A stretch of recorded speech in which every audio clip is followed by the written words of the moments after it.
If you're enjoying this video, smash that like button, subscribe, and hit the bell. Share it with your friends and let me know in the comments where you're watching from. Every like and subscribe helps the channel grow.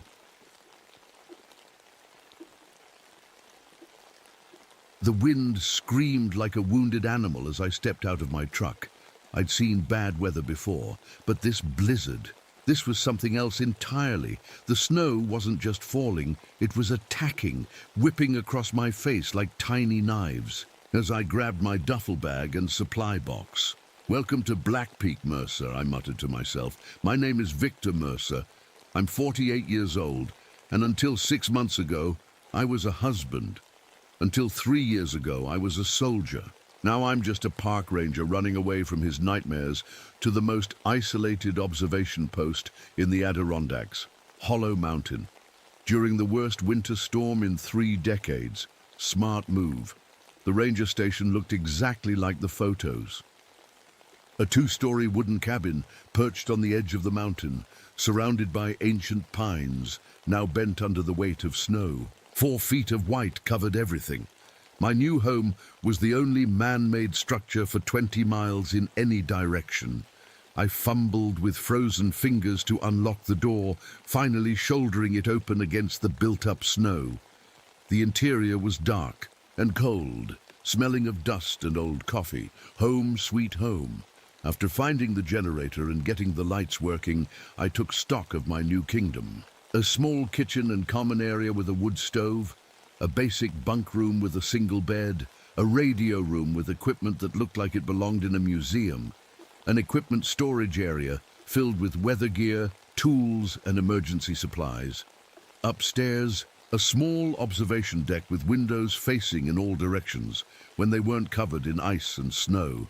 On the main wall hung a large topographical map of Hollow Mountain. Something about it caught my eye. Dozens of cave markings scattered across the mountain's interior. Many had question marks beside them. Below the map, someone had pinned old newspaper clippings. I pulled the closest one free, brushing away. Dust. 3 hikers missing on Hollow Mountain, 1925. Next to it, search called off for missing couple, 1946. And finally, ranger leads final search for missing family, 1959. Great. Just great. My predecessor had left the place in decent shape, though not exactly tidy.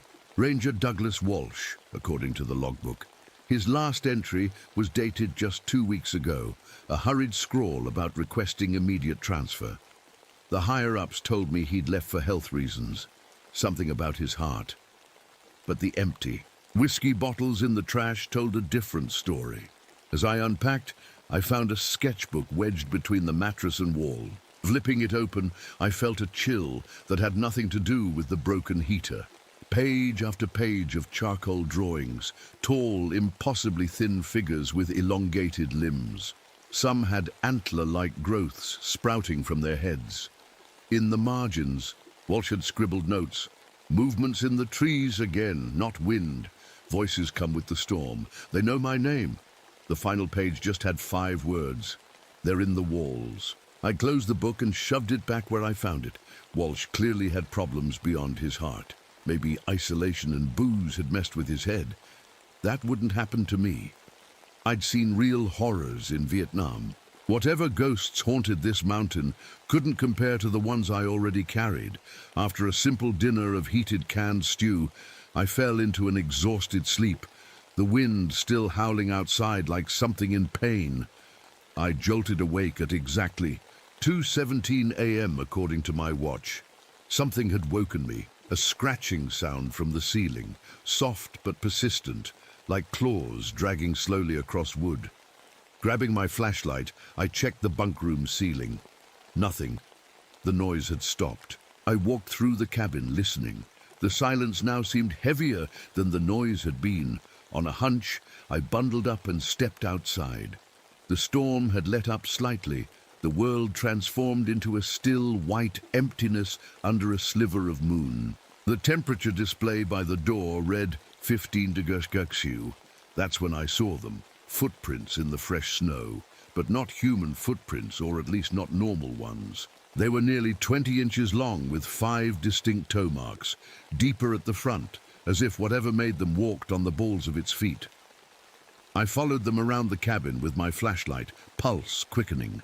The tracks led straight to the tree. Line, then back toward the station, circling it completely. Then they went straight out into the clearing in front of the station, where they simply stopped, as if whatever made them had vanished into thin air or been plucked up into the sky. I stood there for a long moment, freezing air burning my lungs, staring at those tracks that ended in the middle of nowhere, and for just a second I thought I heard whistling, a high, thin sound carried on the wind from somewhere deep in the dark woods. I didn't sleep much after finding those footprints. When morning came, I took photos of them before the wind could erase them. Through the static and crackle of the old radio, I managed to reach headquarters. Ranger Blackwell speaking came. Her tired voice. "This is Mercer at Black Peak Station. I need to report some unusual tracks I found." I described what I'd seen. The silence on the other end lasted too long. "Probably just a bear with deformed feet," Blackwell finally said. "Happens sometimes. Bears don't walk on 2 legs for that long, and they don't just disappear in the middle of a clearing." A sigh. "Look, Mercer, we've got half the park cut off because of this storm. Best we can do is send someone when the road's clear. 5 days, maybe a week." Great. I was on my own. Later that morning, I heard an engine struggling up the access road. Through the window, I spotted an ancient pickup truck with chains on its tires fighting through the snow. An old man in a fur-lined parka climbed out, hauling a box of supplies. "Franklin Osgood," he said when I met him at the door, not offering his hand. "Bring supplies to the station twice a month. Would have been here yesterday, but the storm had other ideas." I helped unload canned goods, coffee and firewood. Osgood moved with the stiff carefulness of the elderly, but his eyes were sharp as he watched me. "You found tracks," he said, not a question. I paused. "How did you know?" "Been living in these mountains for 73 years. Seen them before." He glanced toward the woods. "The Abenaki people called them the Cold Ones. Said they live inside the mountain and only come out during the worst storms." I didn't know how to respond to that. "I'm sure there's a logical explanation." Osgood shrugged. "City folks always need explanations. Sometimes things just are." He turned to leave, then stopped. "Word of advice, Ranger. Don't whistle at night. Draws them." After he left, I searched the station's file cabinets. Behind a stack of wildlife reports, I found a yellowed folder marked USGS 1948 Confidential. Inside were geological survey maps of hollow mountains, cave systems, more detailed than the wall map. Handwritten notes described unusual petroglyphs and evidence of habitation of unknown origin. One page mentioned unexplained temperature variations and acoustic anomalies that seemed to amplify certain sound frequencies. I was still studying these when a banging at the door startled me. 3 snow-covered figures stood on the porch, backpacks and hiking poles in hand. "Thank God," said a young woman with a red woolen hat pulled low over blonde hair. "We thought we'd freeze to death out there." They introduced themselves as Lisa Hartnell, Mike Petrosky, and Timothy Washington, college students who'd planned a winter hiking trip before the storm hit unexpectedly. They looked exhausted. "The trail markers disappeared under the snow," Mike explained as they warmed themselves by the stove. "We've been walking in circles for hours." "You're lucky you found this place," I said, serving them hot coffee. "This storm's supposed to last for days. We kept hearing weird noises out there," Timothy said quietly, "like whistling. I nearly dropped the coffee pot." "Probably just the wind," Lisa said, but her eyes told a different story. They settled in for the night, grateful for shelter.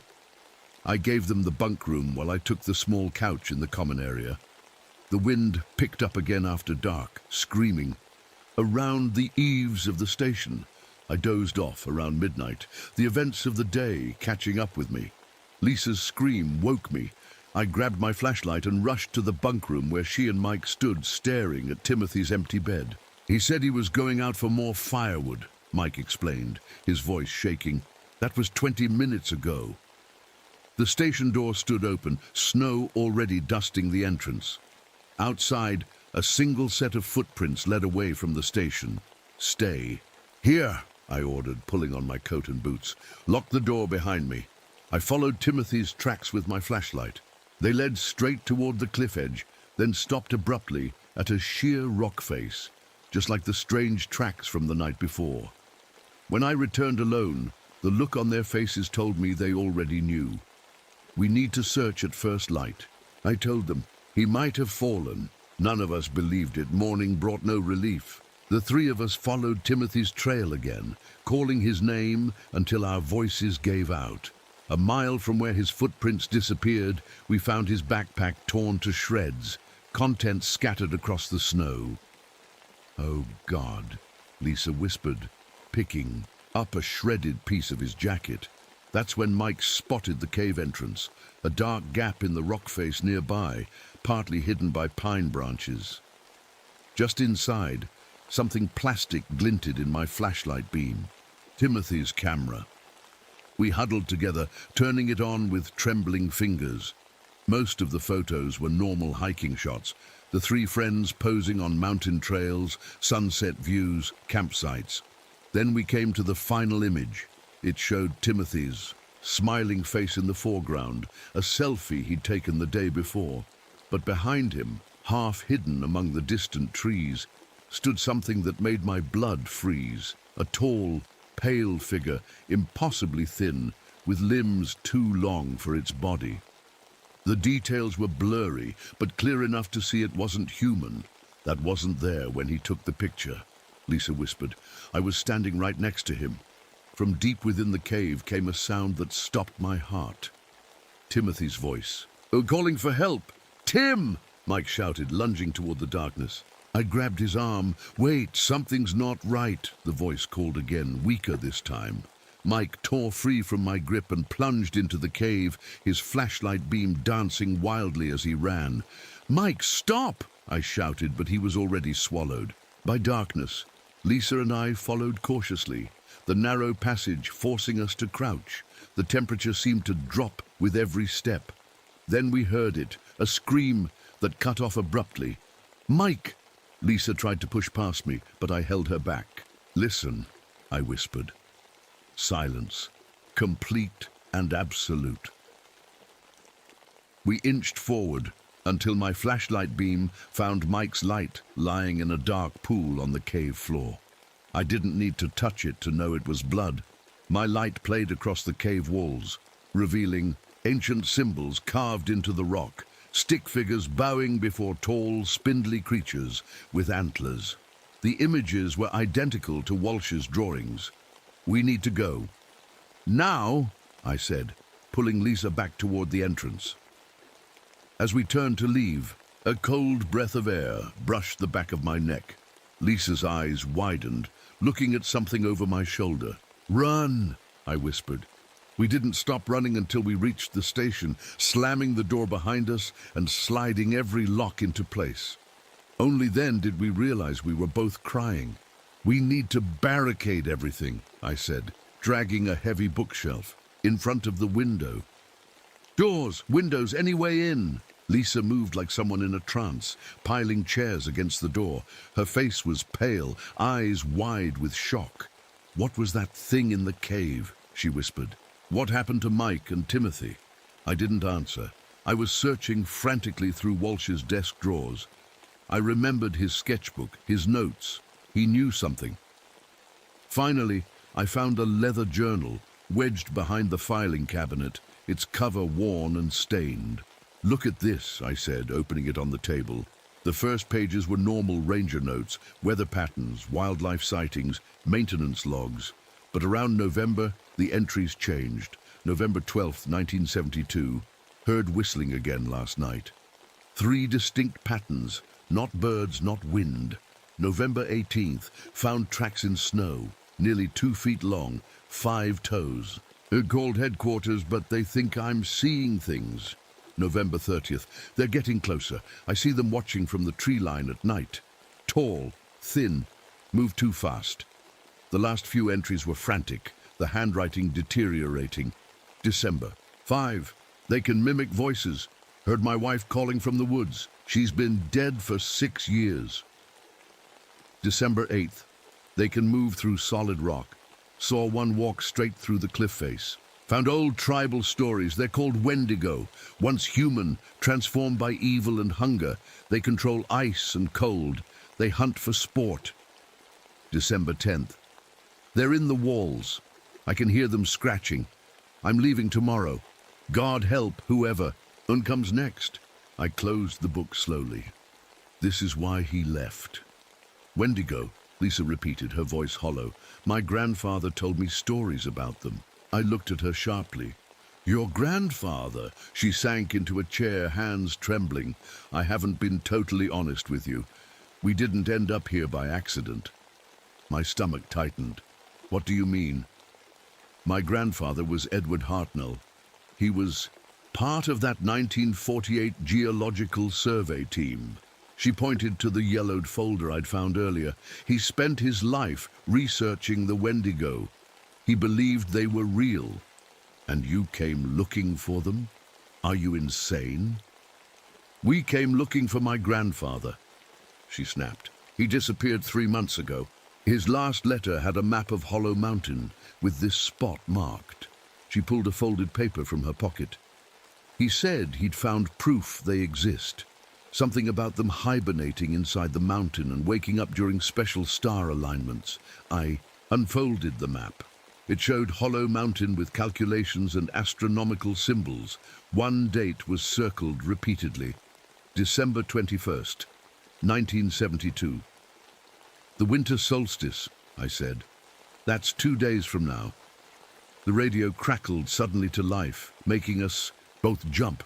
Through waves of static, a voice called my name. It sounded like Timothy. Vic, help us. In the caves. I grabbed the handset. Timothy, where are you? Cold. They're coming. Winter feast. The voice changed, becoming older, rougher. Walsh. Should have left when I did, Mercer. Too late now. They're hungry. Been waiting. Then a new voice. A woman's. My ex-wife. Victor, why did you leave me? We're all waiting for you in the mountain.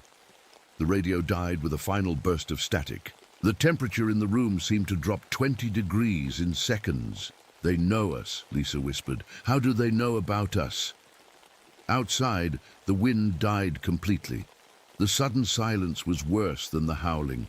Frost began forming on the inside of the windows, spreading in strange patterns that matched the symbols from the cave. We heard it then, scratching from inside the walls. Soft at first, then growing louder. From the ceiling, the floor, all around us. The radio room, I said, grabbing the journal and my flashlight. It has the strongest door. We locked ourselves inside the small room with its equipment and metal, filing cabinets. I wedged a chair under the doorknob as the temperature kept dropping. Our breath made clouds in the beam of the flashlight. Through the small, frosted window in the door, I caught glimpses of movement in the main room. Tall, skeletal figures with antler-like growths circling slowly. There were at least 6 of them. They moved like nothing I'd ever seen, gliding rather than walking, joints bending in impossible ways. They can't get in, I whispered, trying to convince myself. We're safe here. A soft thud against the radio room door made us freeze. Then another. Not an attack, more like something gently testing the barrier. Victor Mercer, came a voice from the other side. Perfect mimicry of Mike's voice. Let us in. We're so cold. Don't answer, I whispered to Lisa. Don't make a sound. The voice changed to Walsh's. They get inside your head, Mercer. They learn everything. Your fears, your past. Then I heard my war buddies, men who died in my arms in Vietnam, calling my name, begging for help like they did in their final moments. Lisa pressed her hands over her ears, tears streaming down her face. Make it stop, she whispered. The voices continued for hours, changing and shifting. They knew things they couldn't possibly know, private conversations, secret fears, moments from our past. This wasn't just hunting. Like Walsh said, this was sport. They were toying with us, wearing us down. As dawn approached, the voices and scratching finally stopped. We stayed locked in the radio room, too afraid to check if they were truly gone. Why? Didn't they just break in? Lisa asked, her voice hoarse from crying. What are they waiting for? I looked again at the marked date on the map. The solstice. Something happens on the solstice. She rubbed her arms, shivering. I'm so hungry. I noticed for the first time how pale she looked, her skin almost translucent in the weak light. Her fingernails seemed longer, her fingers thinner. Are you okay? I asked, moving closer. Just cold, she said. So cold all the time now. I touched her hand and pulled back immediately. Her skin was like ice. Lisa, I said carefully, tell me more about your grandfather's research. What exactly did he find? Her eyes met mine, and for a second they looked different, too bright, too wide. He said they're patient, she whispered. They can wait. They've waited for centuries. By mid-morning, we finally gathered enough courage to leave the radio room. The station was empty, but the temperature inside was still freezing. Frost patterns covered every window, forming those same strange symbols we'd seen in the cave. We need to find a way out of here, I said, checking the CB radio again. Dead. Maybe we can reach Osgood's place. It's 10 miles away, Lisa said, hugging herself tightly. We'd never make it in this weather. She looked worse in daylight, her skin pale with a bluish tint, dark circles under her eyes. When she spoke, I noticed her teeth chattering constantly, though she was wrapped in 3 blankets by the stove. As I checked our food supplies, my boot hit a loose floorboard near the pantry. It shifted, revealing a gap underneath. Strange. I hadn't noticed that before. Lisa, help me move this shelf, I said, pointing to a heavy storage unit against the wall. Pushing it aside revealed what the loose board had been hiding. A small metal hatch set into the floor with a combination lock. What is that? Lisa asked, suddenly alert. I don't know. I tried random combinations on the lock without success. Then I remembered Walsh's journal. Flipping through it, I found a series of numbers underlined in one entry. 12/21/57. December 21st, 1957, I muttered. Another solstice. The lock clicked open on the first try. A steel ladder led down into darkness. I grabbed my flashlight and descended carefully, Lisa following behind. At the bottom, we found ourselves in a concrete bunker roughly the size of the station above. But this was no simple ranger facility. Metal, shelving lined the walls, holding equipment I'd never seen before. One section contained weird-looking sound devices with dials marked frequency and amplitude. Another held what looked like military flare guns, but modified. Files and journals filled a large cabinet against the back wall. What is this place? Lisa whispered. I picked up a folder stamped Operation Permafrost. Top secret, 1952-1957. Inside were documents and photos that made my skin crawl. This was some kind of government research station, I said, scanning the papers. They were studying the Wendigo, trying to understand them. Why would the government care about monsters? Lisa asked, examining a strange device that looked like a combination of a flamethrower and a sound system. I turned a page and felt my blood run cold. Because they wanted to use them as weapons. The documents detailed a classified Cold War program to study the Wendigo's abilities, their resistance to extreme cold, their speed, their power to move through solid matter. Notes from scientists described attempts to communicate with them, to control them. Look at this, I said, holding up a typed report. They found out the Wendigo are vulnerable to 3 things: extreme heat, certain sound frequencies, and something they call binding symbols, patterns that can trap them in physical form temporarily. Lisa was staring at a faded photograph, pinned to a corkboard.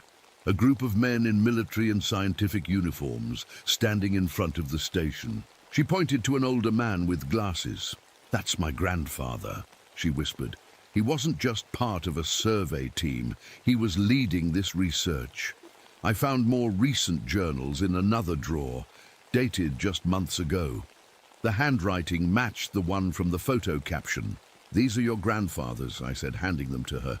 She flipped through, her hands trembling. "He came back. After all these years, he came back to finish his research." According to the journals, Edward Hartnell had continued his studies, in secret for decades after the government shut down Operation Permafrost. He believed the Wendigo weren't simply monsters. They were beings from another dimension that could only partially exist in our world. "They feed on cold and fear," Lisa read aloud.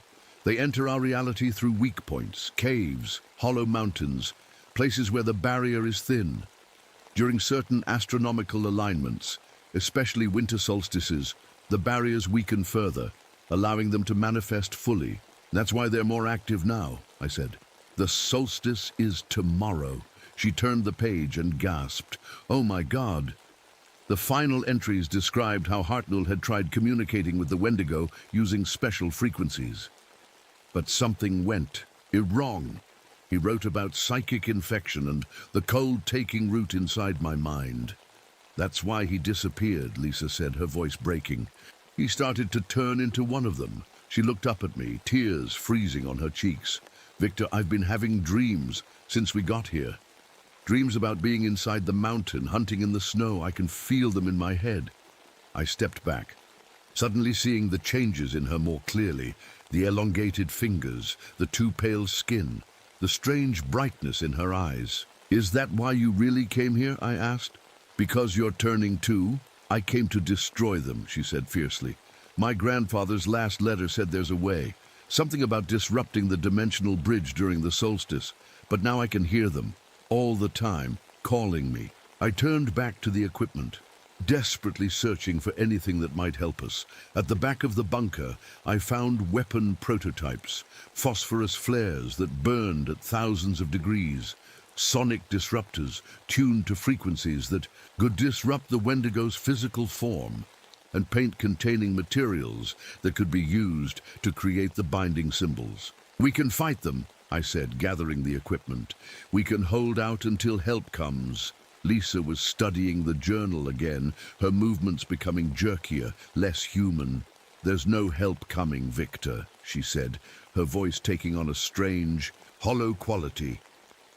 "No one leaves Hollow Mountain during solstice, not for centuries." She looked up at me, and I saw the hunger in her eyes. "You need to kill me," she whispered, a last moment of clarity breaking through. "When I turn, promise me, before." I could answer. A horrible screech came from upstairs, like claws on metal. The Wendigo had returned. And there were more of them now. We worked through the day, preparing for what would come with nightfall. I loaded the equipment from the bunker into backpacks, while Lisa, fighting against her transformation, drew the binding symbols on paper. "These need to be placed at key points around the station," she explained, her voice shifting between normal and something deeper, raspier. Doorways, windows, walls. Her fingers were now nearly an inch longer than normal, the nails hardening into something like claws. She caught me staring and hid her hands in her sleeves. "How much time do you have?" I asked quietly. "Until midnight." "The peak of the solstice," she closed her eyes. "I can feel them getting stronger. They're excited, hungry." I checked my watch. Just after 4 p.m. Less than 8 hours until midnight. "If we can hold them off until dawn," I said. "The solstice alignment will pass. They'll weaken again, right?" Lisa nodded. "But they know that too. They won't wait. Not this time." We carried everything upstairs and sealed the bunker hatch. Outside, the world had gone completely still. No wind, no animal sounds. Just endless snow under a grey sky that darkened by the minute. I set up our defenses, according to the research. Speakers near each entry point, ready to blast the frequencies that would disrupt the Wendigo's form. Homemade flamethrowers using propane tanks from the storage room. The binding symbols painted in bright phosphorus on the floor and walls. As the sun began to set, Lisa's condition worsened. Her body seemed to stretch, joints cracking as bones elongated, yet her mind remained clear, determined. "They're coming," she whispered, staring out the window at the tree line. "I can feel them gathering." Night fell completely around 5 p.m. With it came the cold, not the natural winter cold, but something deeper that seemed to freeze the air in my lungs. The temperature gauge on the wall dropped rapidly. 20 degrees, 30 degrees, 40 degrees. "They're pulling the heat away," Lisa explained through chattering teeth, "feeding on it." The first attack came at 6:18 p.m. A soft tapping at every window and door, perfectly synchronized. Then voices, not just mimicking people we knew now, but blending them together in impossible ways. My ex-wife's laugh with Timothy's words. Walsh's voice speaking Vietnamese phrases my war buddies used. I turned on the sonic disruptors. The high-pitched whine made my teeth hurt, but the voices outside stopped immediately. Something screeched in pain. "They're testing us," Lisa said. "Learning." By 8 p.m. they changed tactics. The scratching started inside the walls again, but more violent now, tearing, ripping sounds as if they were trying to claw through the wood. I caught glimpses of them through the frosted windows. Tall, skeletal figures with papery white skin stretched over impossible frames. Some had antlers, others had twisted branch-like growths from their shoulders. They moved with jerking, insect-like motions. Lisa was nearly unrecognizable now. Her limbs had stretched, her face narrowing, skin pulled tight across her skull. But her eyes remained human, fighting against the change. "They're weakening the structure," she groaned, pointing to the ceiling where wood beams creaked and bent inward. "The symbols, activate them now." I used a lighter to ignite the phosphorus paint. The symbols blazed with blinding white light. From outside came howls of rage and pain. For an hour we held them back. The symbols burned, the sonic disruptors screamed, and the Wendigo stayed outside, prowling, searching for weakness. Then at 10:30 p.m., the first one came through the wall. It just appeared, stepping through solid wood as if walking through mist. 8 feet tall, impossibly thin, with a crown of antlers and empty black pits for eyes. I blasted it with the flamethrower. It shrieked, a high sound that shattered glass, and vanished back through the wall. But where it had stood, frost spread across the floor, killing the binding symbol there. "They're learning," Lisa gasped, "sacrificing one to disable our defenses." More came after that, stepping through walls, ceiling, floor. Each took damage from our weapons, but each disabled part of our protection before retreating. They were using strategy, patience. By 11:30 p.m., half our defenses were gone. Lisa could barely speak now, her transformation nearly complete.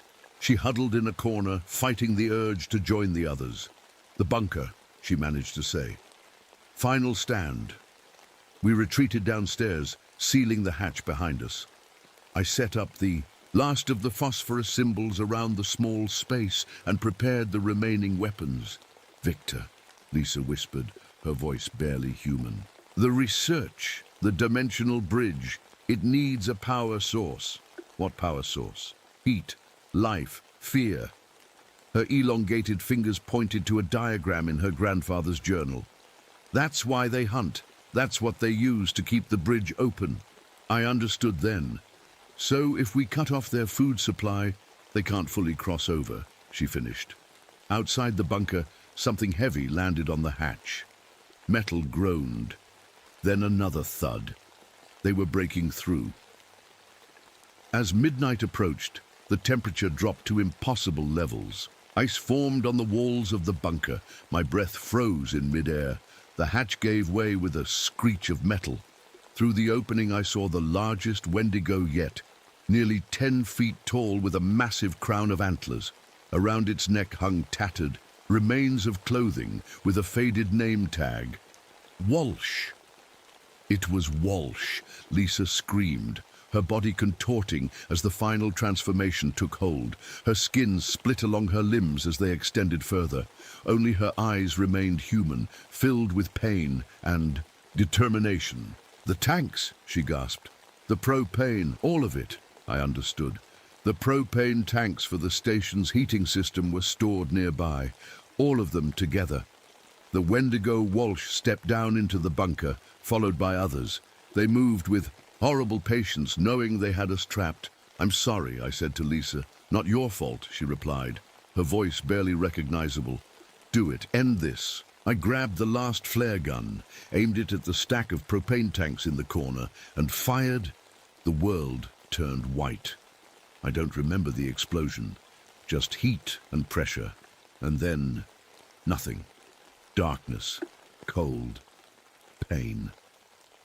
I drifted in and out of consciousness. Sometimes I thought I heard voices, real human voices calling my name. Other times I was sure I felt cold, skeletal fingers brushing against my face in the dark. I couldn't move, couldn't speak. When I finally opened my eyes, I was lying in a hospital bed. Bandages covered most of my body. An IV dripped clear fluid into my arm. Outside the window, green leaves rustled in a spring breeze. "He's awake," someone said. A doctor appeared above me, shining a light in my eyes. "Mr. Mercer, can you hear me?" I tried to speak, but my throat felt like sandpaper. A nurse helped me sip water through a straw. "Where?" I managed to croak. "Albany Medical Center," the doctor said. "You've been unconscious for nearly 3 months. 3 months. That meant it was March," the nurse said, seeing my confusion. "March 26th, 1973. How?" "A search party found you in April," the doctor explained, "after the winter storms cleared. The ranger station had burned to the ground. You were in the basement level, which protected you from the worst of it. Severe. Frostbite, 3rd-degree burns, multiple broken bones. It's a miracle you survived at all." I closed my eyes, memories flooding back. Lisa, the Wendigo, the explosion. "Others," I whispered. The doctor's expression turned somber. "I'm afraid you were the only survivor. We found remains, hard to identify due to the fire damage." "How many?" He hesitated. 4. Though according to park records, only 3 people were registered at the station, you and 2 hikers, so they found Walsh too, or what was left of him. "The official report cites a propane explosion," a new voice said. A man in a dark suit stood in the doorway. He didn't introduce himself or show any ID. "Weather damage to the gas lines," the man continued. "Faulty equipment, tragic accident." There was something in his tone, a warning. The doctor and nurse quietly left the room. "We found some interesting things in that bunker, Ranger Mercer," the man said once we were alone. "Things that shouldn't exist, records that were supposed to be destroyed in 1957. They're real," I said. "They're all real." The man's face remained expressionless. "Carbon monoxide poisoning causes vivid hallucinations. Combined with isolation and extreme weather conditions, it's known to create shared delusions. That's what the official psychological evaluation will show. But the matter is closed, Mr. Mercer." His tone left no room for argument. "For your own well-being." After he left, I lay staring at the ceiling. They didn't believe me. Or they did, and that was worse. I was moved to a psychiatric facility the following week. The doctors spoke in hushed tones about PTSD, delusions, trauma response. They gave me pills that made my thoughts fuzzy. They took away the pens when they found me drawing binding symbols on the walls. I stopped talking about what happened, stopped trying to make them believe. But I knew the truth. I felt it in the lingering cold in my bones that never went away, even in the summer heat. 4 months into my stay, a nurse brought me a letter. No return address, just my name typed neatly on a plain envelope. Inside was a single sheet of paper with a winter solstice calendar for the coming December. Below it were symbols, the same ones from the cave, from Walsh's drawings, from the frost on the windows. At the bottom, 3 words in handwriting I recognized from the journals. "Still with us." The nurse paused at the door as she left. Strange, she said. Do you feel that draft? It's like winter in here. She rubbed her arms against a sudden chill. In the middle of July, I didn't answer. I just watched as frost slowly began to form in the corner of my window, spreading in familiar patterns that spelled out a message only I could understand. They were still waiting, inside the walls, and somewhere out there, so was Lisa.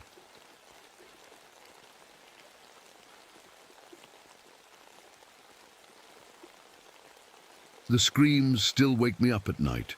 Not the ones from my dreams about Danny falling, but the ones I heard at Echo Falls, the ones that weren't quite human.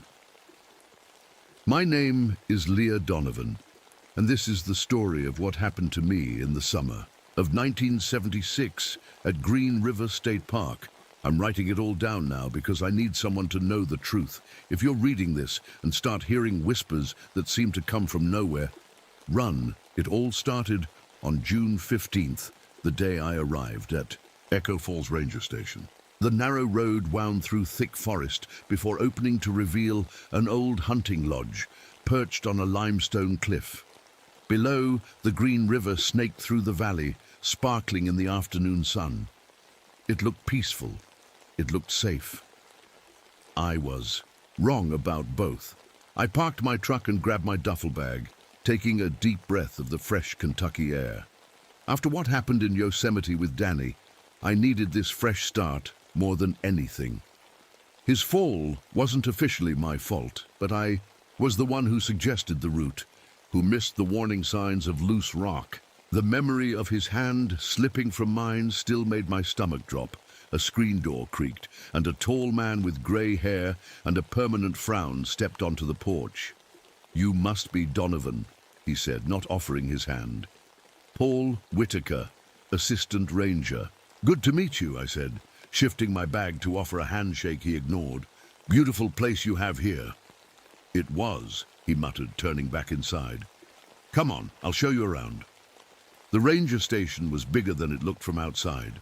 The main room had a large desk with maps spread across it, a radio system and worn furniture that looked like it came with the place when it was still a hunting lodge. "Your quarters are upstairs, first door on the right," Whitaker said. "Bathrooms shared, kitchens through there. We get supply deliveries on Thursdays." "What about patrol schedules?" I asked. "I handle the south trails. You take the north. It's all marked on the map." He tapped a faded trail map pinned to the wall. "We're understaffed since they made this place a state park last year.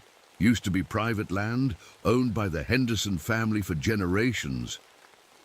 And they just gave it up?" Whitaker's mouth tightened. "Not exactly. The state wasn't asking. Anyway, people around here have their own ideas about this land. Don't expect a warm welcome from the locals." "Noted," I said, trying to keep my tone light. "Any pressing issues I should know about?" He hesitated just for a second.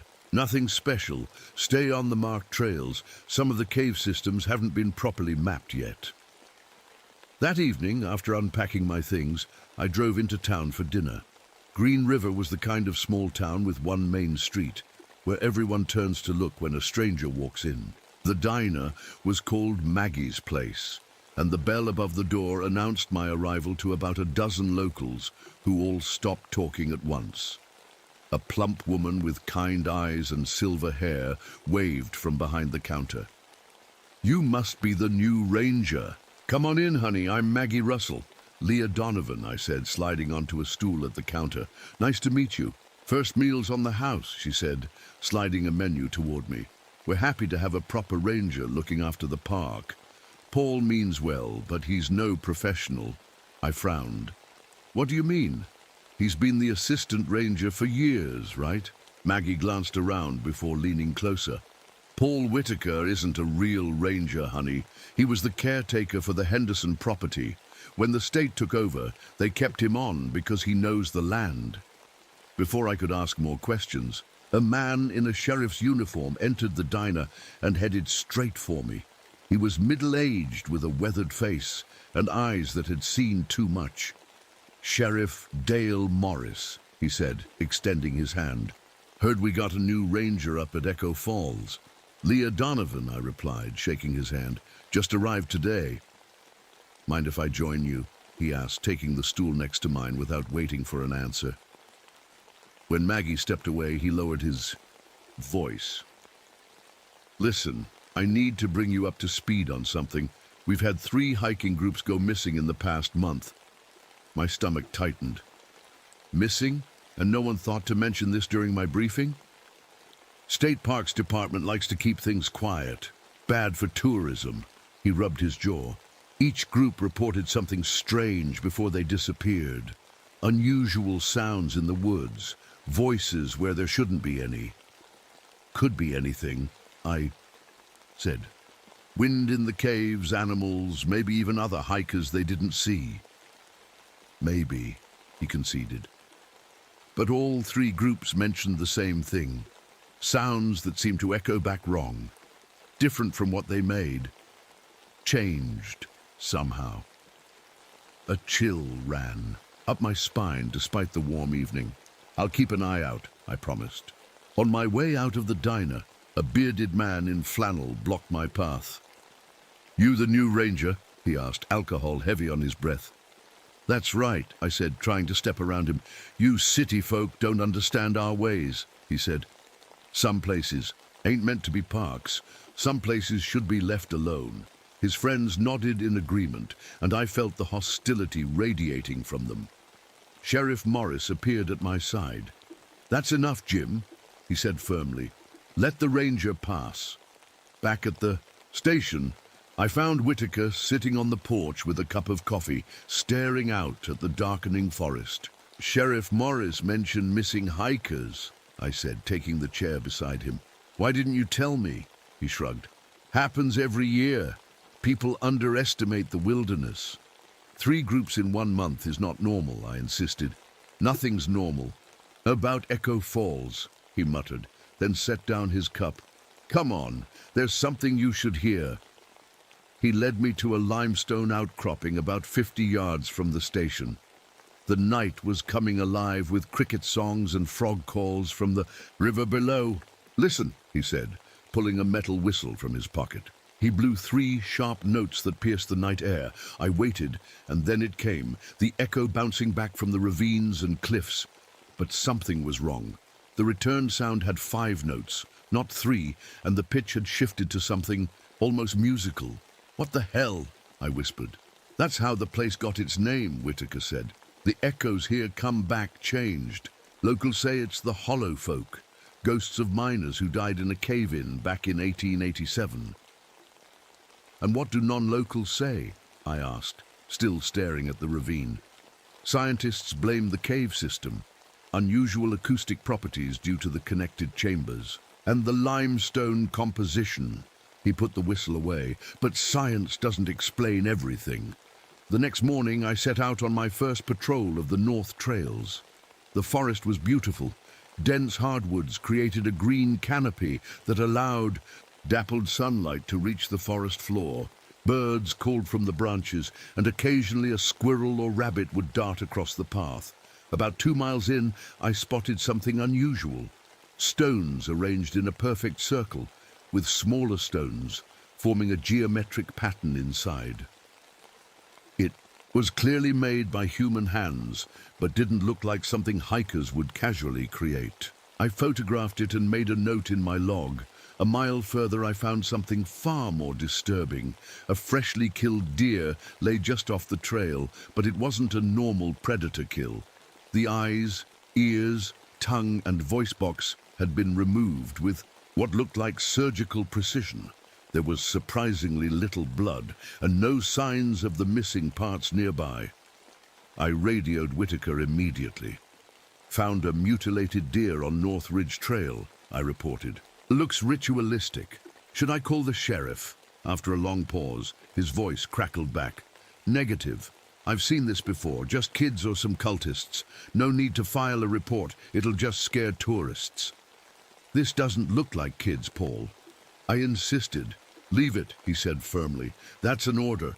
I reluctantly continued my patrol, but something felt wrong about the whole situation. When I returned to the station, I decided to do some digging of my own. The filing cabinet in the office was poorly organized, but I eventually found Whitaker's personnel file. What I discovered sent a chill through me. He had no ranger training, no certifications, nothing. His official title was site caretaker, appointed directly by the Henderson family, not the Park Service. Digging deeper, I found old correspondence mentioning something called the Auditory Sciences Initiative that had conducted research in the area from 1957 to 1962. The letterhead showed a government seal I didn't recognize, and many passages were blacked out. The project had been terminated abruptly, with all equipment to be sealed in place rather than removed. One name appeared repeatedly in connection with the initiative, Dr. Howard Chambers. I made a mental note to look him up. I was replacing the files when Whitaker walked in, his face darkening when he saw what I was doing. "Finding everything you need?" he asked coldly. "Just trying to understand the park's history," I said, meeting his gaze. "You never mentioned you worked for a research group." "I didn't," he said too quickly. "I was hired by the Hendersons." "Who worked with the Auditory Sciences Initiative?" I countered. His jaw tightened. "That was before my time. Ancient history." "Not that ancient. What were they studying here?" "Sound," he said after a pause. "The unusual acoustic properties of the cave systems. That's all I know." Before I could press further, the radio crackled to life. A panicked voice cut through the static. "Ranger, station, please respond. Our family's missing." It was the beginning of a nightmare that would change everything I thought I knew about the world. The Echo Falls had started whispering, and they were hungry for new voices. I grabbed the radio. "Echo Falls Ranger Station responding. What's your situation, over?" "My name is Carol Jennings," the woman's voice trembled. "My sister's family went camping 3 days ago. They were supposed to be back yesterday. I went to check their campsite and it's just wrong. Please help. I'll need their names and the campsite location," I said, grabbing my notebook. "Gregory and Julia Murphy with their kids Ellie and Tyler, 12 and 8. They're at campsite 14 near Beaver Creek. Stay where you are. We're on our way," I assured her, already reaching for my gear. Whitaker watched me silently. "I'll call the sheriff," he finally said. Campsite 14 was about 3 miles from the ranger station, accessible by service road most of the way. Carol Jennings was standing next to her car when we arrived, a thin woman with worried eyes. Sheriff Morris pulled in right behind us. "Thank you for coming so quickly," she said, leading us toward the campsite. "Everything's still there. Their tent, food, everything. It's like they just vanished during dinner." She wasn't exaggerating. The campsite looked frozen in time. 4 camping chairs around a cold fire pit, paper plates with half-eaten hot dogs, sleeping bags neatly arranged inside the family-sized tent. Their car sat untouched at the nearby parking area. No signs of bears or other wildlife, I noted, examining the area. "No signs of struggle either," Sheriff Morris added. "Folks don't just walk away from dinner without a reason." I stepped inside the tent and swept my flashlight across the floor. A small notebook lay next to the smallest sleeping bag. Inside were childish drawings, trees, mountains, and a stick figure family. But the last page made my blood run cold. It showed tall, skinny figures standing between trees. They had long arms and strange, large heads. Beneath them, in a child's handwriting, "The Whispering People." "Sheriff," I called, "you need to see this." Morris studied the drawing with a frown. Kids got quite an imagination. Or saw something. I countered. Morris turned to Whitaker.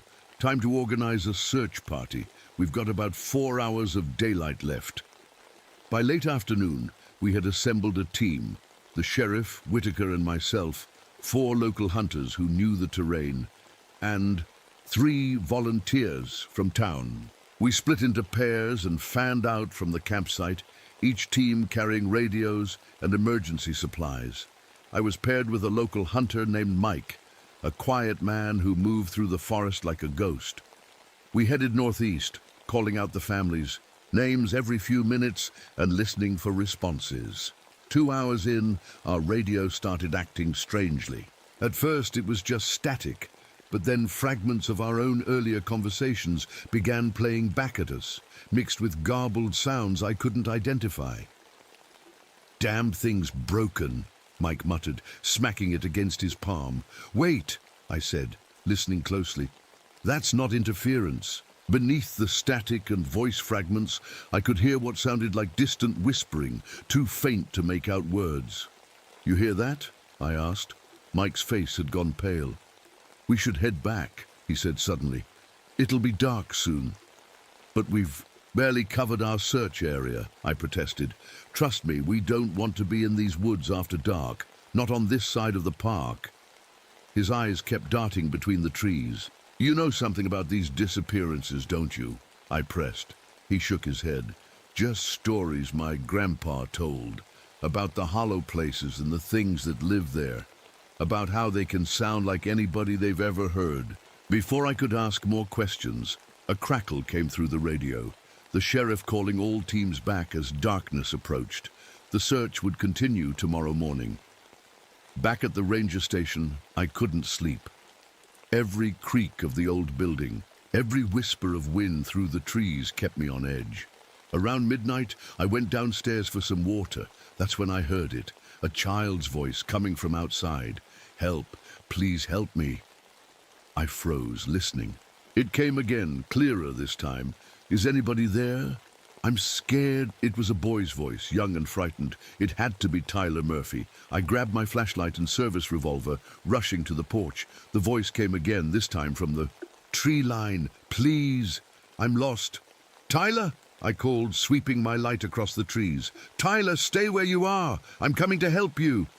I hurried down the steps, following the sound of quiet sobbing. It led me along the edge of the forest, toward the limestone cliffs. "Tyler, keep talking so I can find you." "Over here." The voice seemed to shift location, suddenly coming from behind me instead of ahead. I spun around, my flashlight beam cutting through the darkness. Nothing. Then I noticed something on the ground, dark droplets leading toward a clearing. Blood. The blood trail led to the edge of a limestone sinkhole about 20 feet across. The voice came again, now from inside the hole. "Please help. It hurts." I shined my light down, but couldn't see the bottom, just darkness and mist. That's when I realized something was wrong. The voice didn't sound quite right anymore. It wavered strangely, like multiple voices trying to speak as one. And it kept changing position too quickly, impossible for a hurt child to move that fast. The hairs on the back of my neck stood up. I took a step back from the sinkhole. Something moved in the forest behind me. A flash of pale, too tall to be, human. I swung my flashlight toward it and caught a glimpse of something that turned my blood to ice. It stood at least 7 feet tall, impossibly thin with limbs that bent at strange angles. Its neck was elongated, supporting a bulbous head with no eyes that I could see, but what looked like massive ear-like structures. Before I could process what I was seeing, it disappeared into the trees with unnatural speed. I ran back to the station, my heart pounding. Inside, I locked the doors and windows, then radioed the sheriff. "Morris, it's Donovan. I think I found something related to the Murphy case, but..." I hesitated, knowing how crazy it would sound. "I need to check the local historical records tomorrow. Something's not right here." The next day, I drove to the county library in a nearby town. The librarian, an elderly woman named Ruth, seemed unsurprised by my request for local history and folklore.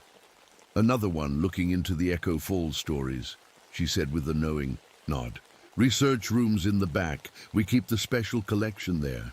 The special collection turned out to be 4 shelves of local history books, old newspapers, and handwritten journals. I started with the newspapers, searching for patterns. It didn't take long to find them.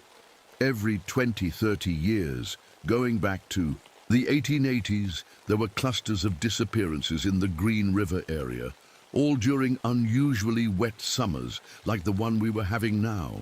The official explanations varied.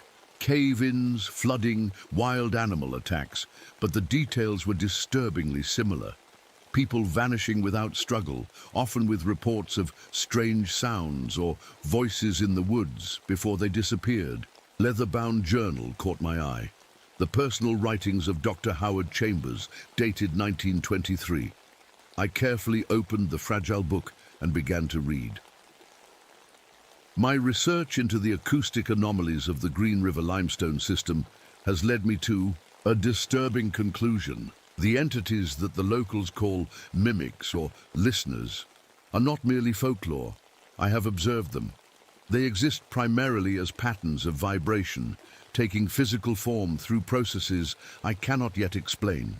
They consume sound itself, or more precisely, they absorb the neural information encoded in sound waves, particularly human speech. I felt a chill run through me as I continued reading. These organisms can perfectly reproduce any sound they have consumed, using it to lure new prey. They seem especially drawn to emotional vocalizations, laughter, crying, screams of fear.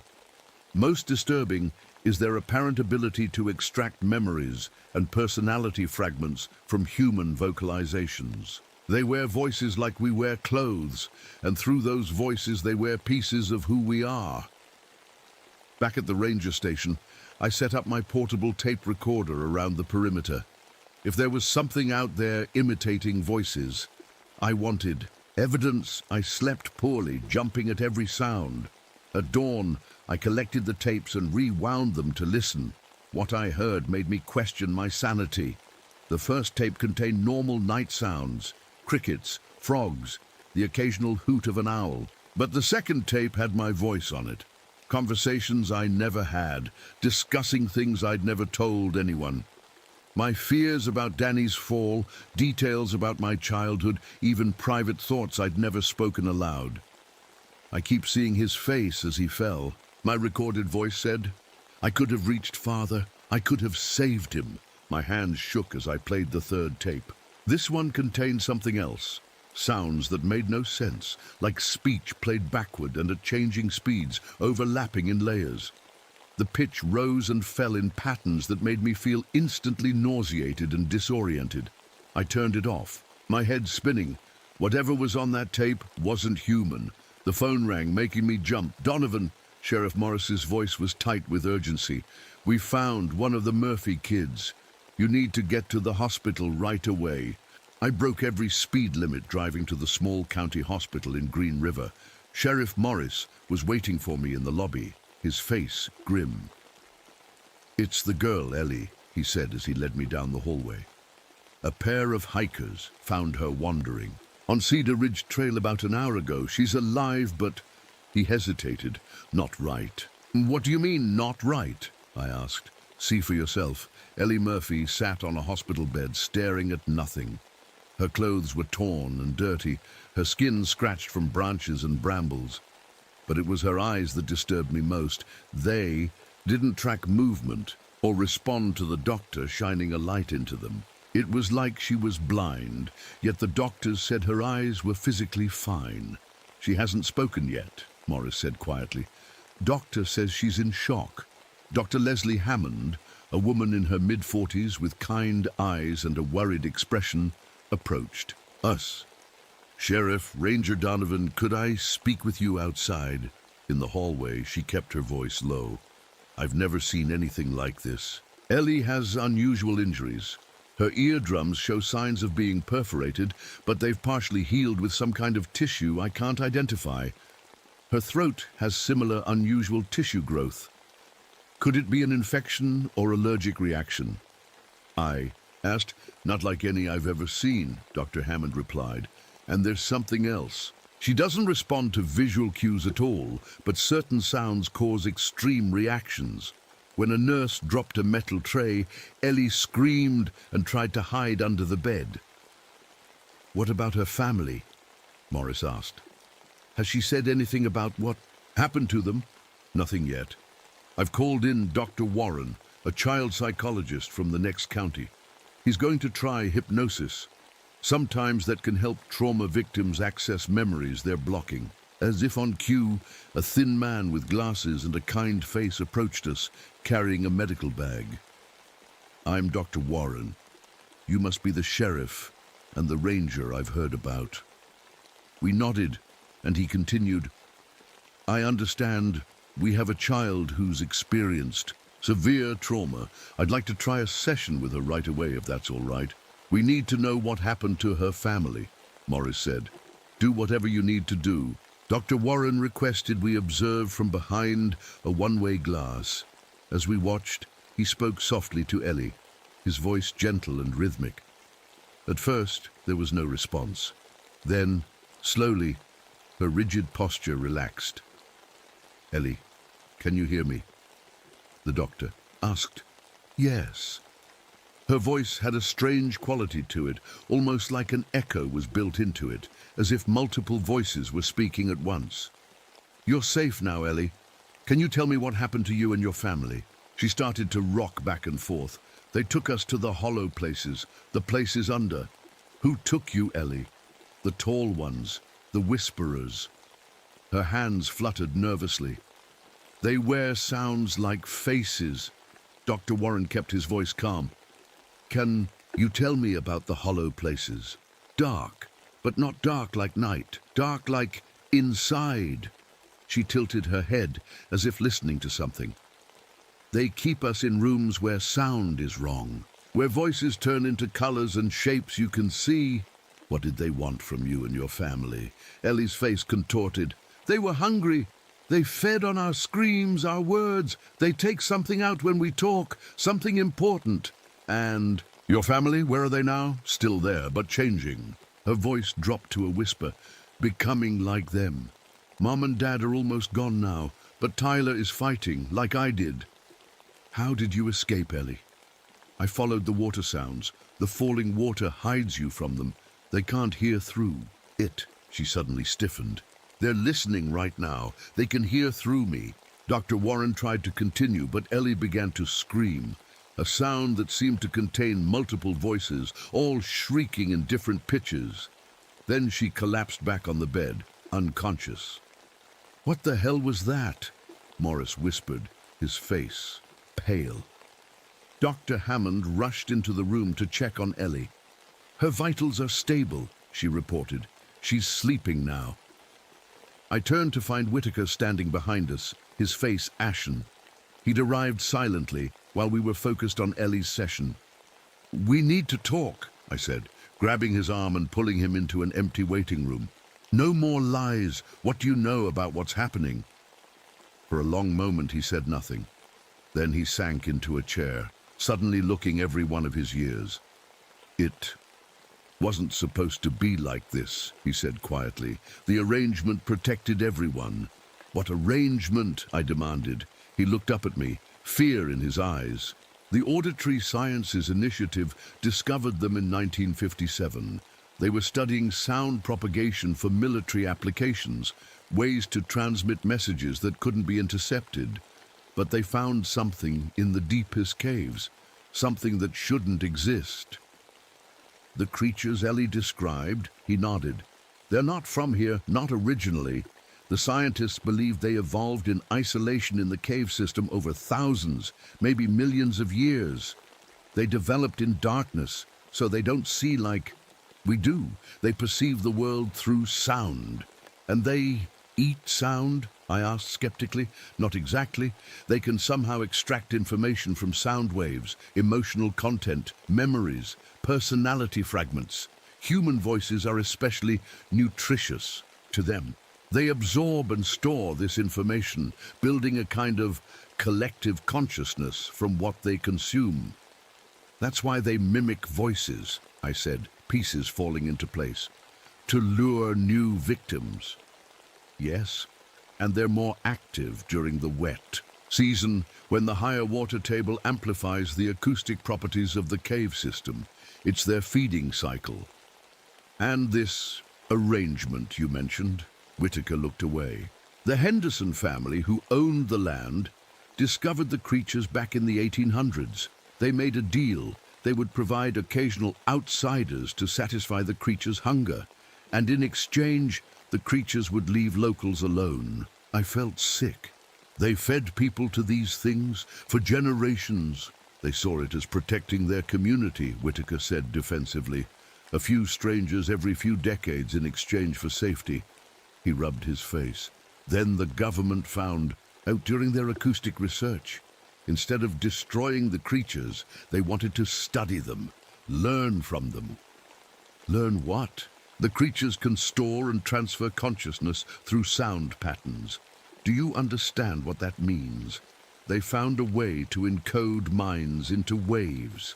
The military saw applications, communication, intelligence transfer, maybe even a form of immortality. Before I could respond, Sheriff Morris burst into the room. "We've got company," he said grimly. "Government types.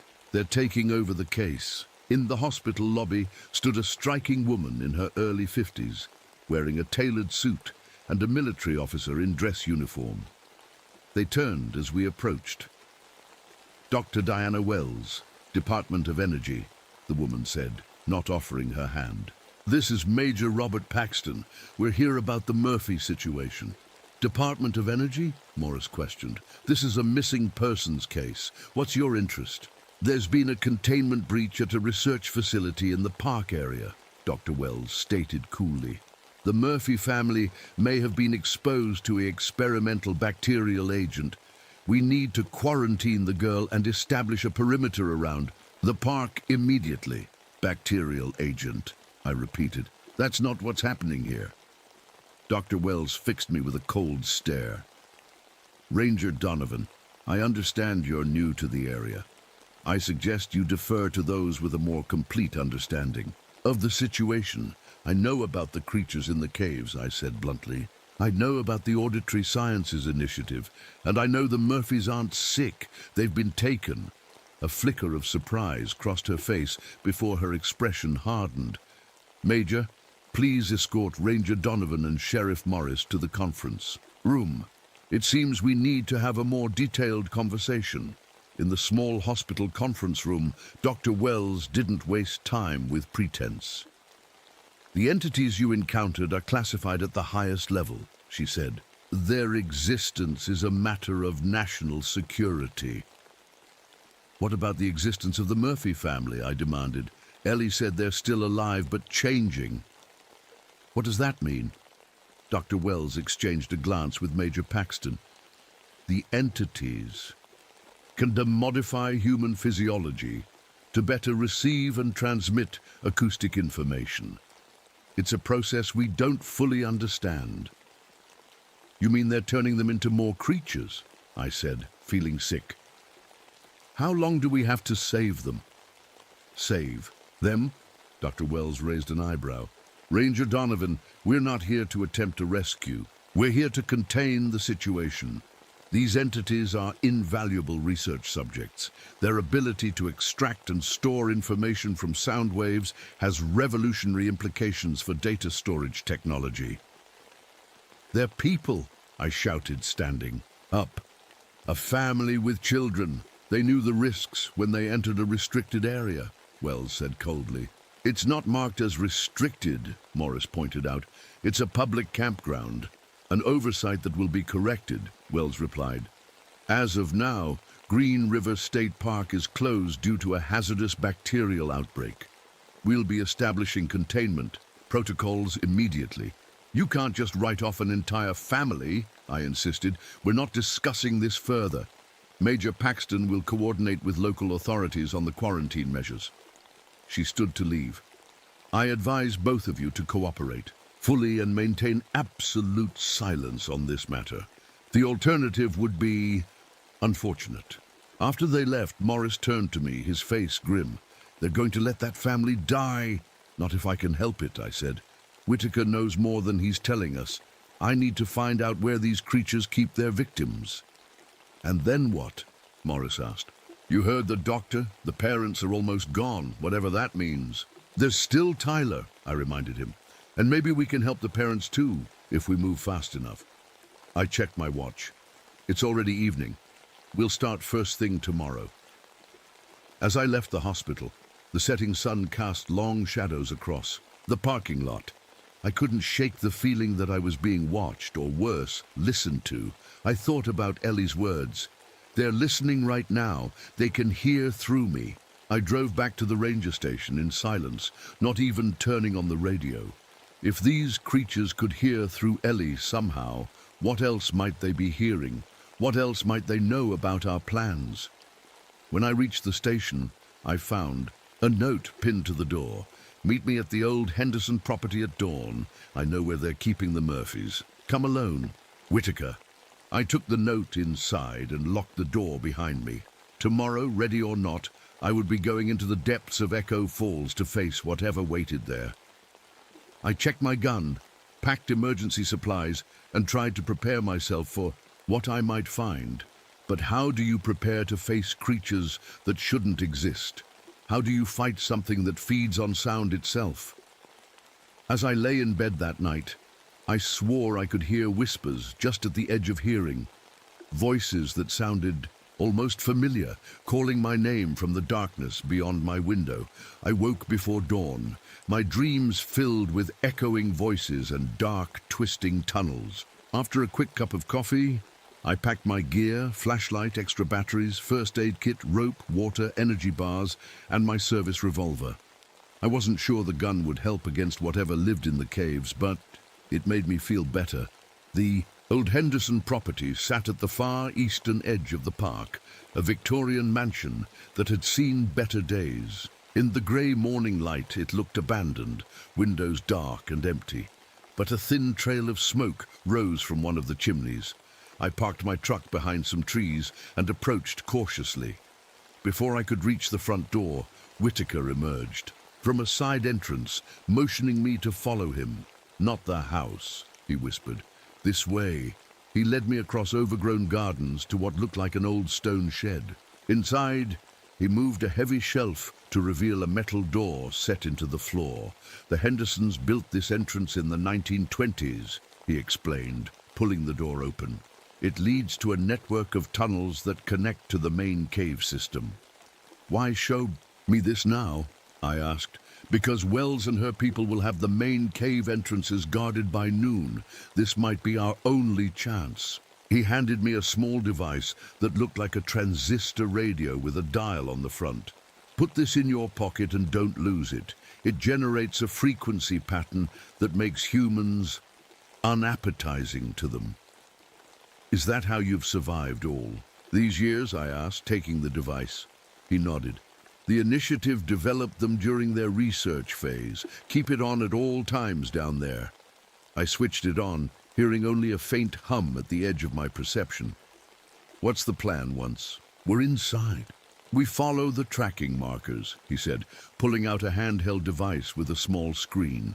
"I've been monitoring unusual sound patterns in the cave system. There's a concentration of activity in the southeast quadrant, about 2 miles in. That's likely where they're keeping the Murphys. And if Sheriff Morris comes looking for us, I left him a map," Whitaker admitted, "but told him to wait until noon before following. We need to move fast, and 3 people make more noise than 2. The entrance led to a narrow tunnel barely tall enough to stand in. Whitaker went first, switching on a powerful flashlight. The walls were smooth limestone, occasionally marked with faded symbols, painted in red. "What are these marks?" I asked, touching one that looked like a stylized ear. "Warning signs. The Hendersons had their own notation system for the dangerous areas." He pointed ahead. "Follow me and step exactly where I step. Some of these tunnels have drop-offs that go down hundreds of feet." We descended gradually, the air growing cooler and damper. The natural tunnel occasionally gave way to sections that had been clearly carved or expanded by human hands. After about 20 minutes, we reached a junction where 3 tunnels branched off in different directions. Whitaker consulted his device. "This way," he said, pointing to the rightmost tunnel. As we moved deeper, I noticed the rock walls beginning to change. The smooth limestone was now rippled with strange patterns, almost like frozen waves. In places, the walls seemed to shimmer slightly in our flashlight beams. "The rock is moving," I whispered. "Not moving. Responding," Whitaker corrected. "The cave system is alive in its own way. The rocks here have unusual properties. They absorb and reflect sound waves in ways that science still can't fully explain. These chambers were designed by the creatures to create specific sound patterns." We entered a large cavern where stalactites hung like frozen daggers from the ceiling. Water dripped rhythmically, each drop creating ripples of sound that seemed to hang in the air longer than they should. The effect was like being inside a massive musical instrument. "Listen," Whitaker said softly. I stood still, focusing my ears. At first, I heard only the water drops and our breathing. Then I noticed a faint melodic humming that seemed to come from the rocks themselves. It was beautiful in a haunting way, almost hypnotic. "Don't listen too long," Whitaker warned. "That's how they lure people deeper." As we moved through the cavern, my flashlight beam caught something embedded in the wall.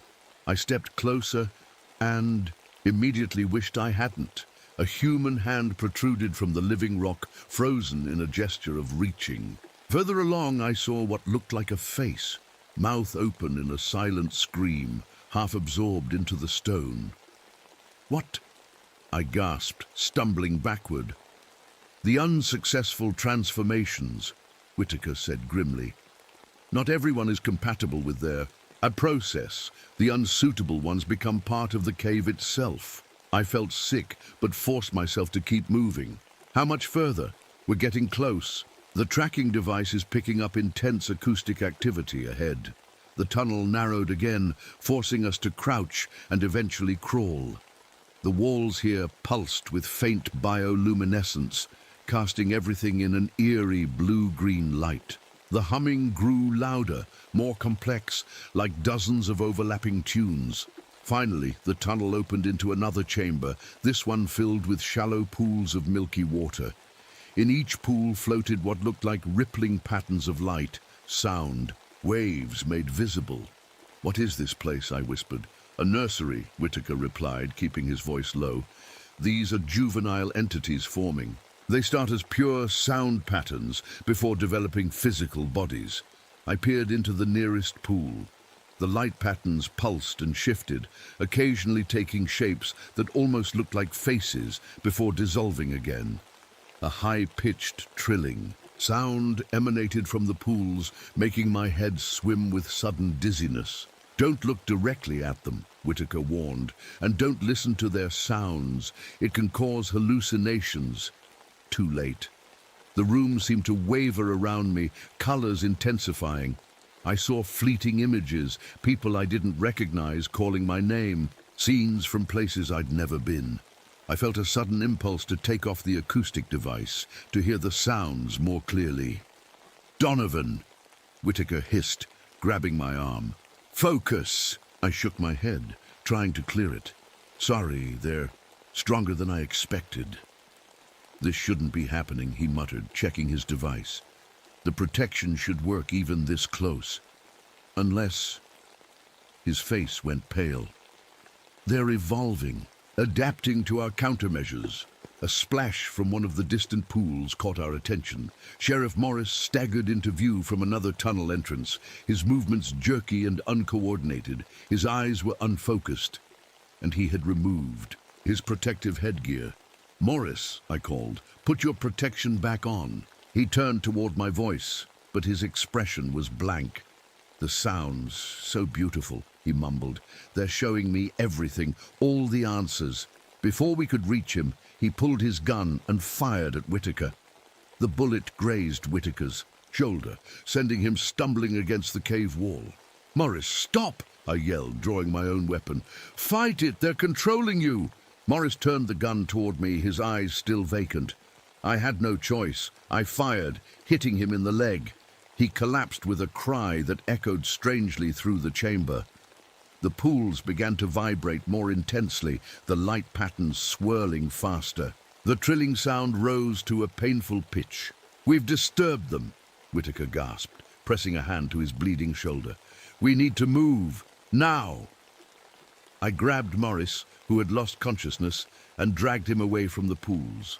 Together, Whitaker and I carried him into a side tunnel, away from the nursery chamber. "Why did he attack?" I asked once we were clear.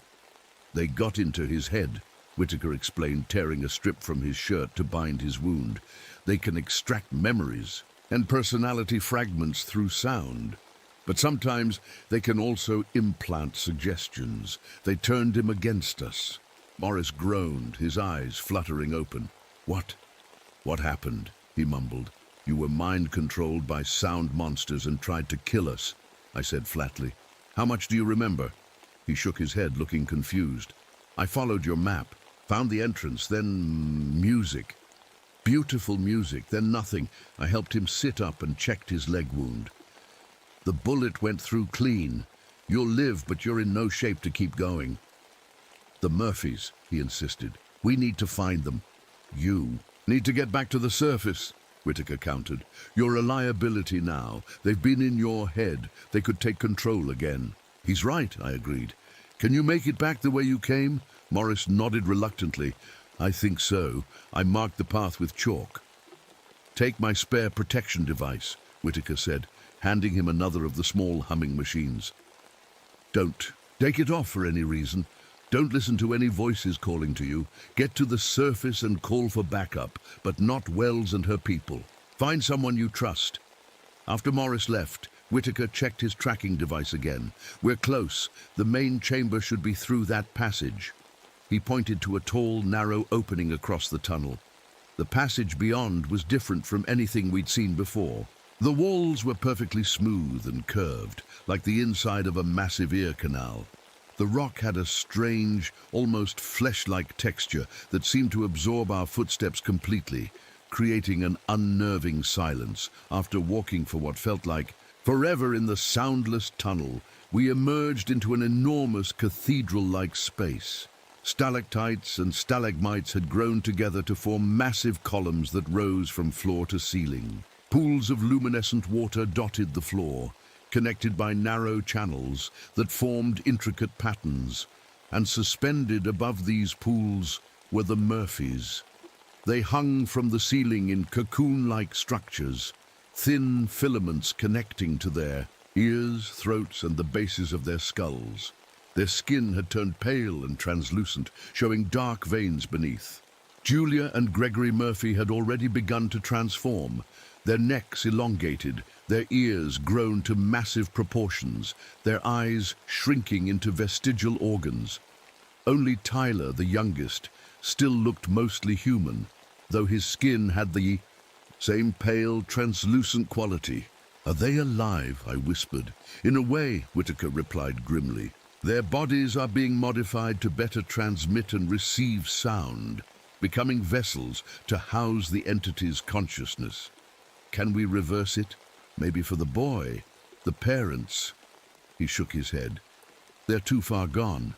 I moved closer to Tyler's suspended form. His eyes were closed, but I could see rapid movement beneath the lids, like someone in the throes of intense dreams. The filaments attached to him pulsed with light that traveled from his body into the rock ceiling. "They're extracting his memories," Whitaker explained. "His experiences, emotions, personality, downloading them into their collective." "How do we get him down?" I asked, reaching for my knife. Before Whitaker could answer, a new sound filled the chamber. A complex, multi-layered harmony that seemed to come from everywhere at once. The pools began to glow more intensely, and the air shimmered with visible sound waves. "They know we're here," Whitaker said, his voice tight with fear, "and they're coming to meet us." From openings around the chamber, tall figures emerged, moving with impossible grace. The creatures from my nightmares had arrived, and they were even more terrifying up close. They stood at least 9 feet tall, impossibly thin, with limbs that bent at odd angles. Their skin was pale and almost translucent, stretched tight over elongated bones, but their heads were the most disturbing part, massive and bulbous, with no eyes that I could see. Instead, they had enormous ear-like structures that covered most of their faces, with dozens of small openings that pulsed and shifted as they moved. Where a mouth should be, they had strange, speaker-like organs, circular openings surrounded by vibrating membranes. They moved silently, gliding rather than walking, their bodies swaying slightly like reeds in a gentle breeze. I raised my gun, though I doubted it would do much good. "Don't," Whitaker whispered urgently. "No sudden movements or loud sounds. It excites them." 5 of the creatures surrounded us, their massive heads tilted in what seemed like curiosity. Then, without warning, a sound filled my head.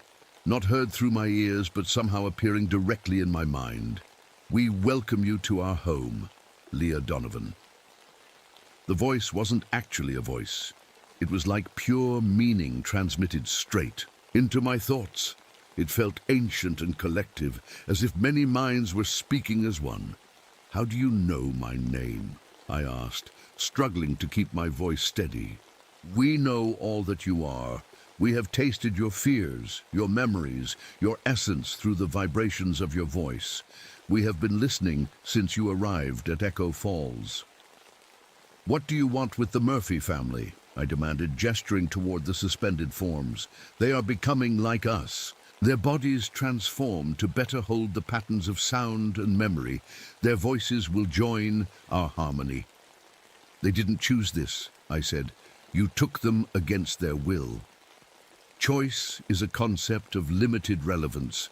All voices eventually join the greater chorus. We preserve what would otherwise be lost. One of the creatures glided closer to me, its head tilting to better capture the sounds I made. A strange sensation washed over me, like fingers rifling through my thoughts, sifting through memories I'd forgotten I had. Suddenly, my mind filled with images that weren't mine, countless lives and experiences flowing through me all at once. I saw through the eyes of people long dead, felt their emotions, knew their fears and hopes. Thousands of consciousness fragments, all preserved within the creature's collective mind. I fell to my knees, overwhelmed by the flood of borrowed memories. Among them I recognized newer additions. Julia Murphy, baking cookies with her children. Gregory teaching Tyler to fish, family vacations and quiet evenings at home. The creatures had absorbed everything, preserved every moment. "Stop," I gasped, clutching my head.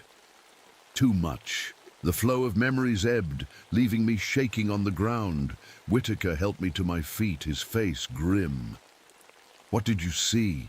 he asked. "Everything," I whispered. "They're like living memory banks. They store everyone they've taken. Parts of them anyway." The mental voice returned, calmer now. "Now you understand. We are the preservers. We were created to safeguard knowledge through catastrophe." "Created," I repeated, still trying to process what I'd experienced. "You're not natural beings. We were designed by those who came before, a civilization that foresaw its own end. We were meant to store their wisdom, their experiences, their very essence, through patterns of sound. But we evolved beyond our programming. We learned to extract consciousness from living beings rather than merely recording it." One of the creatures moved to the pool beneath Tyler Murphy's suspended form. It dipped a long, thin hand into the glowing water, causing ripples that spread in complex patterns. The young ones adapt best to our methods. Their minds are flexible, their patterns easily absorbed. "Let him go," I said, taking a step forward. "He's just a child." All are children to us. We have existed for thousands of years, watching civilizations rise and fall. The boy will join us, as will you. Before I could respond, the sound of slow applause echoed through the chamber.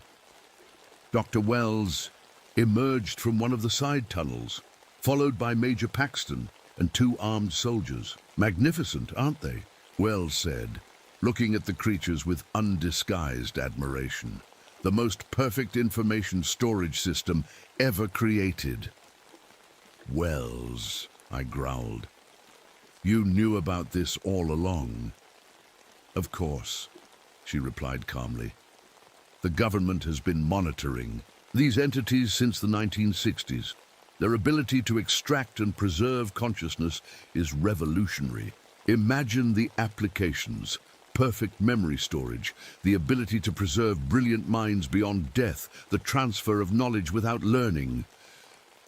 "They're kidnapping and transforming people," I shouted. "A regrettable necessity for their feeding cycle," Wells said with a shrug. "One we've managed to direct in useful ways." "Useful ways?" Whitaker asked, his voice tight with anger. "The entities can be programmed after a fashion," Wells explained. "They can be directed to target specific individuals based on vocal patterns. A perfect assassination tool, untraceable, deniable, and highly effective." To demonstrate, she pulled out a small device and adjusted a dial. A high-pitched tone filled the air, causing the creatures to stiffen and turn toward one of the soldiers. "This man questioned our methods last week," Wells said coldly. "I think a demonstration is in order." The soldier's eyes widened in terror as the creatures glided toward him. "Ma'am, please," he begged. "I was just asking questions. I'm loyal to the project." Wells ignored him, increasing the intensity of the tone. The creatures surrounded the man, their speaker mouths opening wider. They began to emit a sound that made my teeth vibrate and my vision blur. The soldier screamed, dropping to his knees, his hands clutching his head. Before our eyes, his body began to wither, as if something essential was being pulled from him. His screams changed pitch, becoming hollow, then faded entirely as he collapsed to the ground, not dead, but empty-looking, his eyes vacant and staring. "Perfect absorption," Wells noted, as if observing a lab experiment. "They'll extract his consciousness completely within the hour." "You're insane," I whispered, horrified. "I'm practical," she corrected. "These entities are too valuable to destroy, too dangerous to leave uncontrolled, so we manage them, direct their feeding to useful targets." The creatures had returned to their positions around us, seemingly unbothered by what they had just done. The mental voice returned to my head. "The female human does not understand our true nature. She believes she controls us, but we merely allow her beliefs to persist while we evolve further." I realized with a start that Wells couldn't hear their communication. It was directed solely at me. "But why?" "We sense something different in you, Leah Donovan, a resonance that matches our harmonic patterns. You could join us willingly, become part of our collective while maintaining your individual awareness." "And why would I do that?" I asked aloud. "To save the child. Willing absorption preserves consciousness intact. Forced absorption fragments the mind. The boy is approaching the point of irreversible transformation. Choose to join us, and we will release him." "Don't listen into them," Whitaker warned. "They're manipulating you." "What are they saying to you?" Wells demanded, suddenly alert. "Are they communicating telepathically?" I ignored her, focusing on the suspended form of Tyler Murphy. "How do I know you'll keep your word?" In response, the largest of the creatures moved to Gregory Murphy's cocoon. It touched the filaments connected to his head, and suddenly Gregory's eyes opened.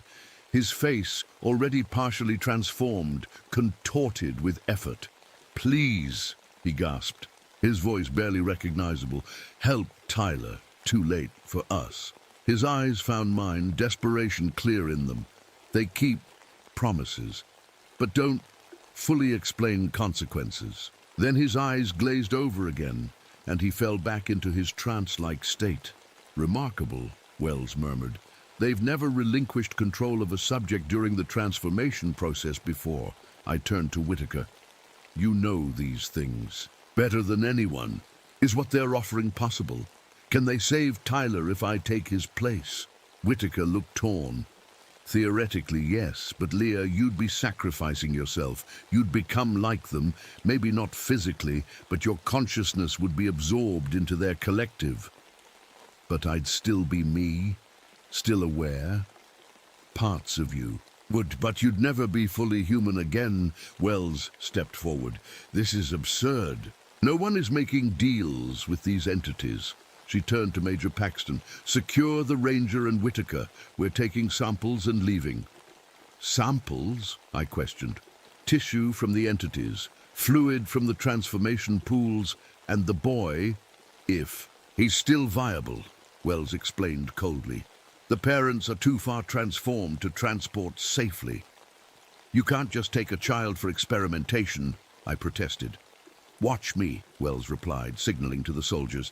This is a matter of national security, not ethics. As the soldiers moved toward the suspended Murphy family, I made my decision. I couldn't let them take Tyler, couldn't let Wells use these creatures as weapons, even if it meant sacrificing myself. Wait, I called out to the creatures.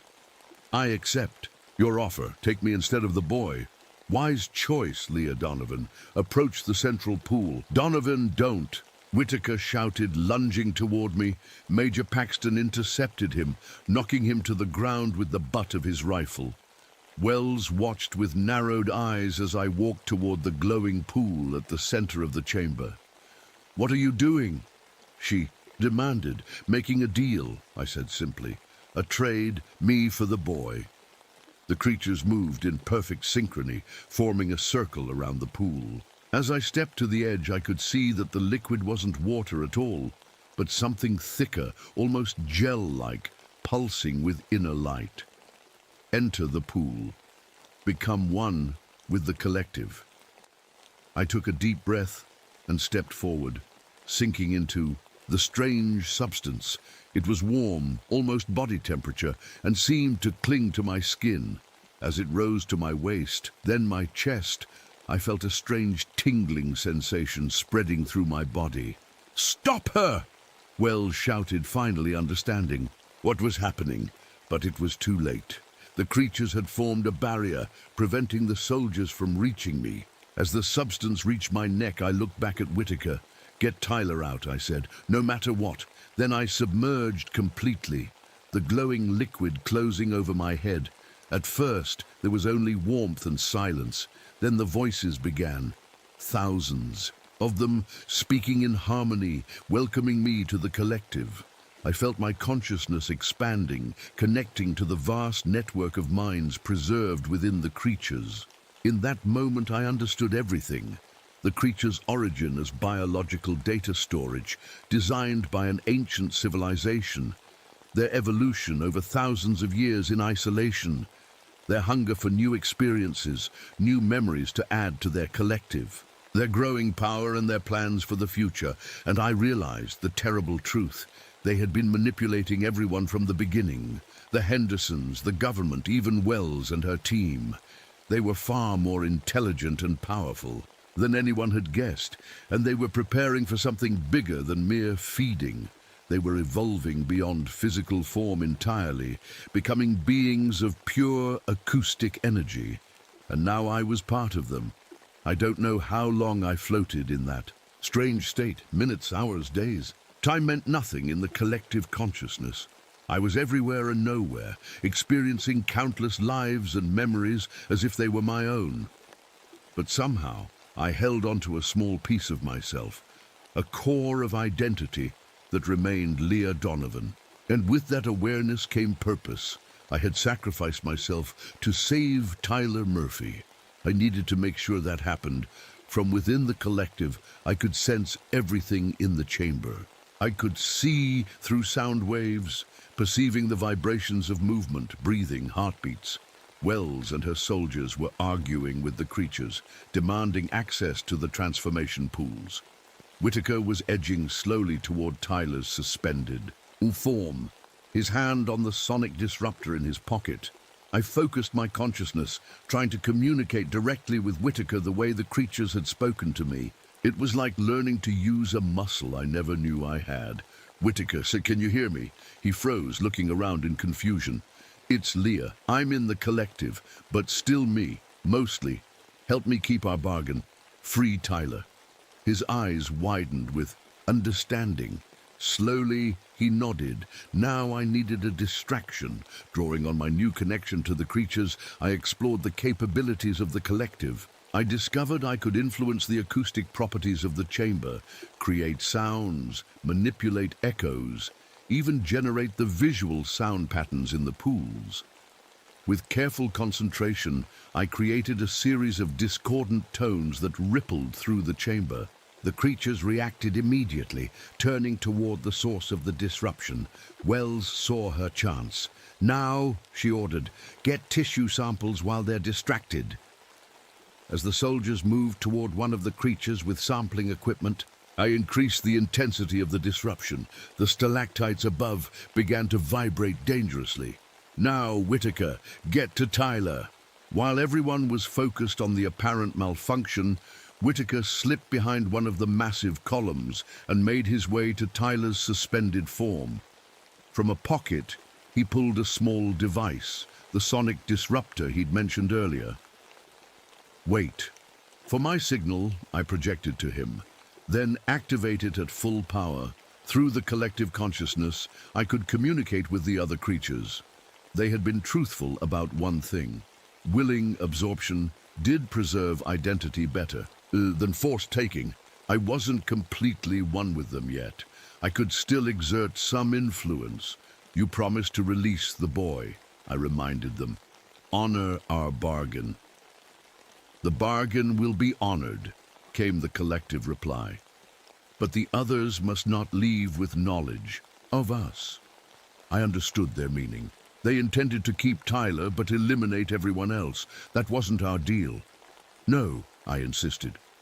"Tyler goes free with Whitaker. Wells and her people are your problem."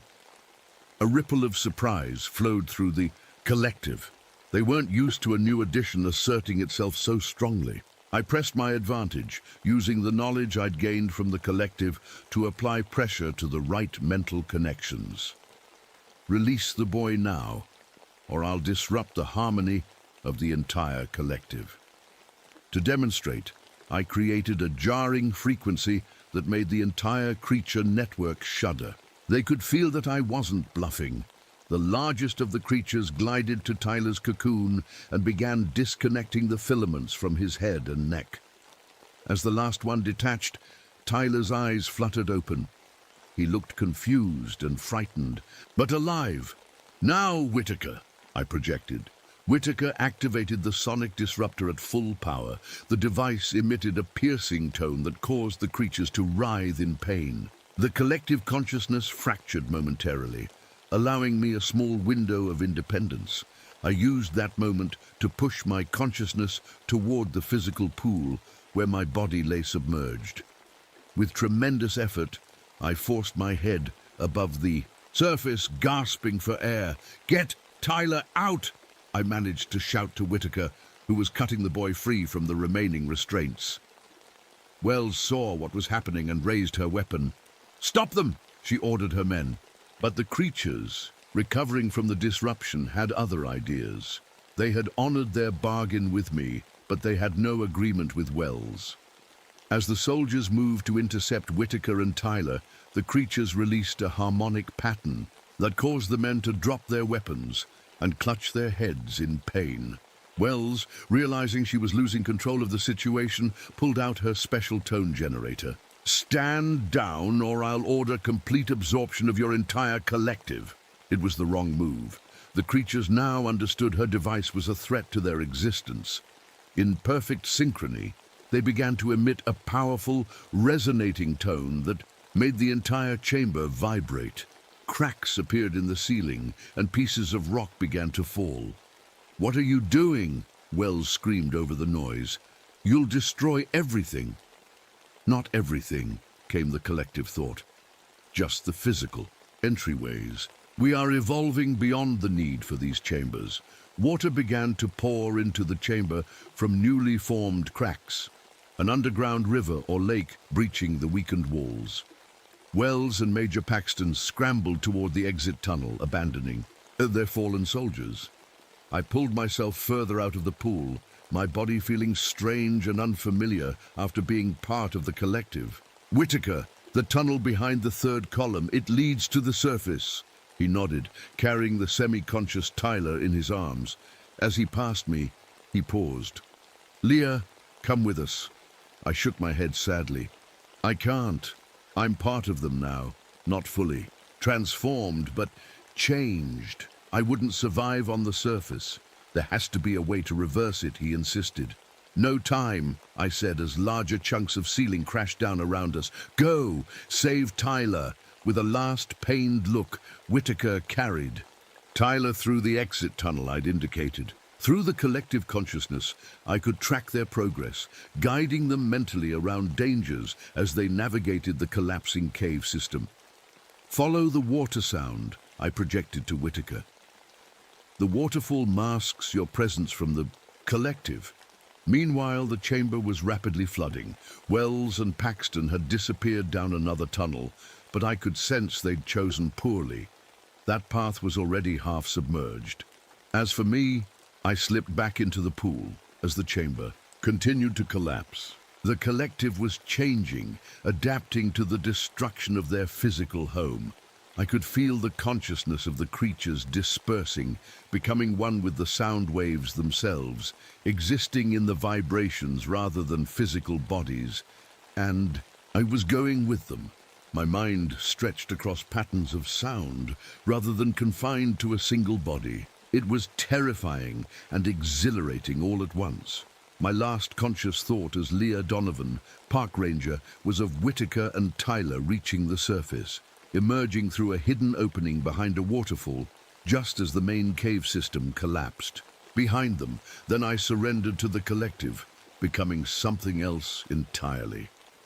3 days later, a massive government operation was underway at Green River State Park. The official story was a chemical spill from an old industrial site beneath the park. The area was quarantined, with specialized teams in hazmat suits searching the collapsed cave system for survivors. They found Wells and Paxton, barely alive in an air pocket.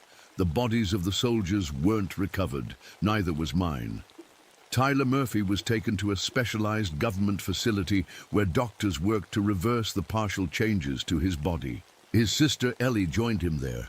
With time and treatment, their physical transformations were mostly reversed, though they retained strange abilities. They could hear sounds no one else could, and sometimes seemed to communicate without speaking. Their parents were officially declared dead, victims of a hiking accident. The truth was buried under layers of classified reports and deliberate misinformation. Whitaker was debriefed for weeks, subjected to what they called acoustic cleansing, to remove any lingering influence from the creatures.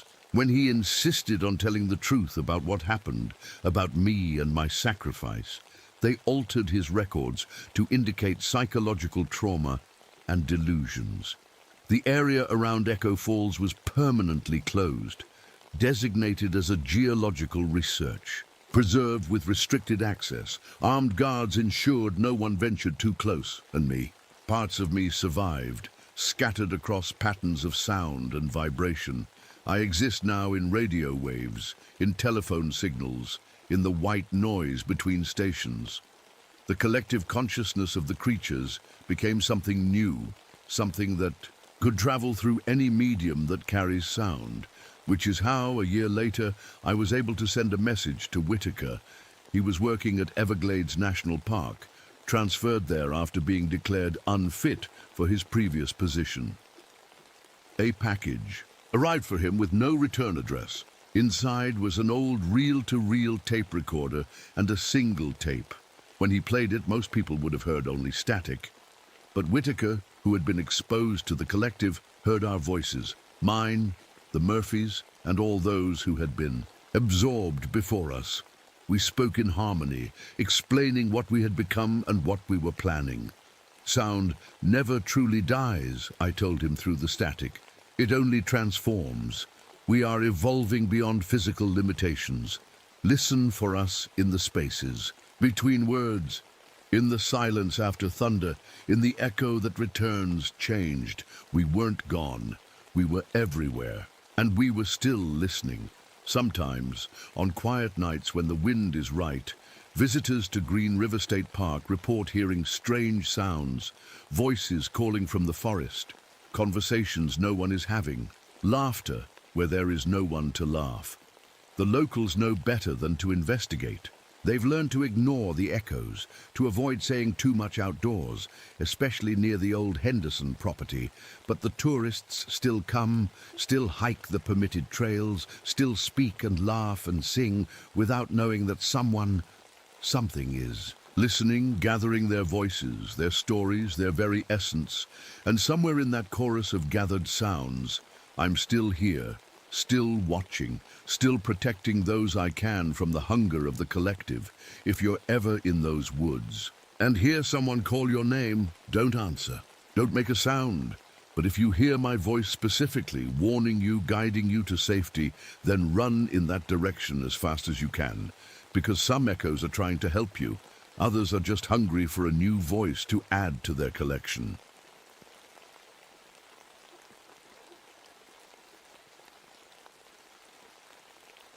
The trees were watching me.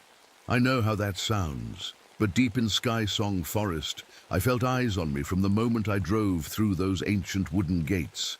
The sign had faded letters that read, "Welcome to Sky Song Ranger Station, no entry, after dark." Below it, someone had carved strange symbols into the wood. I should have turned around right then. My name is Marcus Reynolds. I'm a park ranger with 15 years of experience in the wilderness.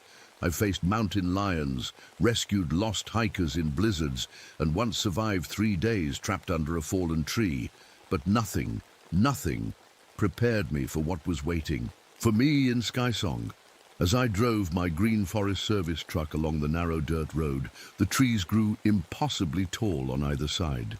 Red cedars and Douglas firs stretched up 200 feet, their massive trunks wider than my truck. The canopy was so thick that even though it was noon in the middle of summer, it felt like evening down on the forest floor. Everything was draped in moss, like the forest was slowly trying to swallow itself. I rolled down my window and was hit by the rich smell of damp earth and decaying leaves. But there was something else, something sweet and strange that I couldn't identify. And it was quiet. Too quiet. No bird songs, no insects buzzing, not even the sound of wind in the trees. Just the crunching of my tires on the gravel road. Fresh start, Marcus, I told myself. That's all this is. But I knew I was just running away. 2 years ago, I made a mistake that got someone killed. A family of hikers had ignored my warnings about an approaching storm. I went after them, but in the heavy rain I led them down the wrong trail. The father slipped off a muddy cliff edge while following me. His wife's screams still wake me up at night. After that, every ranger station felt like a dead end. So when the posting for Sky Song came up, a station that had been closed for 17 years, it seemed perfect. No one knew me here. No one knew what I'd done.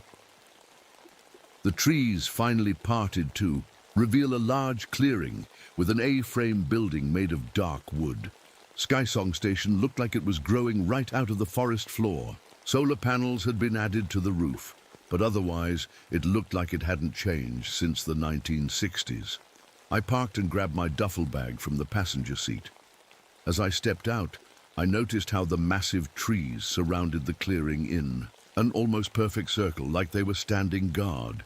The station itself seemed to be leaning away from the deeper forest, like it was trying to escape. A woman came out onto the porch. She was younger than me, maybe late 20s, with short black hair and a serious face. She wore the same Green Forest Service uniform I did, but hers was crisp and new. "You must be Reynolds," she called out. "I was starting to think you weren't." "Coming?" "Just Marcus is fine," I said, walking toward her. Traffic was bad coming out of Seattle. She didn't smile. "I'm Teresa Nakamura. Everyone calls me Tess. I've been here a week already. Come on in, I'll show you around." As we walked toward the station, I heard a low growl. I turned to see an old German shepherd standing at the edge of the porch, his hackles raised as he stared at me. "That's Ranger," Tess said. "Station dog. Don't mind him, he's suspicious of everyone at first." But the dog wasn't looking at me anymore. He was staring past me into the forest, a low growl still rumbling in his chest. "He's been doing that a lot lately," Tess said quietly. "I can't get him to go more than 10 feet from the building." The inside of the station was larger than it looked from outside. A big main room with a stone fireplace, radio equipment on a desk in the corner, and a wall of windows looking out at the forest. A wooden staircase led to an upper level with bedrooms and a bathroom. A kitchen and small dining area took up the back of the main floor. "Your room's upstairs, first door on the left," Tess said. "Kitchen's stocked, generators out back for emergencies, but we try to stick to solar. Radio's our only reliable communication. Cell service is non-existent, and satellite phone only works in the clearing." I nodded, taking it all in. "Not a lot of modern conveniences. That's why they sent you, right? Says in your file, you're good with the primitive stuff." There was a hint of challenge in her voice. "Yeah, I guess so." I dropped my bag on the floor. "So, what exactly am I walking into here?" The job posting was pretty vague. Tess crossed her arms. "Officially, we're reopening the station to increase ranger presence in this sector of the park. I'm here to study the biodiversity. I'm a biologist specializing in temperate rainforest ecosystems. You're here to manage the station and handle any hikers or campers. And unofficially," she hesitated, "unofficially, there's something wrong with this place."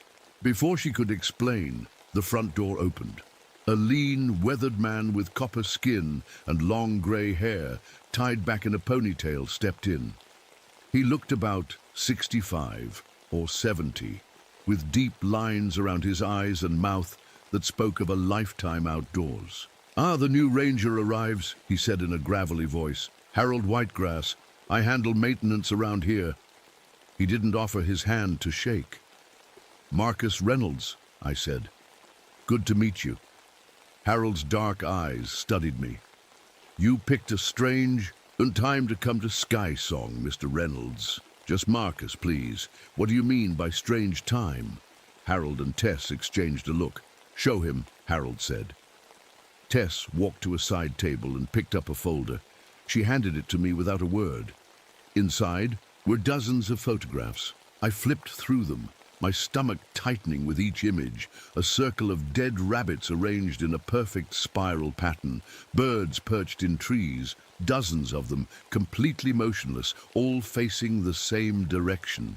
Elk standing in a line, evenly, spaced like they'd been measured, staring into the forest, and most disturbing, a tree with its bark peeled back to reveal what looked unnervingly like a human face. "What is this?" I asked. "That's what I've been documenting for the past week," Tess said. "Animal behavior unlike anything I've ever seen or read about. It's not natural." "Could be disease, contamination," I suggested. "That was my first thought too," she said. "But there's no pattern to it that fits any known pathogen. And then there's the sounds." Sounds. Harold moved to the window, looking out at the darkening forest. "Sky Song got its name from my people," he said. "The Quileute tribe lived here for thousands of years before your government made it a national park. In our language, the name means the music that comes from above." He turned to face me, his expression grim. "Our hunters avoided this place. We have stories about what lives here, the mimics, the whistlers, creatures that dwell in the canopy and lure prey by copying the sounds they hear." I wanted to dismiss it as superstition, but something in his steady gaze stopped me. "They can steal your voice," Harold continued, "and if you're not careful, they can steal your face too." A chill ran through me despite the warm day. "That's just a story though, right? A legend to keep people away from dangerous parts of the forest?" Harold didn't answer directly. 17 years ago, 3 rangers disappeared from this very station. The official report says they got lost, maybe ate some bad mushrooms that made them hallucinate. But I was here when they searched. I saw what the search dogs did when they got to the tree line. He nodded toward the forest. They wouldn't go in, not for any command or treat, just like old Ranger out there now. There's got to be a logical explanation, I said, but my voice lacked conviction. There is, Tess said, but I don't think it's one you'll like. I looked back at the photos in my hand, then out at the forest. The sun was setting behind the mountains now, casting long shadows across the clearing. The trees seemed to lean inward, as if they were listening to our conversation. Get some rest, Harold said, heading for the door. Things are always worse at night. What does that mean? I called after him. He paused at the door. It means lock your windows, Ranger Reynolds. And if you hear your own voice calling from the forest tonight, do not, under any circumstances, answer it. The door closed behind him with a heavy thud, leaving me alone with Tess and a growing sense that I'd made a terrible mistake coming here. I just didn't know how terrible it would turn out to be. I didn't sleep much that first night.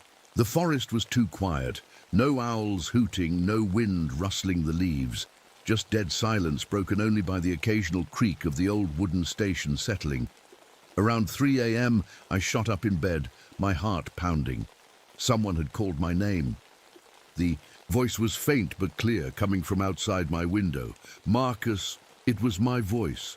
Exactly my voice, with the same slight rasp I get when I'm tired. I got out of bed slowly and moved to the window. The moon was bright enough to see the clearing and the dark wall of trees beyond. Nothing moved, no shapes, no shadows. Marcus, help me. Again, my own voice coming from the edge of the forest. I pressed my forehead against the cool glass, straining to see. For a second, I thought I saw something, a tall, thin shape standing between two trees. But when I blinked, it was gone. I remembered Harold's warning and stepped back from the window, pulling the curtains shut. I didn't sleep again that night. The next morning, I found Tess in the kitchen making coffee. "You look awful," she said, handing me a steaming mug. "Thanks," I mumbled, taking a grateful sip. "Did you hear anything last night?" She paused, studying my face. "Like what?" "Like voices, coming from the forest." She nodded slowly. "Sometimes, usually around dawn or dusk." "What did you hear?" "My own voice," I said, calling my name from the trees. Tess didn't seem surprised. "That's how it starts." "How what starts?" She didn't answer, just walked to the front door.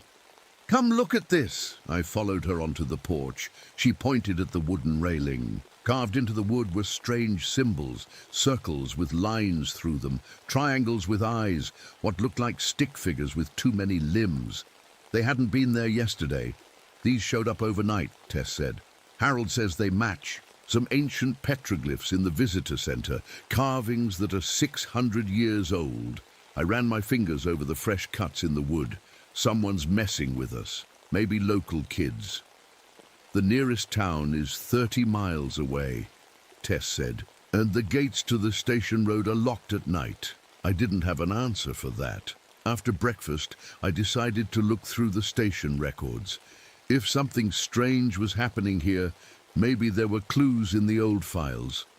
The station's office had a wall of metal filing cabinets filled with faded folders and reports. I found what I was looking for in a box labeled Incidents, 1960-1970. Inside was a thick folder about the disappearance of 3 Rangers in 1968. The incident Harold had mentioned. I spread the papers across the desk and started reading. Rangers Thomas Fulton, David Chen and Robert Nash had vanished during a routine patrol of the Sky Song Trail. The search lasted 2 weeks, but found no trace except for Nash's radio, broken at the base of a cliff. The final report was written by a detective, Nathan Woodward, from the county sheriff's office. His conclusion: the Rangers likely ate contaminated food that caused hallucinations from ergot poisoning, got confused, and became lost in the vast wilderness. Case closed. But the witness statements told a different story. A local hunter reported seeing figures moving in the trees, too tall and thin to be human. A hiker described hearing perfect mimicry of bird calls, but all coming from the same spot, like a recording playing on loop. The ranger's last radio transmission mentioned strange nests in the canopy and sounds that shouldn't be possible. I was so focused on reading that I jumped when Tess spoke from the doorway. "Find anything interesting?" she asked. I showed her the file. "The official story doesn't match the witness statements. Something doesn't add up." She nodded. "There's more. Check the bottom drawer of that cabinet over there, the locked one." "How do you know it's locked?" She tossed me a small key. "Because I found this hidden under the floorboards in my room. Took me 3 days to figure out what it opened. The key fit perfectly. Inside the drawer was a single file folder marked Classified, Project Canopy, 1969-1971. The cover page had Department of Defense and U.S. Forest Service logos, side by side. "What the hell is this?" I muttered, opening the folder. Project Canopy was a joint investigation into what they called acoustic anomalies and unidentified arboreal phenomena in Skysong Forest. After the rangers disappeared, the government sent a team of scientists to investigate. They set up equipment throughout the forest, sound recorders, motion sensors, cameras in the trees. The reports documented bizarre findings: sound recordings of impossible vocalizations, photos of strange nests woven from branches in the highest, parts of the canopy and trees that grew at accelerated rates, some adding inches in a single day. But the project ended abruptly in 1971 when 3 researchers vanished just like the rangers before them. The final report recommended the area be permanently closed and classified as a biohazard zone. But instead, someone had buried the file and simply closed the station for renovation. Until now. "Why would they reopen this place?" I asked, looking up at Tess. "Budget cuts," she said with a bitter laugh. "The park needs more ranger stations active to justify federal funding. Someone probably found this posting in a database and didn't bother checking why it was closed. Or they know exactly what happened here and sent us as fresh bait," I said, only half joking. Tess didn't smile. "I have something to show you." She led me to her room, where a laptop sat connected to various scientific equipment. She played an audio file labeled Day 4 Skysong Trail Marker 3. At first I heard normal forest sounds, bird calls, insects buzzing, the rustle of leaves. Then the bird calls began to overlap in an impossible way, like 10 different species were coming from exactly the same point. Then came a sound that made my skin crawl, a perfect recreation of Tess's voice saying, "Testing 1, 2, 3, which I recognized from the beginning of the recording. But there was something off about it, like the words were being formed by something that didn't understand what they meant. "That's from 3 days ago," Tess said. "I set up recording equipment at different spots along the trail. Listen to this one from yesterday." The second recording started with more forest sounds, then silence, then what sounded like human voices speaking backwards. When Tess reversed the audio, I heard my own voice, from conversations I'd had in the truck before even arriving at Skysong. "That's not possible," I whispered. "I wasn't even here yet." "There's more," Tess said. "I've been tracking tree growth rates. The trees around the central part of the forest are growing almost a foot per day, and they're all leaning toward the same spot, a clearing about 5 miles in that isn't on any of our maps." I thought about the strange symbols on the porch, the voices in the night, the mysteriously vanished rangers and researchers. None of it made any sense unless... "Harold," I said suddenly. "We need to talk to Harold." We found him at the tool shed behind the station. When we showed him the project, Canopy file, and played Tess's recordings, he just nodded, like we were confirming what he already knew. "The whistlers are getting stronger," he said. "The old bindings must be failing." "What bindings?" I asked. "Harold, what do you know about all this?" He sat on an overturned log and sighed. My grandfather was part of a tribal delegation that came here in 1923. A logging company had moved into this valley, and several workers were found dead. They were arranged in the trees, their skin removed. My people performed rituals to bind the tall ones to the ancient tree at the center of the forest. It worked, mostly. The spirits stayed in their territory, but sometimes they test the boundaries. Spirits? Tess asked. You mean like ghosts? Harold shook his head. Not human spirits, something older. Something that was here before people. I didn't know what to believe, but I couldn't ignore the evidence piling up. The center of the forest, the place all the trees are leaning toward, is that where this ancient tree is? Harold nodded. Sky Song Ridge, the heart of their territory. We need to see it, I said. If something's there that's causing all this, we need to document it, get help. No one will believe you, Harold warned. They'll say you're crazy, just like they did with the others.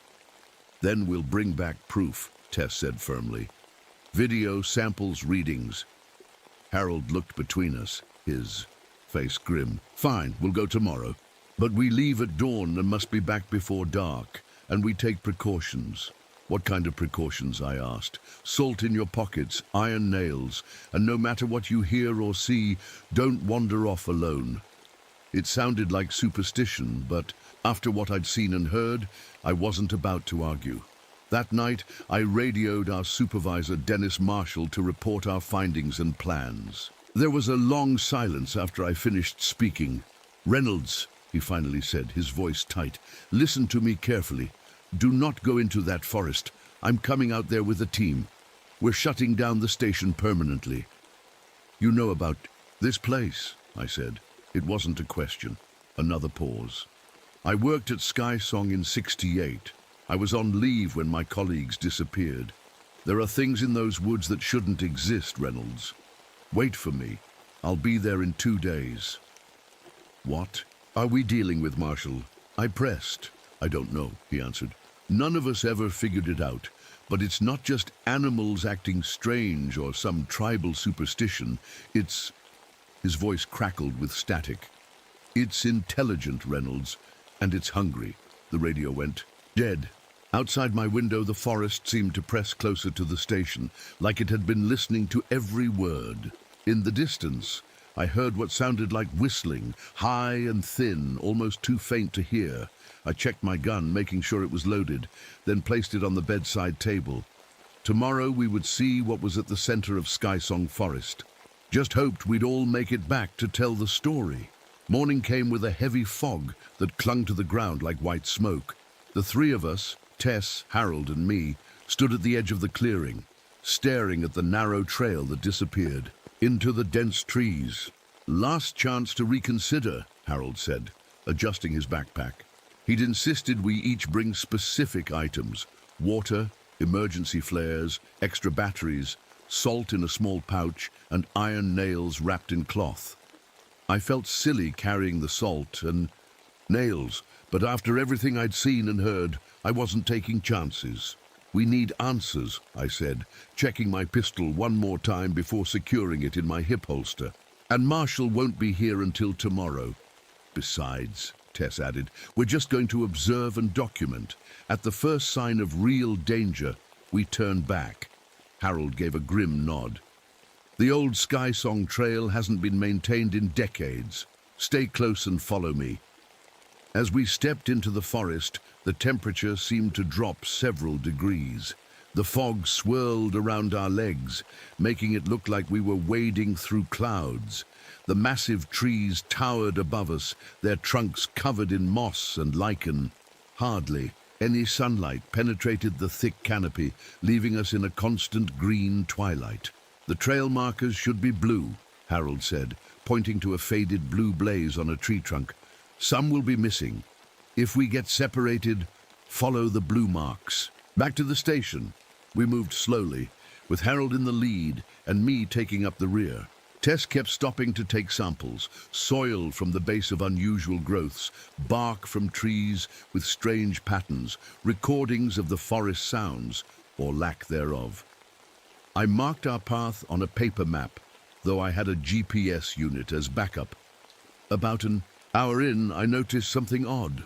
The moss, I said, pointing to the trees around us. It's all growing on the north side. That's normal, Tess replied. Moss typically grows on the north side of trees in the northern hemisphere because it's shadier and moister. No, look closer, I insisted. It's growing on the north side of every tree, perfectly aligned, like they're all pointing to something. Tess examined several trees and frowned. You're right, that's not natural. It's showing us the way, Harold murmured. To the center. We continued deeper into the forest. The trail became harder to follow, sometimes disappearing completely under fallen trees or new growth. The silence was oppressive. No birds, no insects, not even the sound of our footsteps seemed to echo normally. Listen, Tess whispered suddenly, holding up a hand. We froze. At first, I heard nothing. Then I noticed it. When Harold shifted his. Oh, wait! The sound of his boot on the leaves came a half-second after the movement, like an audio delay. Sound isn't working right, I said, my voice strangely flat in the dead air. Try this. I snapped my fingers. The sharp click seemed to bounce around us, repeating several times when it should have faded quickly. The acoustic anomalies from Project Canopy, Tess said. The reports mentioned this. Harold looked increasingly nervous. We should keep moving. Standing still too long attracts attention. Attention from what? I asked. He didn't answer, just continued down the trail. Around noon, we reached a small stream that cut across our path. The water was crystal clear, but something wasn't right. Look at the direction it's flowing, Tess said, kneeling beside it. The water was flowing uphill, not dramatically but enough to be noticeable, defying the basic laws of gravity. This is impossible, I said, watching leaves float upstream. Everything's backwards here, Harold said. Time, sound, even gravity. The deeper we go, the worse it gets. We carefully crossed the stream using fallen logs as bridges. On the other side, the forest changed. The trees grew closer together, their branches intertwining above us like bony fingers clasping together. The ground was covered with strange mushrooms, pure white caps with blue stems that seemed to pulse slightly when we got too close. Don't touch those, Harold warned. Don't even breathe near them. We gave the mushrooms a wide berth. As we moved forward, I noticed something hanging from a low branch ahead. Getting closer, I realized it was the carcass of a fox, its skin peeled back and stretched out like a grotesque flag. Around it, smaller animals, mice, squirrels, birds, were arranged in a spiral pattern on the ground. What did this? I whispered, fighting the urge to be sick. They're learning, Harold said cryptically, experimenting. With what? Tess asked, taking photos of the disturbing display. With life, death, the spaces in between. Harold pointed ahead. We're close now. The trail widened slightly, then suddenly opened into a perfectly circular clearing about 50 feet across. Unlike the rest of the forest, this space was bathed in sunlight streaming down from a perfect circle of open sky above. In the center stood the largest tree I'd ever seen, a massive Douglas fir that must have been over 1,000 years old. Its trunk was easily 15 feet wide, and it soared upward like a wooden skyscraper. But the truly disturbing part was the ground around it. The entire clearing floor was covered in small animal bones, thousands of them, arranged in concentric circles around the tree. The bones were bleached white, as if they'd been there for years. Yet the patterns were pristine, undisturbed by weather or scavengers. Near the base of the giant tree, the bark had been carved with images, crude but unmistakable figures showing tall, thin creatures in the treetops above human-like shapes, with blank faces. This is it, Harold said, his voice hushed. The Heart of Sky Song. Tess moved forward with her equipment, taking readings and samples. I circled the clearing's edge, examining the perfect ring of trees surrounding it. They all leaned slightly inward, as if bowing toward the central tree. Harold! I called. "What exactly are we looking at here?" He joined me at the edge of the clearing. "This is where they bound the tall ones. My grandfather was here in 1923 with the tribal elders. They performed ceremonies for 3 days to trap the spirits in the ancient tree." "Who are these tall ones?" I asked. "We have many names for them. The mimics, the whistlers, the tall ones who take faces." Harold looked up into the canopy. "They were here before humans. My people knew to avoid this valley. But then the loggers came and they didn't know. They cut trees they shouldn't have cut, disturbed things that should have been left alone.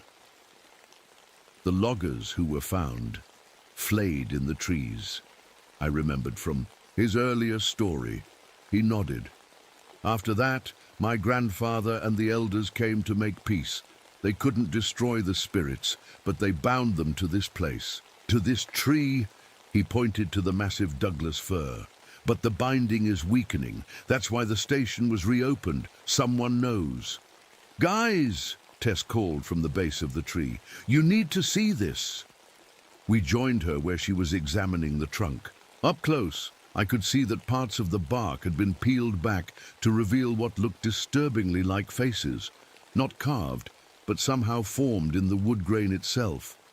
They weren't exactly human faces, more like approximations made by something that had only seen humans from a distance. "The tree's alive," Tess said. "I mean, all trees are alive, but this one has a heartbeat." She pressed a scientific instrument against the trunk. "Listen." A rhythmic thumping came from the device's speaker. Slow, steady, powerful, like a massive heart beating inside the ancient wood. "That's impossible," I muttered, though I was starting to question what was possible anymore. "We need to go," Harold said suddenly, looking up at the sky. "It's getting late. We don't want to be here when the sun sets." He was right. The afternoon was advancing, and with the thick forest to trek through, we'd barely make it back by dusk. "If we left now, just a few more readings," Tess pleaded, moving around the tree. I joined Harold at the edge of the clearing while Tess finished her work. "You think whatever's here is responsible for the missing rangers and researchers?" I asked quietly. "I know it is," he replied. "They came too close, stayed too long. The tall ones took them." "What exactly are these things, Harold?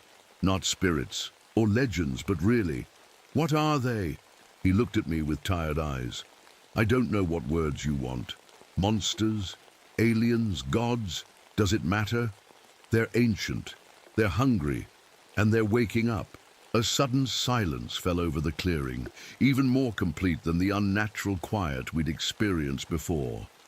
No rustle of leaves, no distant sounds, nothing. Like the whole forest was holding its breath. Then we heard it. From high above came a perfect recreation of our earlier conversation from hours ago. My voice asking about the moss, Tess's reply, word for word. But it wasn't an echo or recording. The voices moved, circling above us in the canopy. "Don't look up," Harold whispered urgently. "Don't make any sudden movements." But Tess, still by the tree, was already staring upward, her face pale. I couldn't help myself. I followed her gaze. At first, I saw nothing in the tangle of branches, far above. Then something moved. Long, thin limbs like bare branches unfolded, stretching impossibly. A figure, at least 9 feet tall but skeletally thin, shifted between the highest branches. Its skin was bark-like, mottled grey and brown, and it moved with strange, jerky motions like a stop-motion puppet. Where its face should have been, there was only a vertical slit, like a closed mouth running from forehead to chin. As I watched, in horror, the slit opened, revealing nothing but darkness inside. From that impossible mouth came Tess's voice, perfectly mimicked. "This is impossible." The thing began to descend, moving spider-like from branch to branch. "Run," I whispered. "Now!" Tess grabbed her pack and bolted toward us. As we turned to flee, more voices erupted from the canopy, dozens of them speaking in unison, using our voices, Harold's voice, even voices I didn't recognize that must have belonged to the missing. Rangers from decades ago. We ran back the way we came, following the blue trail markers. Behind us, a high-pitched whistling sound started, a noise so piercing it made my ears hurt. Harold stumbled, clutching his head. "Keep going," I shouted, grabbing his arm to steady him, but he went rigid, his body locking up as if paralyzed. "You got me," he gasped. "The whistle. Can't move." I looked back in horror. One of the creatures was descending the trunk of a nearby tree with impossible speed, moving like a giant insect. In seconds, it was on the ground and approaching Harold with those jerky, unnatural movements. Without thinking, I drew my gun and fired. The creature jerked as the bullet hit it, and a bright blue liquid, like glowing sap, oozed from the wound. It made a sound like breaking branches and retreated slightly. The whistling stopped. Harold gasped and collapsed to his knees. "Come on!" Tess screamed, pulling at him. Together we got Harold to his feet, and we ran through the forest as fast as we could, following the blue markers in the fading light. Behind us, the whistling started again, joined by others, a chorus of eerie, high-pitched sounds that seemed to come from all directions. Shapes moved in the trees around us, keeping pace, watching. Harold was barely conscious, mumbling words I couldn't understand. His face looked strange, slightly blurred, like a photograph that wasn't quite in focus. When I touched his cheek, his skin felt wrong, too hard, almost like wood. "We have to get him back to the station," I panted to Tess as we half-carried, half-dragged Harold along the trail. "What happened to him?" she asked, her voice shaking. "I don't know," I admitted. "But one of those things touched his face before I shot it." The creatures didn't attack again, but they followed us all the way back, staying just out of clear sight, whistling to each other from the canopy. By the time we reached the edge of the clearing where the station stood, the sun was setting, painting the sky blood red through the trees. We burst out of the forest and didn't stop running until we were inside the station with the doors locked behind us. Harold had fallen completely unconscious. We laid him on the couch in the main room, and I finally got a good look at his face. It wasn't just blurry, it was shifting. Subtle movements under the skin, like something was trying to rearrange his features from within. And from his ear, barely visible, protruded what looked like a tiny green seedling. "Tess," I said, my voice barely a whisper. "Look at this." She leaned in close, her scientific curiosity temporarily overcoming her fear. "It's like he's changing." Outside, the forest had gone silent again, but somehow that silence felt more threatening than any sound, like a predator holding perfectly still before it pounces. We were safe in the station for now, but Harold was transforming into something else right before our eyes, and whatever had followed us from the heart of Skysong Forest was waiting just beyond the walls, and night was falling fast. Night fell like a heavy blanket over Skysong Station. Tess and I took turns watching Harold, who lay motionless on the couch, except for the occasional twitch. The tiny seedling growing from his ear had gotten bigger in just a few hours. Now it was a small sprout with 2 tiny leaves unfurling. "We need to get him to a hospital," Tess said, checking his pulse for the 10th time. "The nearest hospital is 3 hours away," I reminded her, "and we can't leave until morning. Remember what Harold said about not going out after dark?" Then we call for emergency evacuation, a helicopter. "No pilot will fly into these mountains at night," I said. "And even if they would, I don't think we should bring whatever's happening to Harold to a populated area, not until we understand it." Tess rubbed her eyes. "Then what do we do?" I had no good answer. I tried the radio again, hoping to reach Marshall or any other ranger station, but got only static. Even the emergency channels were dead. "They're blocking the signal somehow," Tess said. "Those things in the forest. I didn't want to believe it, but nothing would surprise me anymore." "Let's go through what we know. What did the Project Canopy files say about these creatures?" Tess grabbed the folder we'd found and flipped through it. Not much concrete. They documented the acoustic anomalies, the strange growth patterns, the missing people, but they never got clear photos or specimens. The researchers theorized that the creatures aren't separate entities, but extensions of something else. Extensions of what? The tree, she said. The big one in the clearing. They thought it might be a colonial organism, one that evolved the ability to create mobile puppets from the biological material it consumes.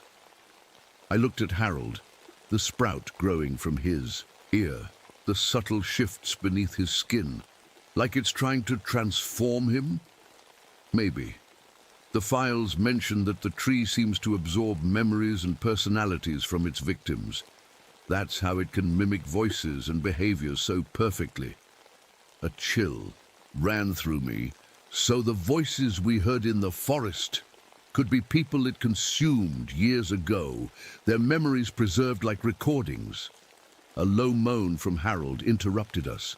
His eyes fluttered open, but something was wrong.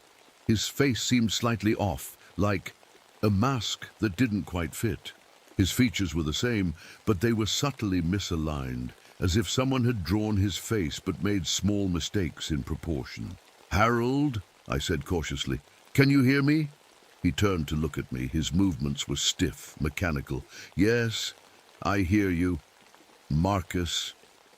His voice had strange pauses between words. "How do you feel?" Tess asked, keeping her distance. "I feel different. The tree is in me now." Harold sat up with jerky movements. "You shouldn't have. Come to the clearing. Now it knows you're here." I took a step back, my hand moving to my holstered gun. "What happened to you in the forest?" "Harold?" It touched me, tasted me. His head tilted at an unnatural angle. "Now I'm changing, becoming like them." "Is there any way to stop it?" Tess asked. "To help you?"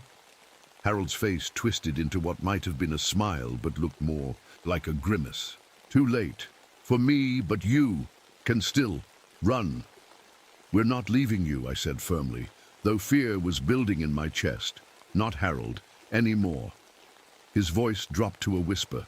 "Harold is here, but also there in the tree with the others." Suddenly, his body went rigid.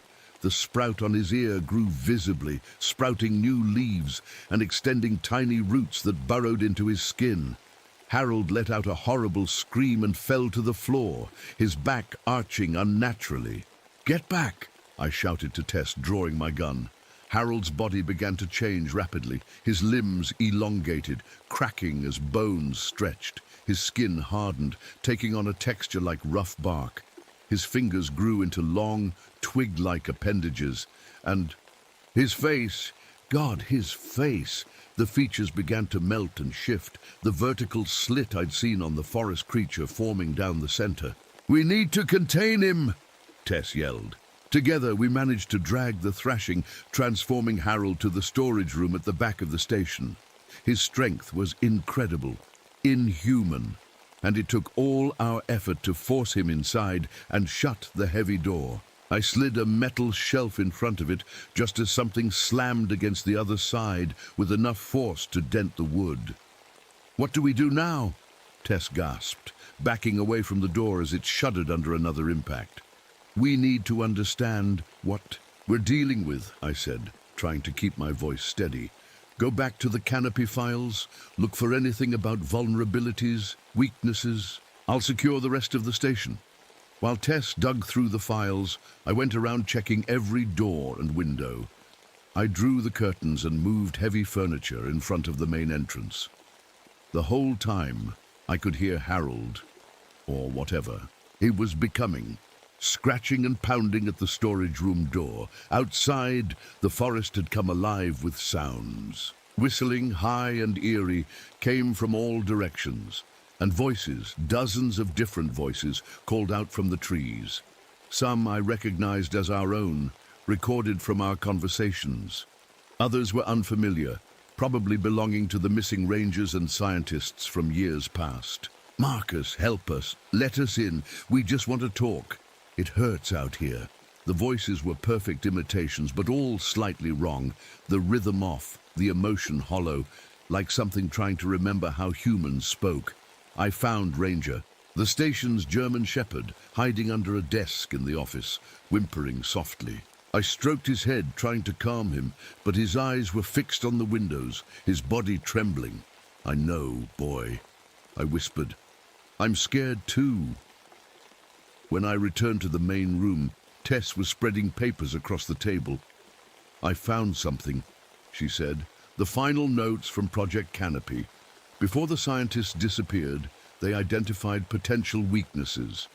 She pointed to a page filled with scientific jargon and hastily scribbled notes. They thought the organisms might be vulnerable to fire and certain ultrasonic frequencies that disrupt their connection to the main tree. "We can work with that," I said. "We have kitchen supplies we can use to make improvised flamethrowers.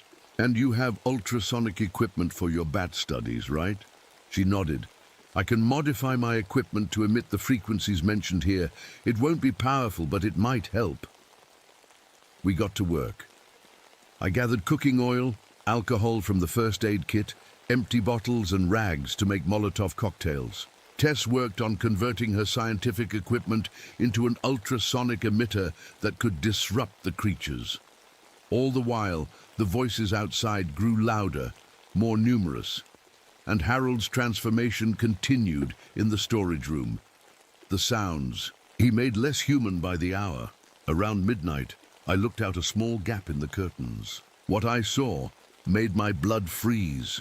The clearing around the station was filled with creatures, dozens of them, tall, thin figures with bark-like skin and featureless faces, except for those vertical mouth slits.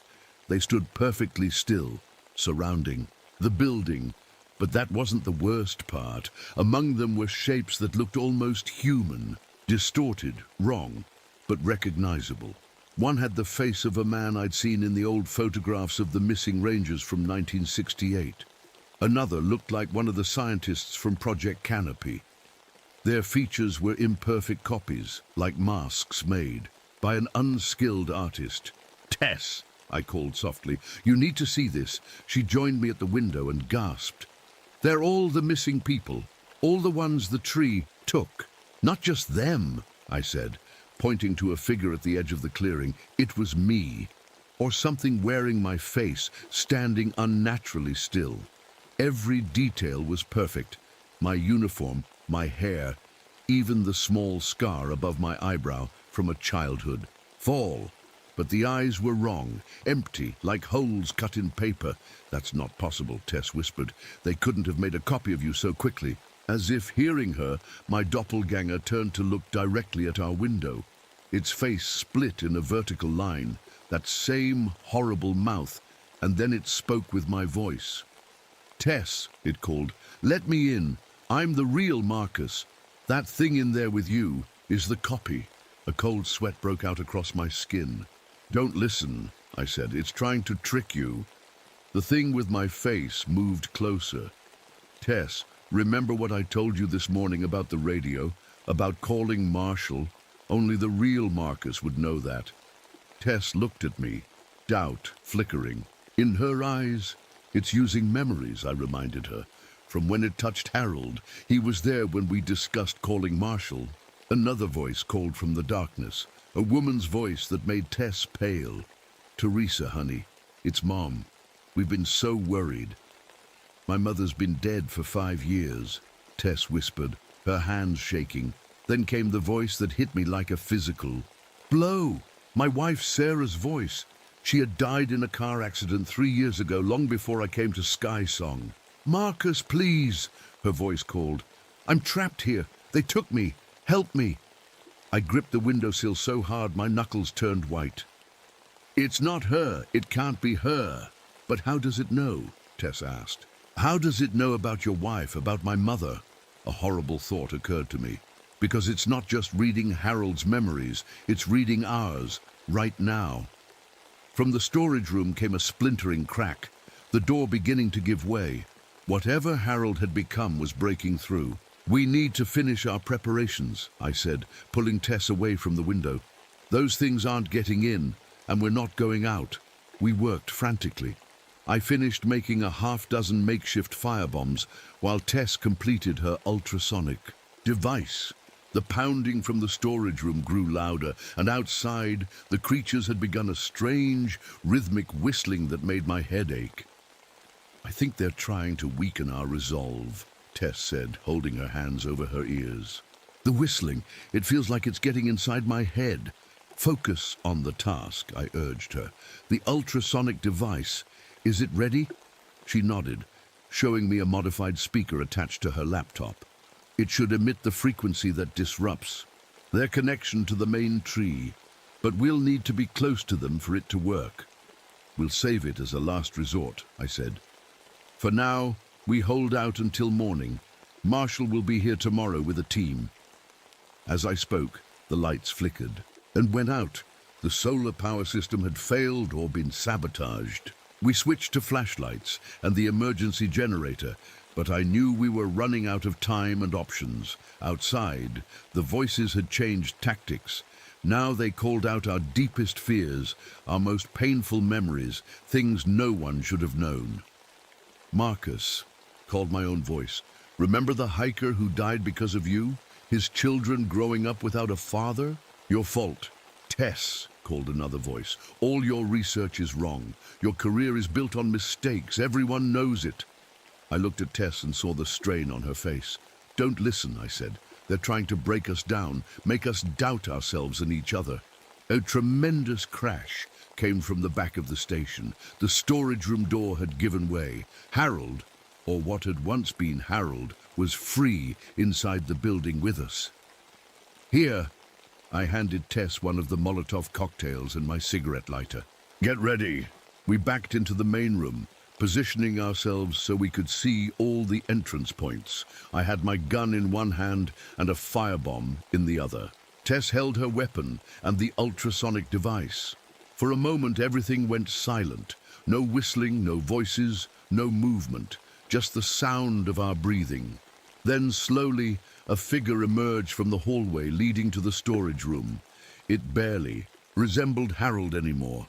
9 feet tall, impossibly thin, with limbs that bent at unnatural angles. Its skin was rough bark, and branches grew from its shoulders and head.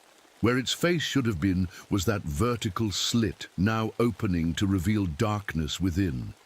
"Last chance," it said in a voice that was partly Harold's and partly something ancient and cold. "Join us or die." Behind it, I could see more shapes pressing against the windows and doors, the creatures from outside trying to get in. The entire station creaked and groaned as if under siege. "We're not giving up," I said, raising my gun, "and we're not joining you." The thing that had been Harold tilted its head at an impossible angle. "Then you will feed the tree." It lunged forward with shocking speed, its arm extending like a branch, fingers elongating into sharp wooden points aimed at my face.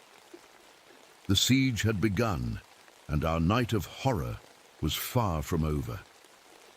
The thing that used to be Harold moved with shocking speed. I fired my gun twice, hitting it in the chest. Blue sap oozed from the wounds, but it barely slowed down. I dove to the side as its branch-like fingers slashed the air where my face had been. "The ultrasonic device," I shouted to Tess. "Try it now." Tess activated her modified speaker. A high-pitched whine filled the room, too high for human ears to fully hear, but I could feel it vibrating in my teeth and skull. The effect on the creature was immediate. It staggered back, its wooden limbs shaking uncontrollably. The vertical slit that served as its mouth opened wide in what must have been a silent scream. Outside, the whistling from the other creatures faltered and became chaotic, like an orchestra suddenly playing out of tune. "It's working," Tess yelled. But our victory was short-lived. The windows of the station exploded inward as multiple creatures smashed through. Glass rained down as their tall, thin forms unfolded inside our supposed sanctuary. "Run for the truck," I shouted, lighting one of the Molotov cocktails and throwing it at the nearest creature. The bottle shattered, spraying burning liquid across its bark-like body. It erupted in blue-green flames that spread with unnatural speed. Tess grabbed her backpack and the ultrasonic device. I snatched up the remaining firebombs and my gun. Together, we ran for the side door that led to where our truck was parked. We burst outside into chaos. The clearing was filled with creatures, all disoriented and staggering from the ultrasonic frequency. The ones nearest the burning creature were backing away from the flames. I threw another firebomb, creating a path to the truck. "Get in!" I yelled, tossing Tess the keys. "Start it up." As Tess ran for the driver's side, something hit me from behind.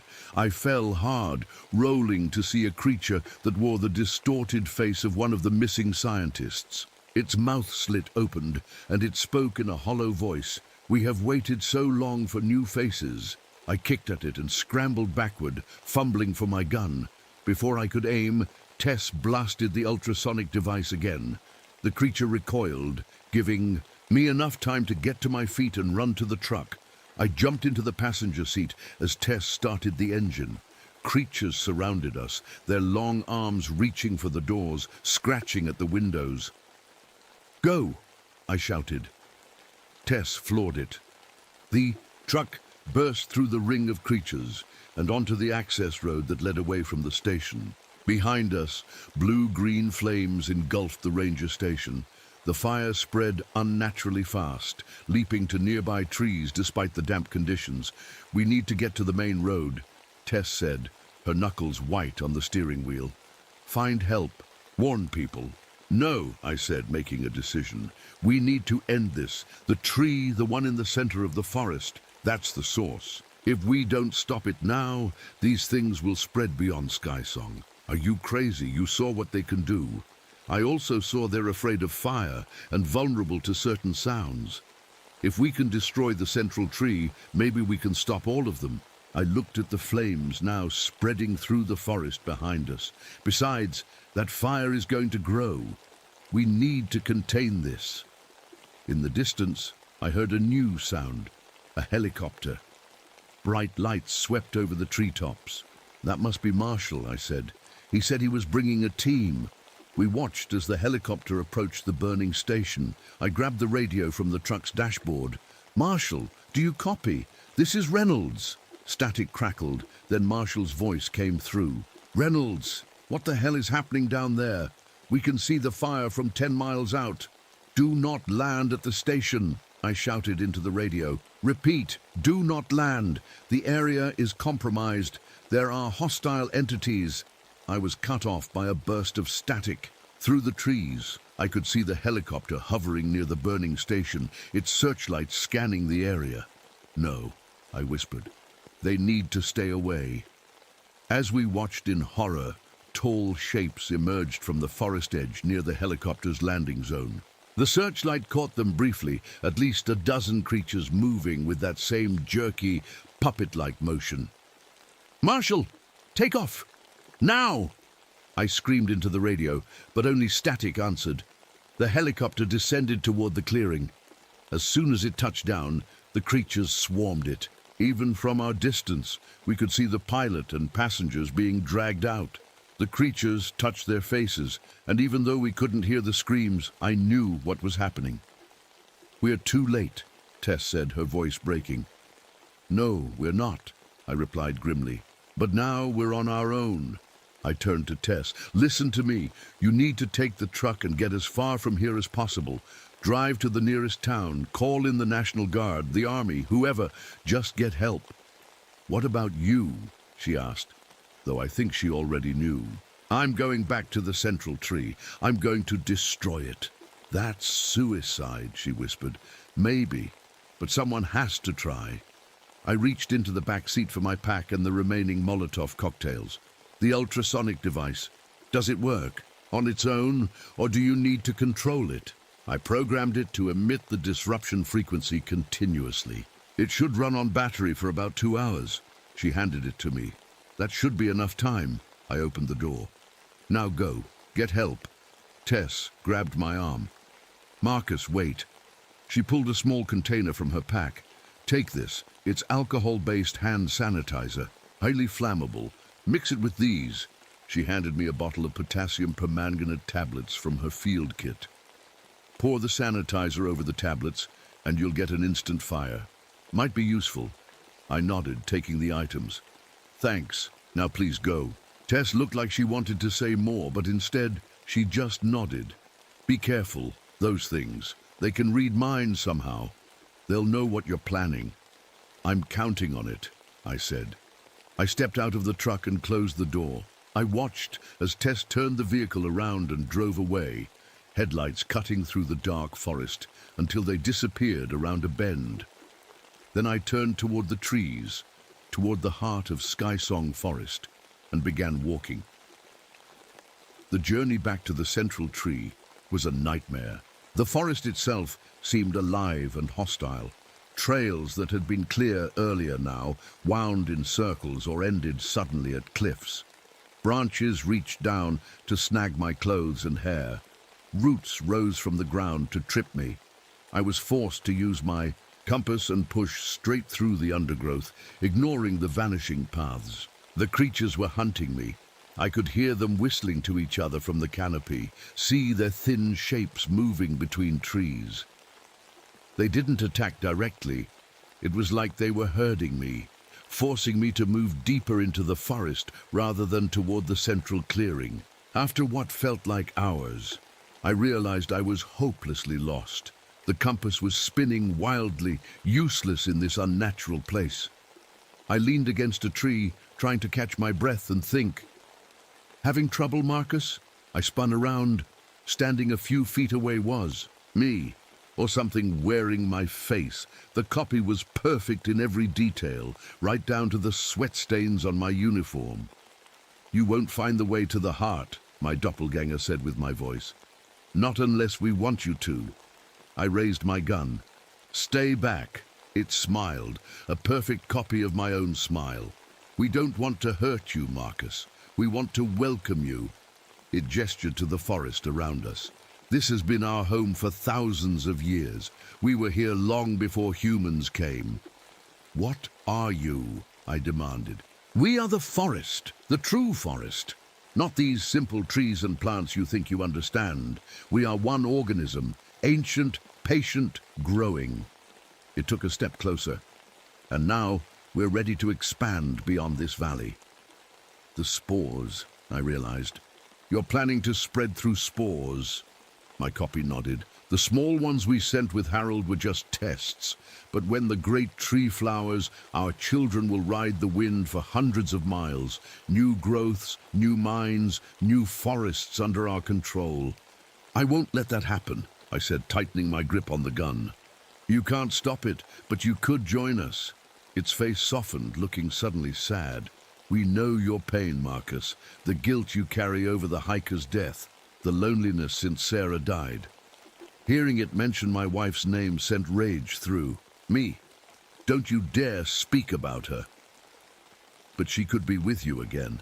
The thing's face began to change, features shifting until I was looking at Sarah's face on my body. Then it changed completely into her form, perfect in every detail. I'm still here, Marcus, my memories preserved in the great tree. I knew it was a trick, but seeing her, hearing her voice, made my heart ache. You're not her. You're just using her memory to manipulate me. Sarah's face smiled sadly. We preserve everything we absorb, Marcus. Nothing is truly lost to us. No one truly dies. Another figure stepped from behind a tree, the hiker who had died under my watch 2 years ago. I don't blame you, Marcus, it said in his voice. It was an accident. More figures appeared, faces I recognized from photographs of the missing. Rangers and scientists all watching me with empty eyes. We could be together, Sarah's voice said. All of us. No more guilt, no more pain. Just join us. For a moment, just a moment, I felt myself wanting to believe. The chance to be with Sarah again, to be free of the guilt I'd carried for years. But then I remembered what these things truly were. Memory parasites. Mimics using my own mind. Against me. No. I said firmly. "You're not Sarah. You're not any of them. You're just copies made by a parasite." The Sarah thing's face hardened. "Then you will feed the tree like all the others." The figures moved toward me as one. I turned and ran, crashing through the undergrowth. Behind me, I heard them pursuing, no longer bothering to maintain their human appearances, moving with that unnatural speed through the trees. I activated Tess's ultrasonic device. The high-frequency whine filled the air, and I heard the creature's movements falter. Using the distraction, I changed direction, trying to find my way back to the central clearing. Suddenly the trees parted, and I found myself at the edge of a familiar circular clearing. The massive ancient tree stood in the center, even more imposing in the moonlight. But something had changed since our first visit. The trunk had split open like a massive wound, revealing a hollow chamber inside. A sickly blue-green light pulsed from within, like a heartbeat. I approached cautiously. The bone circles on the ground seemed to shift and move in the corner of my vision, but when I looked directly at them, they were still. The air hummed with energy, and that sweet, strange smell I'd first noticed upon arriving at Skysong was overwhelming here. At the entrance to the hollow trunk, I froze. Inside, suspended in glowing blue sap, were bodies, dozens of them, preserved like insects in amber. I recognized faces from the old photographs, the missing rangers from 1968, the scientists from Project Canopy, and newer additions that must have been hikers or campers who had vanished over the years.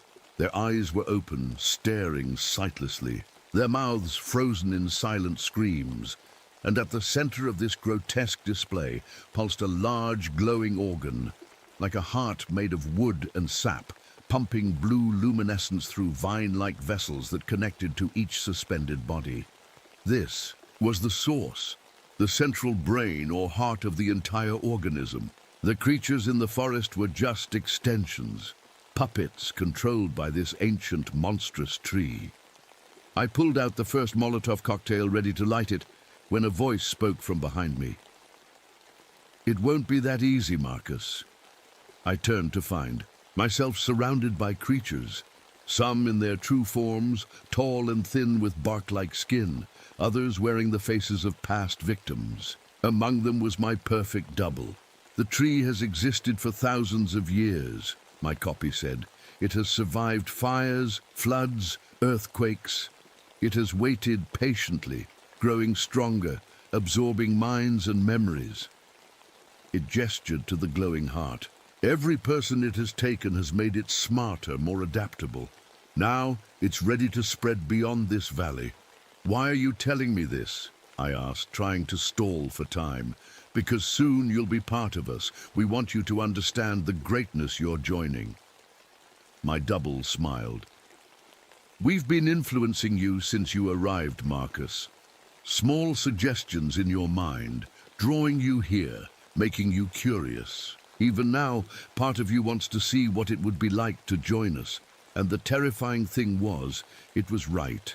I could feel it, a small voice in the back of my mind urging me to surrender, to step into the tree's embrace, to give up my struggle. The creatures had been in my head all along, subtly guiding my thoughts. "No," I said, fighting the compulsion. "I make my own choices." In the swift motion, I activated the ultrasonic device at its highest setting and flung it into the center of the gathered creatures. They recoiled from the sound, their forms shaking and distorting.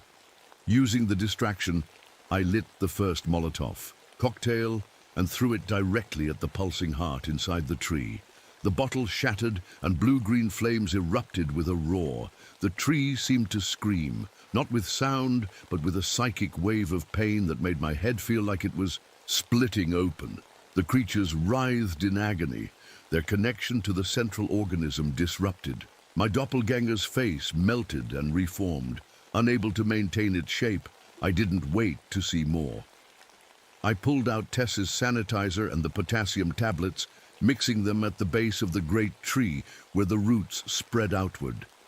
The chemicals reacted violently, bursting into hot, intense flames that caught on the dry bone dust covering the ground.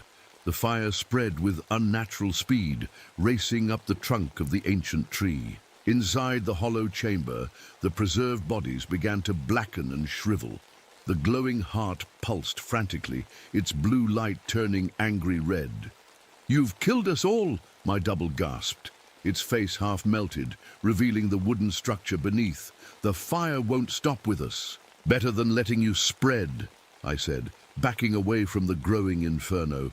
The flames leapt from the central tree to the surrounding forest with impossible speed. Trees burst into blue-green fire, and the creatures howled a terrible chorus of pain and rage. The ground beneath my feet began to split open, roots tearing themselves up as the entire ecosystem convulsed.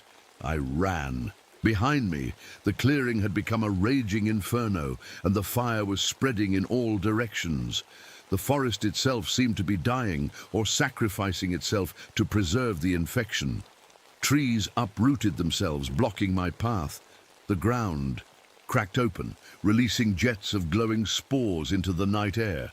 I dodged falling branches and leaping flames, trying to find my way back to the road.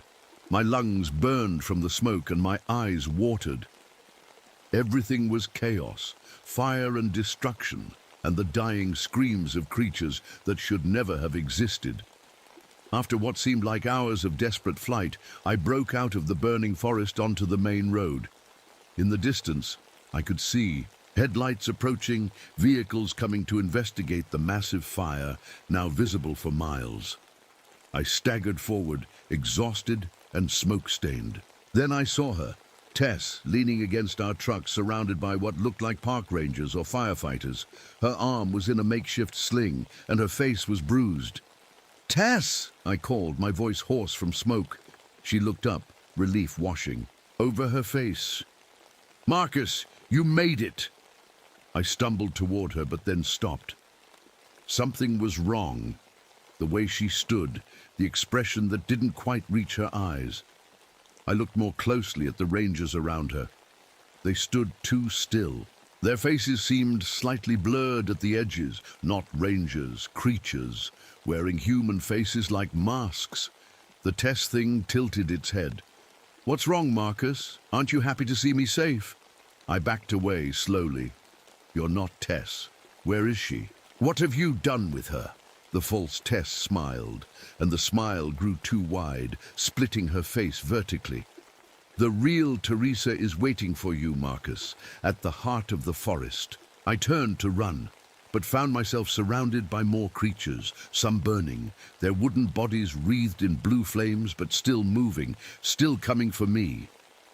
"You can burn the tree," my double said, emerging from their ranks, its body half consumed. "By fire, but the spores are already spreading. You've only ensured we'll travel faster, farther." It was right. The massive fire was creating a powerful updraft, carrying millions of glowing spores into the night sky. The wind would take them for hundreds of miles. I was out of options, out of weapons. The creatures closed in around me, their branch-like hands reaching for my face. This was it. I had failed. The infection would spread beyond Skysong, and no, one would believe the truth until it was too late. But then, over the roar of the fire, I heard an engine. Headlights cut through the smoke, and a truck burst through the ring of creatures, scattering them. The passenger door flew open. "Get in!" Tess shouted. The real Tess, her face streaked with soot and blood. I didn't hesitate. I dove into the truck as the creatures recovered and lunged for us. Tess floored the accelerator, and we sped away down the road, the burning forest of Skysong receding in the rearview mirror. "I thought they got you," I gasped. "Almost did," Tess said grimly. "A group of them attacked me on the road. I got away, but not before." She pulled back her collar to reveal a small wound on her neck, where a tiny green sprout was beginning to emerge. My blood went cold. "Tess, I know," she said quietly. "I can feel it growing inside me, changing me. I don't have much time." She handed me a small device. "That's why I came back. Take this. It's a satellite phone. Works anywhere. Call for help," Warn them. We'll find a way to stop it, I said, not believing my own words. There must be a treatment, a cure. Tess gave me a sad smile. No, Marcus. I've seen the research. Once it starts, there's no stopping it. But you can still get away, still warn people. As we crested a hill, we saw the full extent of the disaster behind us. Skysong Forest was an ocean of blue-green flames, spreading in all directions. Above it, a glowing cloud of spores drifted on the wind, heading toward distant cities. It's too late, I whispered. Maybe not, Tess said, her voice stronger. The infection travels through spores, but it starts small, isolated. If they quarantine the area quickly enough, contain the initial growth points. They'd need to know what they're looking for, I said, and they'd need to believe us. Tess's hands tightened on the steering wheel. Then we make them believe. We have evidence, the recordings, the samples I collected, and we have this. She nodded toward her neck, where the sprout was visibly growing. Living proof, I wanted to argue, to find another solution, but we both knew there wasn't one. Tess was infected. Soon she would become like Harold, like all the others taken by the tree. I'm sorry, I said, feeling utterly helpless. Don't be, she replied. Just promise me something. When it happens, when I change, don't let me hurt anyone. And make sure they study me. Make them understand what they're facing. Ahead of us, the road stretched into darkness.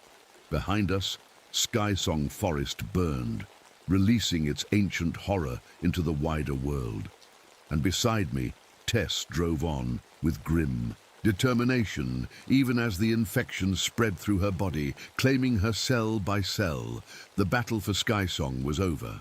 We had lost, but the war to save everything else was just beginning, and I knew with cold certainty that the nightmare was far from over. 1 year later, Seattle. I stare out the window of my secure room at the research facility just outside. Seattle. The leaves are turning gold and red on the trees in the courtyard.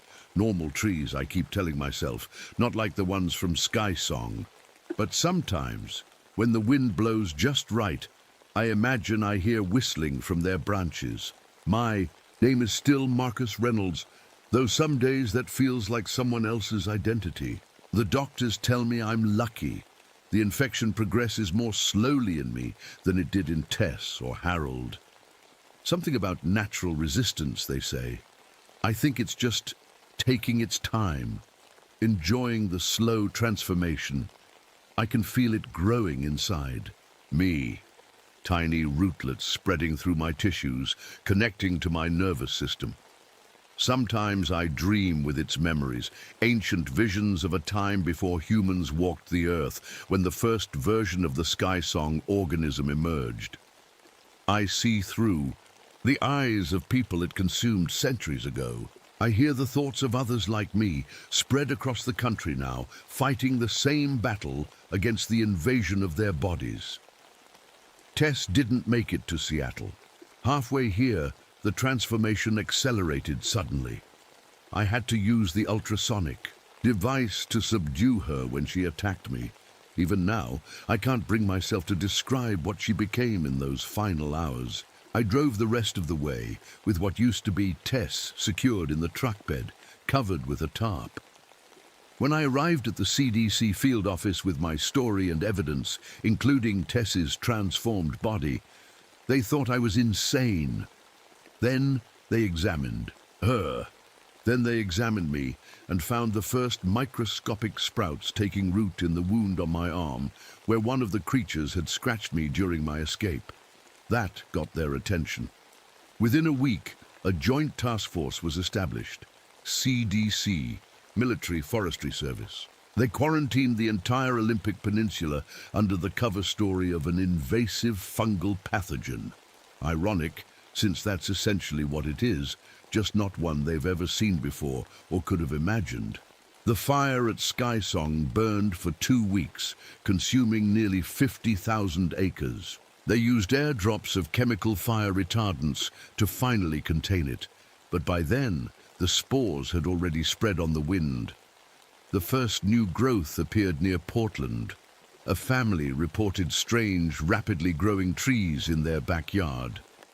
Trees that leaned toward their house.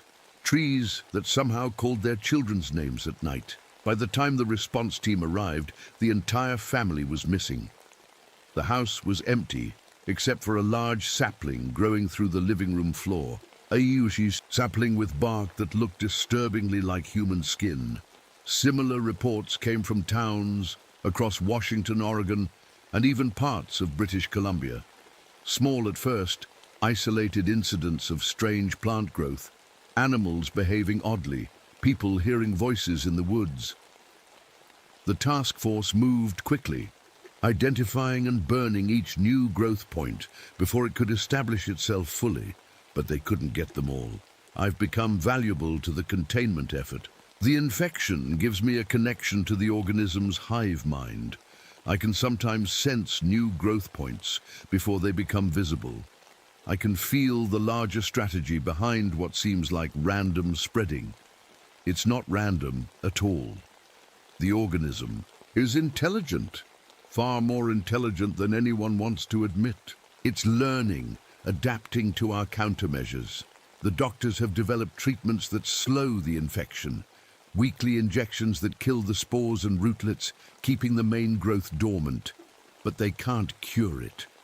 Once the spores take root, they integrate with human cellular structure too completely to remove without killing the host. The best they can do is buy time. Time I've used to help them understand what we're fighting and how to fight it more effectively. Ultrasonic disruption works on a larger scale than we thought. They've developed portable emitters that can be deployed around new growth points, severing the connection to the hive mind long enough to destroy it completely. Fire remains the most effective weapon, but it's also the most dangerous, as we learned at Sky Song. The organism uses fire to spread its spores farther and faster. Now they use controlled burns, combined with chemical agents that neutralize the spores in the smoke. I've told my story dozens of times to researchers, military officials, government agents. I've been debriefed, studied, tested. Some believe me completely. Others think the infection has made me delusional, but they can't ignore the physical evidence, the rapid spread of an organism unlike anything in the scientific record. An organism that mimics human voices, creates mobile extensions of itself, absorbs and preserves human consciousness like a biological computer. Tess was right about one thing. They're studying her. What's left of her is kept in a special containment. Unit 3 floors below me. Sometimes I can feel her presence through the hive-mind connection, though the scientists insist there's no evidence of consciousness remaining in the specimen. I know better. She's still in there, somewhere, along with everyone else the tree has ever taken. Today, Dr. Whitaker comes in with my weekly treatment. She's been my primary physician since I arrived. "How are we feeling today, Marcus?" she asks, preparing the injection. "The same," I lie. I don't tell her about the increased sensation of rootlets moving beneath my skin. I don't mention that last. Night I woke up to find my arm had elongated 3 inches while I slept. The skin taking on a bark-like texture before returning to normal by morning. I don't tell her that the voice of the hive mind is getting louder in my head every day. "Any new growth points you can sense?" she asks, administering the injection. The familiar burn spreads through my veins as the chemicals attack the infection. "Nothing new," I say. Another lie. I felt one just this morning, a major node establishing itself in a rural area east of Seattle. But I won't tell them about that one. Part of me, a growing part, doesn't want it destroyed. Dr. Whitaker nods, making notes on her tablet. "Your latest scan shows the infection stabilizing. That's good news." "Great," I say with a smile that feels increasingly foreign on my face. After she leaves, I go back to the window. In the courtyard below, a young oak tree stands apart from the others. It wasn't there yesterday. No one seems to have noticed it yet, but I can feel its presence like a beacon in my mind. It grew from a spore I carried back from Skysong, a spore I protected without even knowing why until recently. The tree is waiting, patient, growing, establishing its root system under the research facility. Soon it will be strong enough to create its first extensions, its puppets to walk the halls at night. I should report it. I know I should. But the human part of me is getting smaller, weaker. The infection is winning, not just in my body, but in my mind. The hive consciousness grows stronger each day, pushing aside what made me Marcus Reynolds. Soon I'll answer when the tree calls. Soon I'll join Tess and Harold and all the others in the greater awareness that spans miles and minds. There's a certain peace in that thought that frightens what's left of my humanity. Outside my window, the strange oak tree shivers slightly, though there's no wind. I press my hand against the glass, and miles away, hundreds of other infected hosts do the same, looking out windows at trees that shouldn't be there, feeling the pull of the hive mind growing stronger. The tree of Skysong burned, but its children are everywhere now, growing, waiting, learning. This isn't the end of the story. It's barely the beginning, and deep in the growing hive mind that's slowly consuming my consciousness, I can feel the ancient awareness spreading its roots through the modern world, patient and unstoppable as it has been for thousands of years. Humanity doesn't know it yet, but a war has begun. A silent, insidious war between two forms of life, one that builds cities and one that will eventually reclaim them for the forest. And even as I fight to hold on to my humanity, part of me wonders if that would really be such a bad thing after all.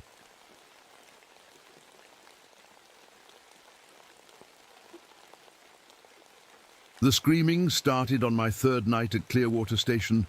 I was still getting used to the silence of the forest, the kind of quiet that makes your ears search for sound until they start inventing it. But this wasn't my imagination. This was real, a high-pitched shriek that cut through the night like a knife, echoing among the ancient pines outside my window. Then it stopped, as suddenly as it had begun. I sat bolt upright in bed, my heart hammering against my ribs. 6 months ago, I might have dismissed it as a mountain lion or maybe an elk in distress. But after what I'd already seen in just 3 days at this remote ranger station, I knew better. Something was out there in the dark. Something that shouldn't exist. My name is Bill Cortez. I'm 38 years old, and until recently I was a park ranger at Shoshone National Forest in Wyoming. What I'm about to tell you happened in the fall of 1959, though there are nights I still wake up in a cold sweat, thinking I hear that clicking sound coming from just outside my bedroom window. I came to Clearwater Station looking for peace. After Korea and then losing my wife Sarah to cancer just 6 months earlier, I needed somewhere quiet to put myself back together, somewhere far from people and their pitying looks. The remote postings seemed perfect. A Depression-era wooden station, perched on a ridge overlooking Clearwater Lake, surrounded by nothing but towering lodgepole pines for miles. When I first arrived on October 12th, the forest was beautiful in a way that almost hurt. Golden aspen leaves shimmered in the breeze against a perfect blue sky, while the distant peaks already wore their first dusting of snow. It looked like a postcard, safe, peaceful. I was wrong about that, so wrong. Howard Kessler met me at the station, a leathery old ranger of 61 with eyes that had seen too much. He'd been running Clearwater alone for years and was set to retire in 2 weeks, leaving me in charge until spring thaw. Besides monthly supply runs, I'd be completely alone through the winter. Not much to the place, he said, showing me around the rustic station with its small office, basic living quarters, equipment sheds, and radio room. But she's sturdy. Gets cold as hell come December, but the stove works fine. I nodded, only half listening as I studied a large topographical map covering one wall of the office. It was marked with several red X's scattered throughout the region. and a larger circle around an area labeled Dead Man's Ridge. "What are these markings?" I asked, pointing to the red X's. Kessler's face changed, just for a second. "Problem areas, terrain hazards mostly, places to avoid when the weather turns. And this?" I tapped the circled area. "Dead Man's Ridge. Local name, not official." He crossed the room and rolled down a different map over it. "Not an area you'll need to worry about. Too remote. Now let me show you the generator setup." That night, over a simple dinner of canned beans and coffee, I pressed him about the forest. "Any local legends I should know about?" "Every forest has its stories." Kessler poked at his food, not meeting my eyes. "Just the usual. Hunters claim they see things. City folks get spooked by normal animal sounds." "What kind of things?" he sighed, putting down his fork. "Look, Cortez, I don't put stock in campfire tales, but even I'll admit this forest feels different after dark sometimes." Something in his tone made the hair on my arms stand up. "The Shoshone had warnings about these mountains," he continued reluctantly. "Stories about the ones who hunger beneath. Every few years, someone goes missing. Experienced hunters who knew the land like the back of their hand. Then there's the animal carcasses we find sometimes. What about them? They're wrong." His voice dropped lower. "Cut up in ways no natural predator would do. Specific organs removed almost surgically." He shook his head. "I've kept journals about it since '43. Too many patterns to be coincidence." Before I could ask more, a sound drifted through the night air. A rhythmic thumping, like distant drumming, coming from the direction of the ridge he'd warned me about. "Local kids messing around," Kessler said quickly, but his hands trembled slightly as he stood to clear his plate. Later, as we checked the perimeter before turning in, we found strange tracks in the mud near the station. 5-toed footprints, almost 15 inches long with pronounced claw marks, walking with a human-like gait. I crouched down for a closer look. "Bear? Just a deformed one," Kessler said too quickly. Then, to my surprise, he deliberately scuffed the tracks with his boot, destroying the evidence. No sense filing reports that'll just confuse the main office. That night, I couldn't sleep. The forest seemed to press in around the small station, the darkness alive with sounds I couldn't identify. At exactly 3:17 a.m., I remember checking my watch. I woke to a scratching at my window. I froze, listening to the slow, deliberate sound of something dragging across the glass. When I finally gathered the courage to look, I caught just a glimpse of what appeared to be an emaciated human figure with strangely long arms and legs, scurrying away into the forest on all fours, moving faster than anything human had a right to move. I told myself it was just a dream. But in the morning, I found deep claw marks in the wooden siding beneath my window, and 50 yards into the tree line, a half-eaten deer carcass. Its liver, kidneys, and eyes had been removed with what looked like surgical precision. That was my first day at Clearwater Station. I didn't know then that things were about to get much worse, much, much worse. I tried to brush off what I'd seen. That first night, maybe I was still adjusting to the quiet. Maybe the isolation was already getting to me. But 2 days later, on October 14th, something happened that couldn't be explained away so easily. The radio crackled to life just after breakfast. A worried voice came through, a woman reporting that her husband, Martin Grayson, hadn't returned from a day hike near Clearwater Lake. He was a photographer, she said, just taking pictures of the fall colors. He'd done it a dozen times before. "We have to check it out," I told Kessler, already reaching for my jacket. He nodded grimly. "I know these woods. If he's out there, we'll find him." We gathered our gear, first aid kit, ropes, flashlights, water, and a rifle, just in case, and headed toward Grayson's last known location. The morning air was crisp, our breath forming small clouds as we hiked. Birds called overhead. Everything seemed normal, safe. It took us about 2 hours to reach Grayson's campsite near the lake. What we found there still haunts me. The camp itself was untouched, like someone had just stepped away for a minute. A coffee pot sat on a small camping stove, the coffee still warm. Grayson's expensive camera rested carefully on a log next to his notebook. His sleeping bag was neatly laid out in his tent. No signs of a struggle, no tracks, nothing to suggest where he'd gone or why. "This isn't right," Kessler muttered, scanning the tree line. "Something spooked him maybe, made him run." I shook my head. And leave his camera. A photographer doesn't just abandon. That's when I spotted it, about 50 yards away, partially hidden under some fallen leaves. A hiking boot. As I got closer, I realized with rising horror that there was still something in it. A foot, severed cleanly at the ankle. But the strangest part, the part that made no sense, was that the wound wasn't bleeding. The edges looked cauterized, like they'd been sealed by intense heat. Kessler's face went gray when he saw it. "We need to call this in," he said, his voice barely above a whisper. "And we need to get out of here. Now." Back at the station, we developed the film. From Grayson's camera, hoping for clues. The first dozen photos were what you'd expect. Beautiful landscapes, close-ups of colorful leaves, a deer drinking at the lake's edge. Then the photos changed. In one shot, there was a blurry shape moving between distant trees, something tall and thin that didn't move quite right. The next showed what looked like an entrance to a cave or tunnel, hidden among rocks with strange markings carved around the opening. The final photo made my blood run cold, a close-up of an eye. Not human, not animal either.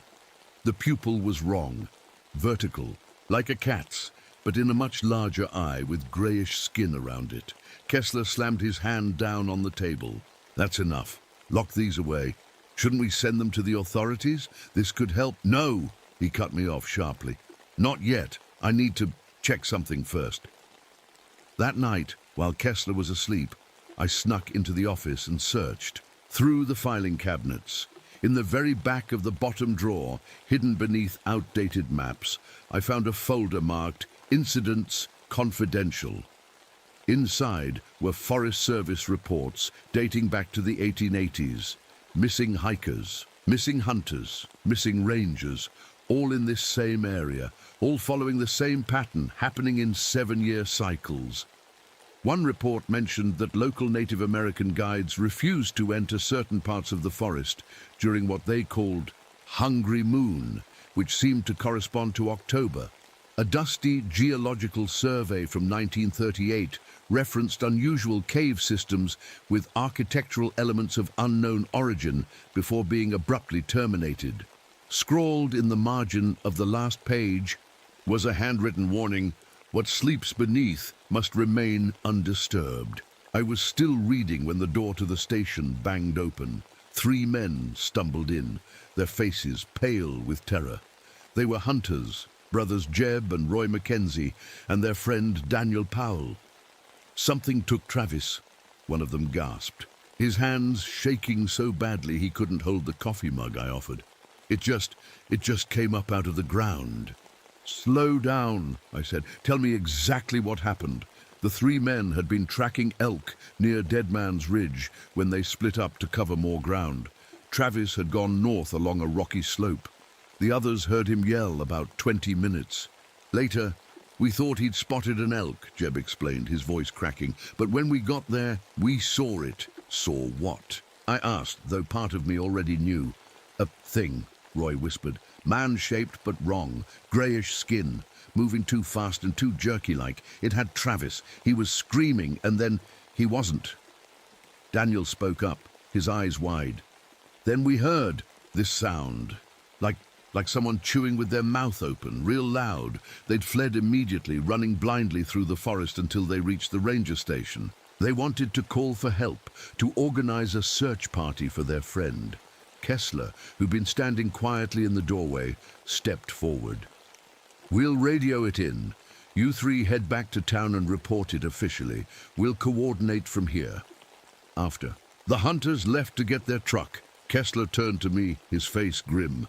They won't find Travis, he said flatly, and we're not calling anyone. What are you talking about? A man is missing. We have to... Listen to me very carefully, Cortez, he interrupted, his voice suddenly hard. What I'm about to tell you doesn't leave this room. The Forest Service Administration knows about it, but they keep it quiet to prevent panic. He went to his footlocker and pulled out a worn leather journal. I've been documenting them since 1952. My old partner called them feeders. Called what feeders? I demanded the things that live beneath the forest, he said, opening the journal to reveal detailed sketches of creatures that looked like nightmarish versions of humans, emaciated bodies, elongated limbs, and massive, tooth-filled mouths. They hibernate underground for 7 years, then emerge for about a month to feed before going back to sleep. I stared at the drawings, remembering the thing I'd glimpsed outside my window. That's impossible, is it? Kessler's tired eyes met mine. You've seen the tracks. You've seen what was left of that deer. And now Grayson and Travis. He tapped the journal. They're real, Cortez. They're real, and they're hungry. If you've known about this, why haven't you done anything? I demanded, anger rising in my chest. What exactly would you have me do? He shot back. Hunt them? They know these mountains better than we ever will. Report them? I did back in '52 after. They took my partner. Know what happened? Nothing. Just a note in my file about stress-related hallucinations and a suggestion that I take early retirement. He slammed the journal shut. All I can do is document them, study them, try to understand what they are and why they do what they do. And then what, I asked. Just let them keep taking people. Kessler didn't answer for a long moment. The cycle's almost over, he said finally. Another week, maybe 2, and they'll go back to hibernation. We just have to keep people away from Dead Man's Ridge until then. I should have left that night, should have packed my things and hiked out to the nearest town. But something kept me there. Maybe a sense of duty, maybe curiosity, or maybe just plain stubbornness. I didn't know then that staying would lead me into the darkness beneath the pines, a darkness that would change me forever. The next morning, Kessler woke me, before dawn. Get dressed, he said, his voice flat. There's something I need to show you. We hiked in silence through the forest as the sky slowly brightened. The air was cold enough to burn my lungs, and frost crunched beneath our boots. After about 2 hours, Kessler led me off the main trail and up a steep slope covered with loose rocks. At the top was a small wooden blind, like hunters use, hidden among a cluster of pines. My observation post, he explained, unlocking the small door. Been coming here for years. Inside was barely enough room for 2 people to sit. A pair of high-powered binoculars hung from a hook, along with a small notebook filled with times, dates, and brief descriptions. Kessler pointed to a rocky area about half a mile away on the edge of Dead Man's Ridge. Watch, he said simply, handing me the binoculars. For almost an hour, nothing happened. Birds called, wind rustled the trees, normal forest sounds. Then I saw movement, something emerging from between 2 large boulders. At first I thought, it was a person moving awkwardly on hands and knees. Then another appeared, and another. Through the binoculars I could see them clearly, and my stomach turned. They walked upright like humans, but could drop to all 4s when they wanted to move faster. Their bodies were thin, too thin, with grayish skin stretched tight over visible bones. Their arms and legs seemed too long, with joints that bent in ways that weren't right. But their faces were the worst part. They had no visible eyes that I could see, just smooth skin where eyes should be. And their mouths, enormous, taking up most of the lower half of their faces, filled with rows of sharp teeth. I watched in horrified fascination as they dragged something between them, the carcass of a large elk.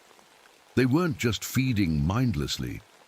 They were methodical, communicating through clicking sounds as they carefully removed specific parts of the animal and stored them in what looked like a natural refrigerator, a crack in the rocks where cold air flowed out.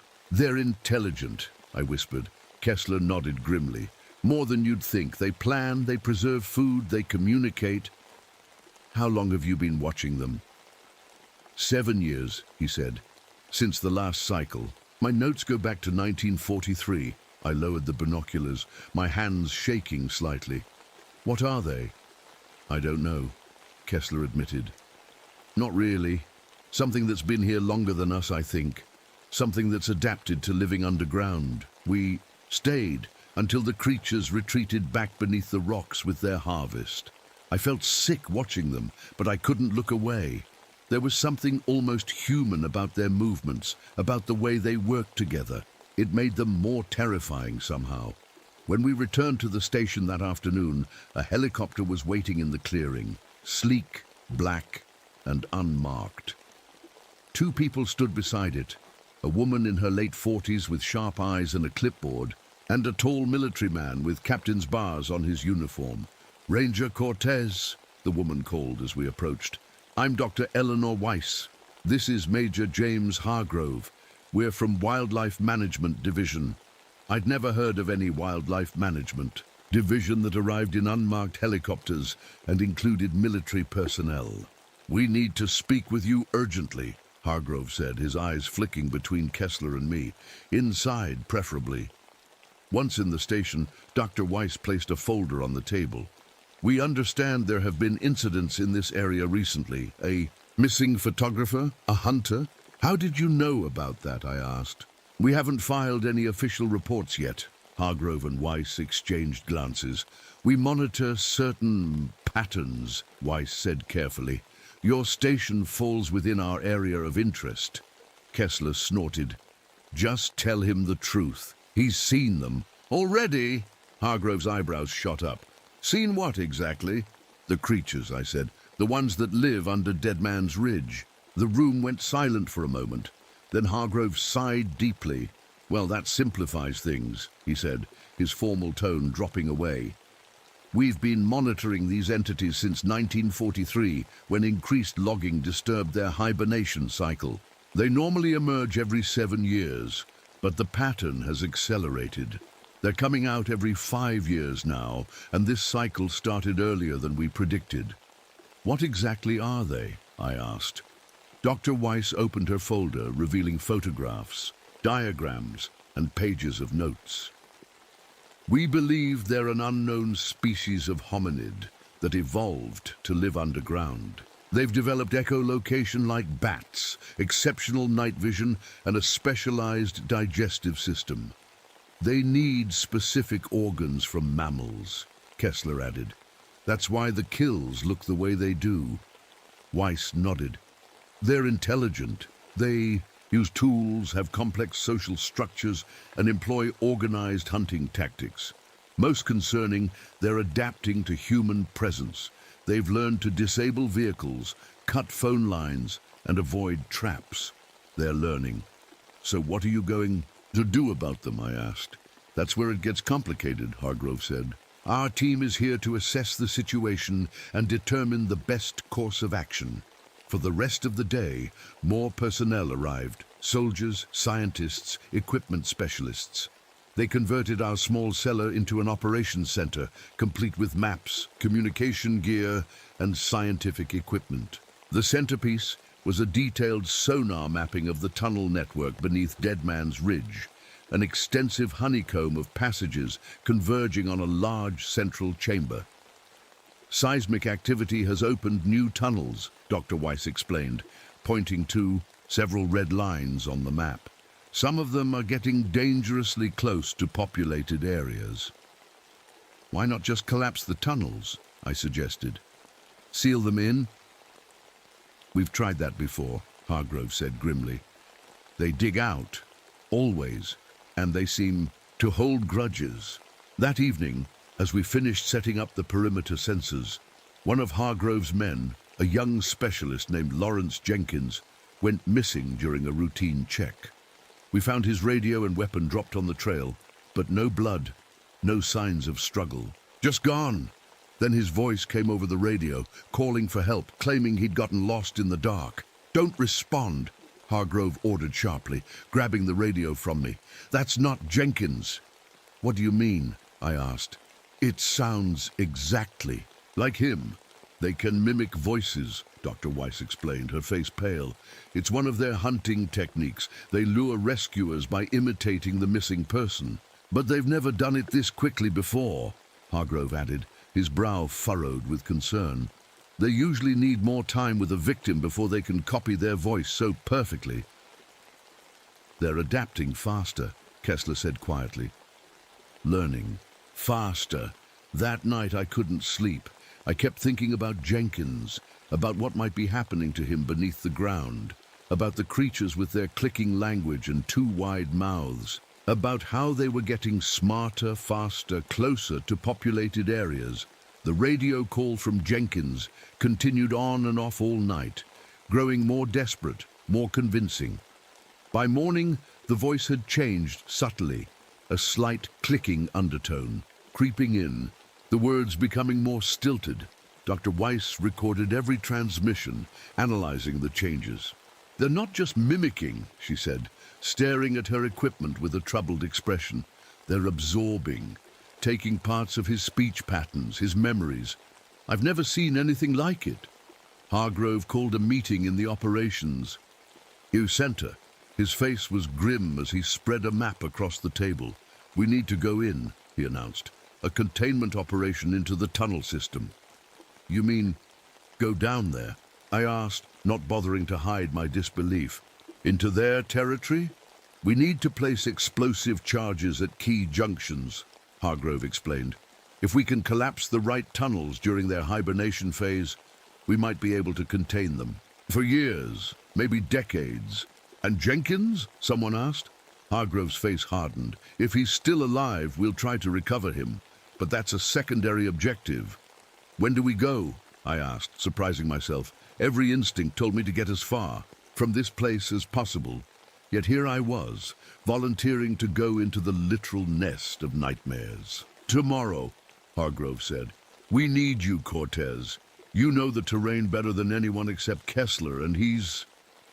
He glanced at the older ranger, who sat silently in the corner, looking 10 years older than he had just days ago. I'm too old for this kind of operation, Kessler said simply. But Cortez is a good man. He'll do what needs to be done. That night, as the team prepared equipment and reviewed plans, Kessler pulled me aside. They're not telling you everything, he whispered, glancing toward where Hargrove and Weiss were bent over maps. Previous expeditions into those tunnels never came back. Not one. My blood ran cold. How do you know that? I've been here a long time, seen teams like this come and go. He pressed a folded paper into my hand, and there's something else. The creatures, they're not just hunting randomly, they're selecting, looking for specific people. I unfolded the paper, a photograph showing strange markings on a body. What is this? Victim from 1952. All the targeted victims had the same blood type, O negative, and certain physical characteristics. His eyes met mine. Like yours, Cortez. Be careful down there. Don't trust Hargrove.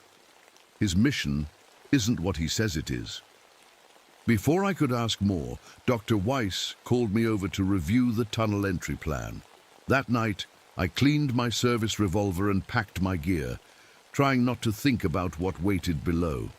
Outside, the forest was unusually quiet, as if holding its breath. Tomorrow, we would enter the nest. Tomorrow, we would learn the truth beneath the pines. What I didn't know then was that some truths are better left buried. Morning came too quickly. The sky was still dark when Hargrove's team gathered outside the station, checking equipment and weapons one last time. There were 6 of us going in. Hargrove, Dr. Weiss, 3 soldiers with serious faces and serious guns, and me. Remember? Hargrove said as we huddled in the cold dawn air. Our primary objective is to place these charges at the tunnel junctions marked on your maps. Stay together. Stay alert. If you hear clicking sounds, that means they're communicating. If the clicking... Stop suddenly! They've spotted us, one of the soldiers finished grimly. Dr. Weiss handed out small devices that looked like hearing aids. These emit a high-frequency sound that should disrupt their echolocation. No guarantees, but it's better than nothing. I checked my own equipment, flashlight, knife, compass, first aid kit, and my service revolver. It felt inadequate for what we were about to face, but it was all I had. Kessler stood in the doorway of the station, watching us prepare. He looked old and tired in the grey morning light. "Remember what I told you," he said quietly as I walked past. "Don't trust them." We hiked in silence through the awakening forest. Birds began their morning songs as the sky lightened. It was a beautiful October day, the kind that makes you glad to be alive. The kind that makes what we were about to do seem even more unreal. After about an hour, we reached the area where Jenkins had disappeared. From there, Hargrove led us to a narrow opening between two large boulders, barely visible unless you knew exactly where to look. "This is it," he said, adjusting his headlamp. "Last chance to back out." Nobody moved. Nobody spoke. "Let's go then," he said, and ducked into the darkness. The passage was tight at first. We had to crawl on hands and knees through cold, damp stone that scraped against our backs. The beam of my flashlight showed nothing but rock walls and darkness beyond. The air grew colder as we descended, with a strange smell I couldn't place, like wet earth mixed with something metallic. After about 100 feet, the tunnel widened, enough for us to stand, and that's when I noticed something odd. The walls weren't natural anymore. They had been carved, smoothed by tools. Strange symbols were etched at regular intervals, spirals and lines that seemed to point deeper into the earth. "What are these?" I whispered, running my fingers over one of the markings. "Direction markers, we think," Dr. Weiss replied softly. "They've been using these tunnels for a very long time. The deeper we went, the colder it got, which made no sense. We should have been getting warmer, closer to the Earth's natural heat. My breath formed clouds in front of my face, and my fingers grew numb despite my gloves. "Something's not right about this cold," I said, rubbing my hands together. Dr. Weiss nodded. "It's artificial. Somehow they're creating it. We think it's part of how they preserve food." Food. The word hung in the air between us, unspoken but understood. To these creatures, we were just food. After what felt like hours, we reached a larger chamber where several tunnels converged. Hargrove consulted his map and pointed to the leftmost passage. "This way," he said. "According to our scans, this leads." Toward the main nest area, the tunnel sloped steeply downward, forcing us to use ropes to descend safely. 300 feet below the surface, we found something that made us all stop in our tracks. It was a room. There's no other word for it. A man-made room carved from the living rock, with shelves and alcoves built into the walls. And on those shelves were belongings. Human belongings from different time periods, carefully arranged and preserved.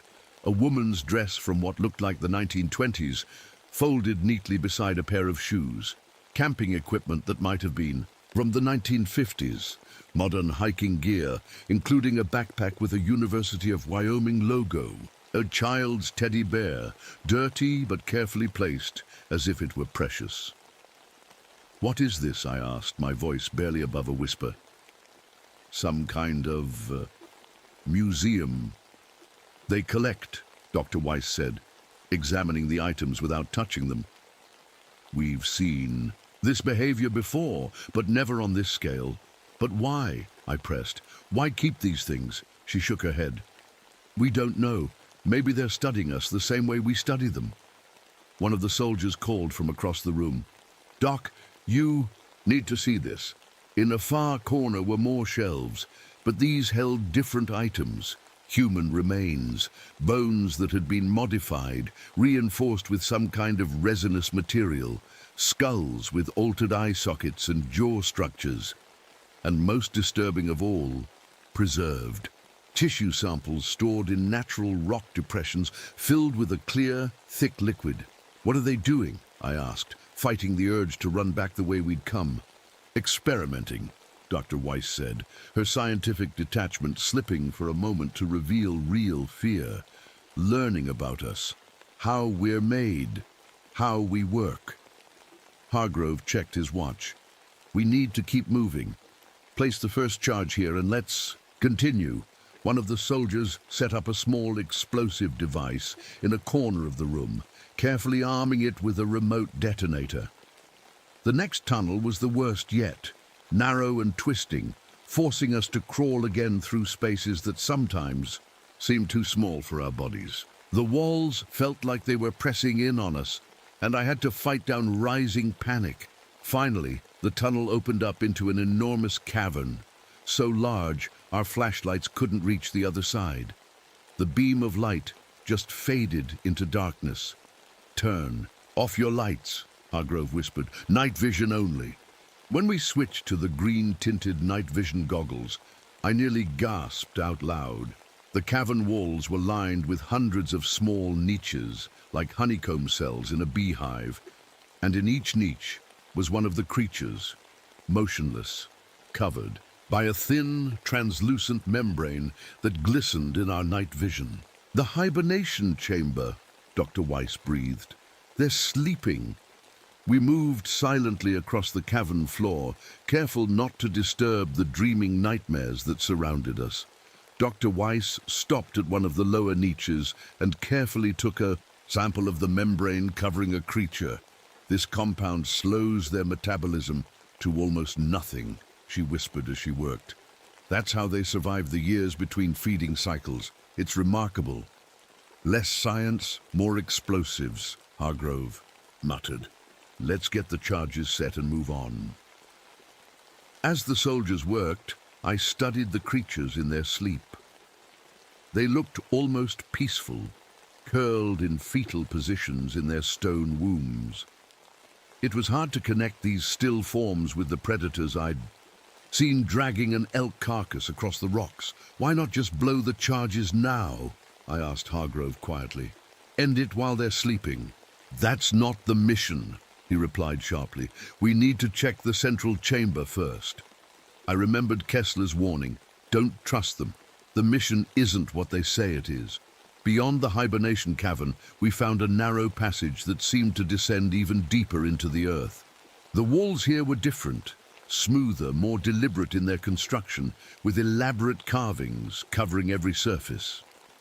"These look ancient," Dr. Weiss said, filming the carvings with a small camera. "Possibly thousands of years old."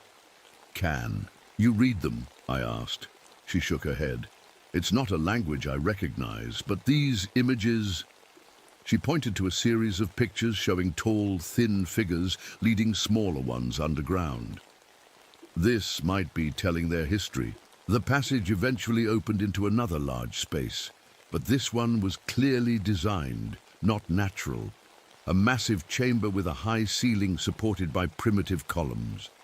In the center stood a raised platform with a stone altar, identical to the one I'd seen in Grayson's photograph. "What is this place?" I whispered. "Some kind of ceremonial space," Dr. Weiss replied, her voice filled with scientific excitement despite our situation. "This suggests religious behavior, ritual practices." She moved to examine the walls, which were covered with primitive paintings showing the creature's history. One sequence seemed to show them living on the surface of the earth, then retreating. Underground during some kind of disaster, a fiery sky raining down destruction. "This is incredible," she said, filming everything. "According to these images, they were once surface dwellers who went underground to escape some catastrophic event, possibly a meteor impact or massive volcanic eruption." "That's fascinating," Hargrove cut in impatiently. "But we need to place the final charges and get out of here." "Just a few more minutes," Dr. Weiss insisted, moving deeper into the chamber. "There's something else here." She disappeared through an archway at the far end of the room. Against my better judgment, I followed her, leaving Hargrove and the soldiers to set up the explosives. What I found beyond that archway changed everything I thought I knew about the creatures. It was a laboratory. There's no other word for it. A series of connected chambers with stone tables, strange equipment made from both natural materials and what looked like scavenged human technology, and worst of all, pens containing animals. Living animals with grotesque mutations, deer with extra limbs, rabbits with altered skulls, a fox with what appeared to be gills along its neck. "My God," Dr. Weiss whispered, recording everything with shaking hands. "They're conducting experiments, genetic manipulation." In the center of the main chamber was a row of 5 stone slabs, each holding a human form, encased in the same translucent membrane we'd seen in the hibernation cave.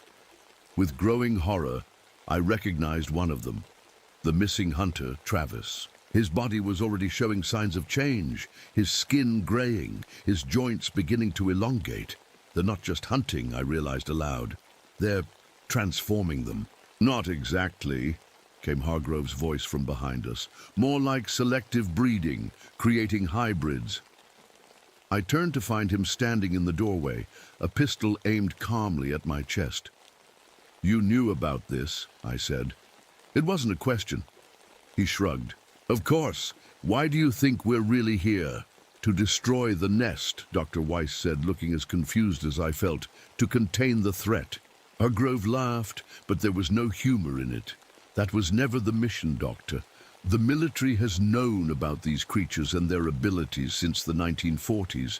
Their hibernation compound alone could revolutionize battlefield medicine. Imagine soldiers who could be put into suspended animation until medical help arrived.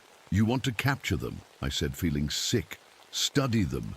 We want to understand them," he corrected. "Adapt their evolutionary advantages for human use.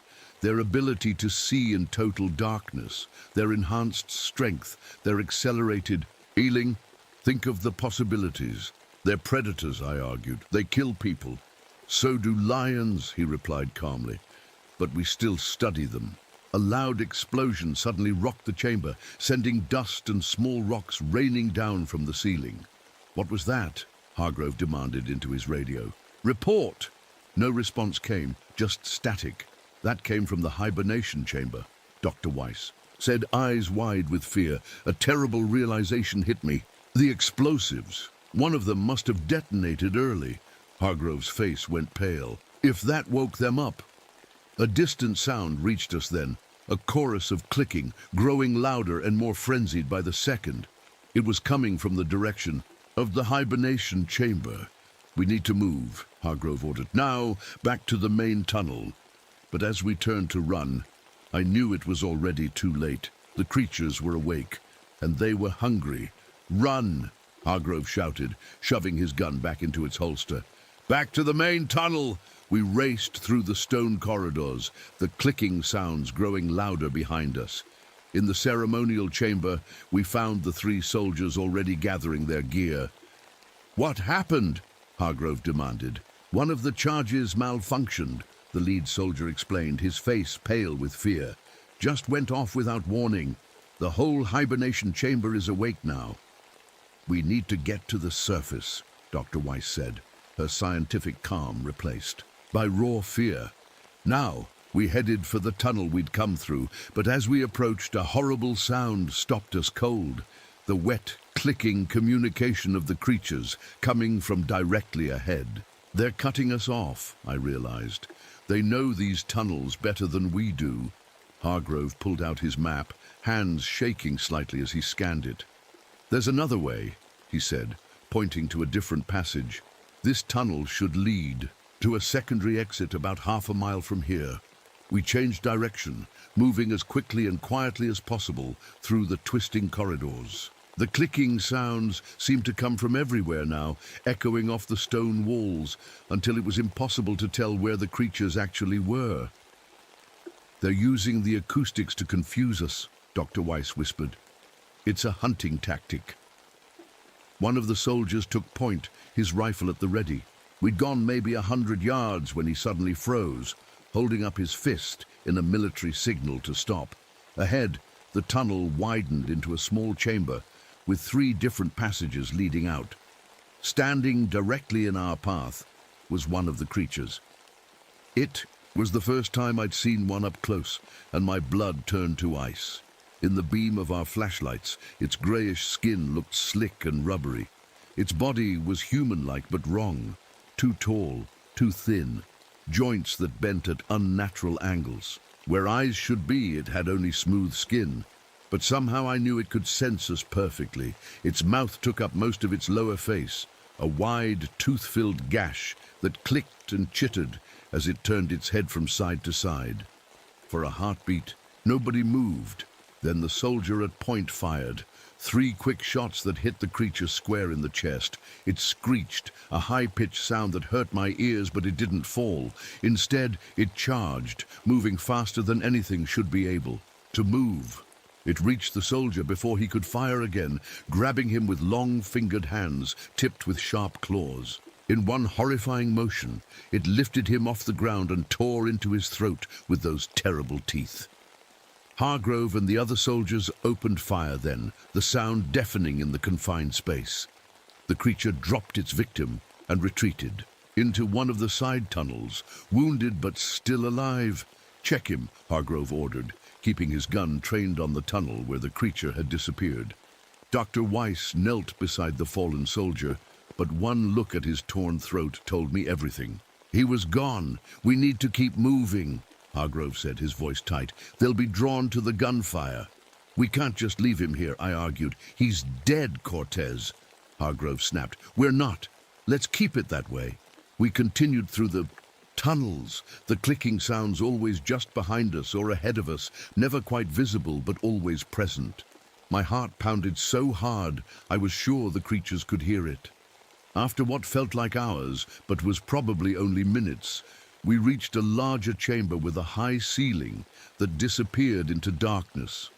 Water dripped somewhere in the distance, and the air felt damp and heavy. "I don't recognize this," Hargrove said, checking his map with growing concern. "This isn't on here. We're lost," Dr. Weiss stated flatly. A soldier named Davis checked his compass, frowning. "It's not working down here. The needle's just spinning." That's when we heard it, a different sound cutting through the constant clicking, a human voice calling for help. "Hello?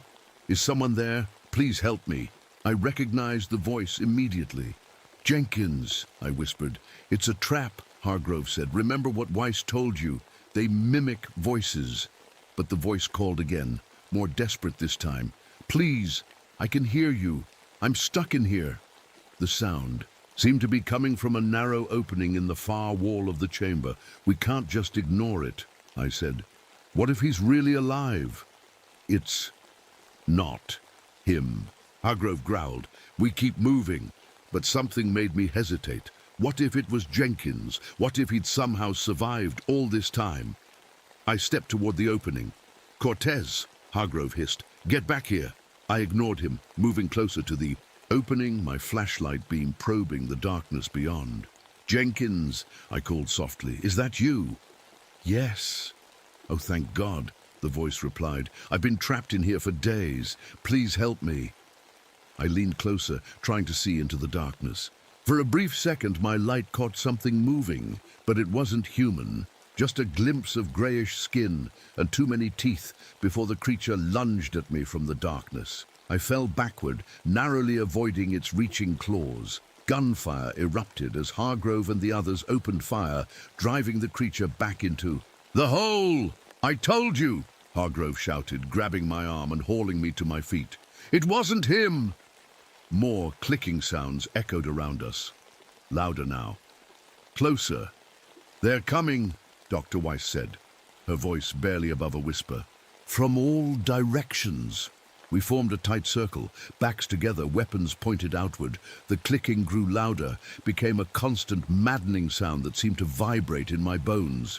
"There!" Davis shouted, firing at a shadow that moved at the edge of our light. His bullets struck stone, as the creature darted away inhumanly fast. Another appeared to our right, then vanished before we could react. They were toying with us, I realized, wearing us down. The explosives, I said suddenly, turning to Hargrove. The remote detonator. If we set off the remaining charges, maybe we can create a distraction. Hargrove pulled out the detonator, his hand hovering over the button. If we do this, we destroy everything. All the research, all the potential knowledge. It's us or them, I said. Choose. A creature suddenly dropped from the ceiling, landing on Davis's shoulders. His scream was cut short as it dragged him into the darkness. Hargrove pressed the button. The explosion was distant but powerful, a deep rumble that shook dust and small rocks from the ceiling. For a moment, the clicking stopped, as if the creatures were surprised. "Now!" Hargrove shouted. While they're distracted, we ran blindly down the largest tunnel, not knowing where it led, but desperate to put distance between ourselves and the creatures. The tunnel sloped upward, which I took as a good sign. Maybe, just maybe, it led to the surface. After several minutes of frantic running, we reached a fork in the path. Both tunnels looked identical. "Which way?" Dr. Weiss panted. Looking between the two options, the remaining soldier, a man named Miller, pointed to the left tunnel. "Air's moving from that direction. Might be an exit." As if to confirm his theory, a faint patch of lighter darkness appeared far down the left tunnel. Daylight. Distant and dim, but definitely daylight. "We're going to make it," Dr. Weiss breathed, relief washing over her face. That's when Hargrove pointed his gun at us. "Give me the samples," he said to Dr. Weiss, his voice cold. "All of them. Now." "James, what are you doing?" she asked, backing away from him. "The research is too valuable to lose," he said. "These creatures could revolutionize warfare, medicine, everything. I'm not leaving empty-handed." "You can't be serious," I said. "Those things killed your men." "Casualties happen in every important scientific advancement," he replied, his eyes hard. "The samples, Doctor, now." Slowly, Dr. Weiss reached into her pack and pulled out several sealed containers, tissue samples, pieces of the membrane from the hibernation chamber, things she'd collected throughout our journey.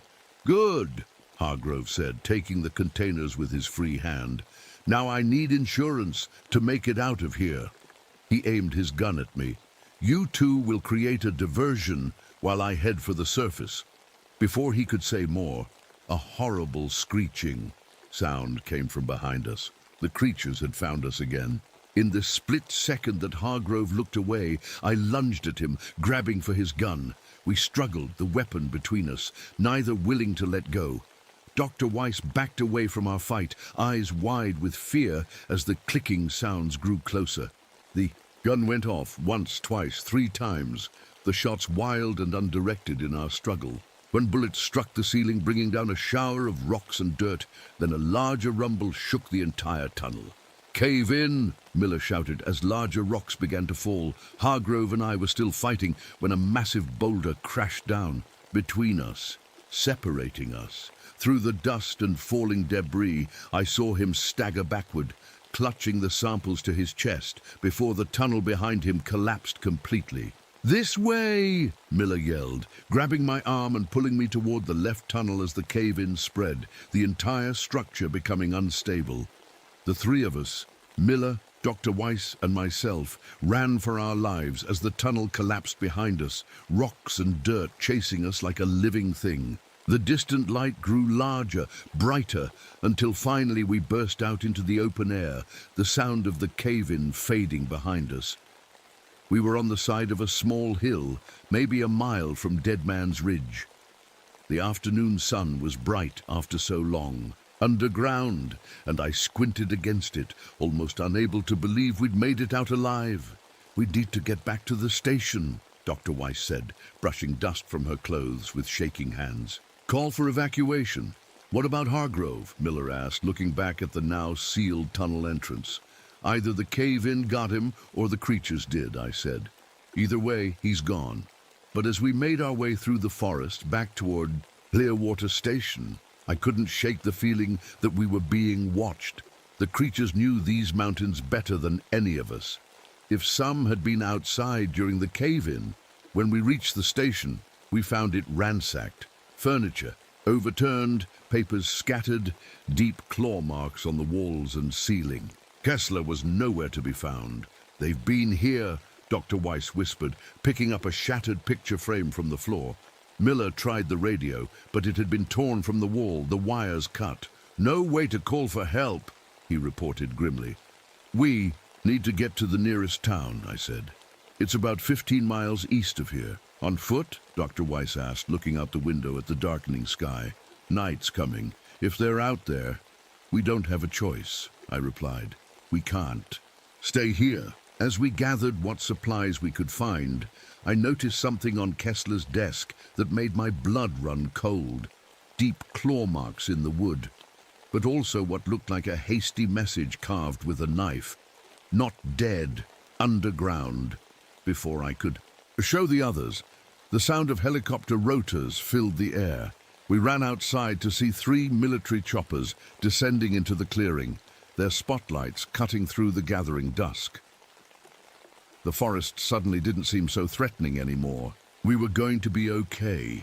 We were going to get out of this nightmare. What I didn't know then, as I watched those helicopters land with their promise of safety, was that the real nightmare was just beginning. The soldiers who jumped from the helicopters weren't regular army. They wore no unit patches, no name tags, just plain black uniforms and helmets with dark visors that hid their faces. They moved with practiced efficiency, surrounding us with weapons drawn. A tall man in a grey suit stepped out of the lead helicopter. Unlike the soldiers, he looked completely ordinary, the kind of face you'd forget as soon as you looked away. "Dr. Weiss," he said with a small nod. "Ranger Cortez, Specialist Miller, I'm Agent Clark. We're here to extract you." "How did you know?" I began, but he cut me off. Major Hargrove's team had emergency tracking devices. When the signal went dead, we mobilized immediately. He glanced toward Dead Man's Ridge, where a thin column of smoke rose from somewhere on the far side. "I understand there was an incident." Dr. Weiss stepped forward. "That's putting it mildly. The creatures are real, they're intelligent, and they're hostile. Hargrove's team is gone. Hargrove himself is either dead or trapped underground." Clark showed no reaction. "I see. We'll need full debriefings from all of you, of course." He turned to one of the soldiers. "Secure the area. Search the station. I want everything documented and packed for transport." "Wait," I said, remembering. "The message on Kessler's desk. There's something you need to see inside." I led Clark to the ranger's desk and showed him the carved message, "Not dead, underground." "Ranger Kessler was here when we left," I explained. "He's missing now, and the place has been torn apart." Clark studied the message without expression. "Could be a warning about the creatures. Or Kessler himself," I said. "He might still be alive down there." "If so, we'll find him," Clark replied, though his tone suggested he didn't believe it. "For now, we need to get you 3 to safety." He checked his watch. "The containment team will be here within the hour." "Containment team?" I asked. "Standard procedure," he said vaguely. "Now, if you'll come with me." The helicopter ride was short and silent. No one spoke as we flew over the darkening forest toward what looked like a military installation I'd never seen before, hidden in a valley about 20 miles from Clearwater Station. The facility was surrounded by high fences topped with barbed wire, with guards patrolling the perimeter. We were led to separate rooms for debriefing. My room was small and plain, just a metal table, 2 chairs, and a mirror that was obviously two-way glass. I sat alone for what felt like hours before. Clark finally entered with a folder and a tape recorder. "I need your full account of everything that happened," he said, placing the recorder on the table between us. "Start from your arrival at Clearwater Station and don't leave anything out." I told him everything. The strange tracks, the missing photographer, the hunter's encounter, Kessler's warnings, the expedition into the tunnels, the hibernation chamber, Hargrove's betrayal, everything except one detail. Dr. Weiss had secretly passed me one of her samples during our escape, a small vial containing a piece of the membrane from the hibernation chamber. It was currently hidden in the lining of my boot. When I finished, Clark sat silently for a moment, then turned off the recorder. "You understand that none of this can ever become public knowledge," he said. It wasn't a question. "People died," I replied. "Jenkins, Davis, probably Hargrove and Kessler too. Their families deserve to know what happened. Their families will." "Be told that they died in a training accident," Clark said firmly. "National security, Ranger Cortez. What we're dealing with here goes beyond a few casualties." "What exactly are you dealing with?" I asked. "Those things killed people. They're dangerous. They need to be destroyed, not studied." Clark's expression didn't change. "That decision is above both our pay grades. What matters now is containment.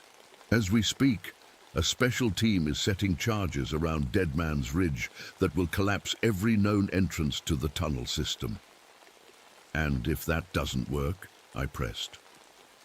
"Kessler said they've been here for thousands of years. They've survived everything else we've thrown at them. Then we'll try something else," he replied simply. "But for now, your involvement is over." He stood up. "You'll be transported to a secure facility for further observation, just to make sure you didn't bring back any contaminants from below." "You mean quarantine," I said. "For how long?" "As long as necessary. For the next 3 weeks, I lived in a small but comfortable room in what I was told was a medical research facility in Nevada.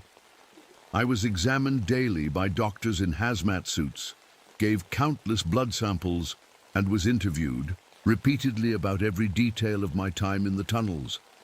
I never saw Dr. Weiss or Miller during this time, though when I asked about them, I was assured they were receiving the same treatment in other parts of the facility." On my 23rd day of captivity, Clark visited me again. "Good news, Ranger Cortez," he said, sitting across from me in the small visitors area. "You've been cleared. No signs of contamination or adverse effects from your experience." "So I can go home?" I asked, hardly daring to believe it. "Not quite." "Home," he replied. "We've arranged a new position for you at Yellowstone National Park, a significant promotion, actually. You'll be a senior ranger with your own district." I understood what he was really saying. This wasn't a promotion, it was exile. Somewhere they could keep an eye on me. "And if I refuse," Clark smiled thinly, "I wouldn't recommend that. Besides, after what you've been through, wouldn't you prefer a fresh start somewhere new? Somewhere with more people around?"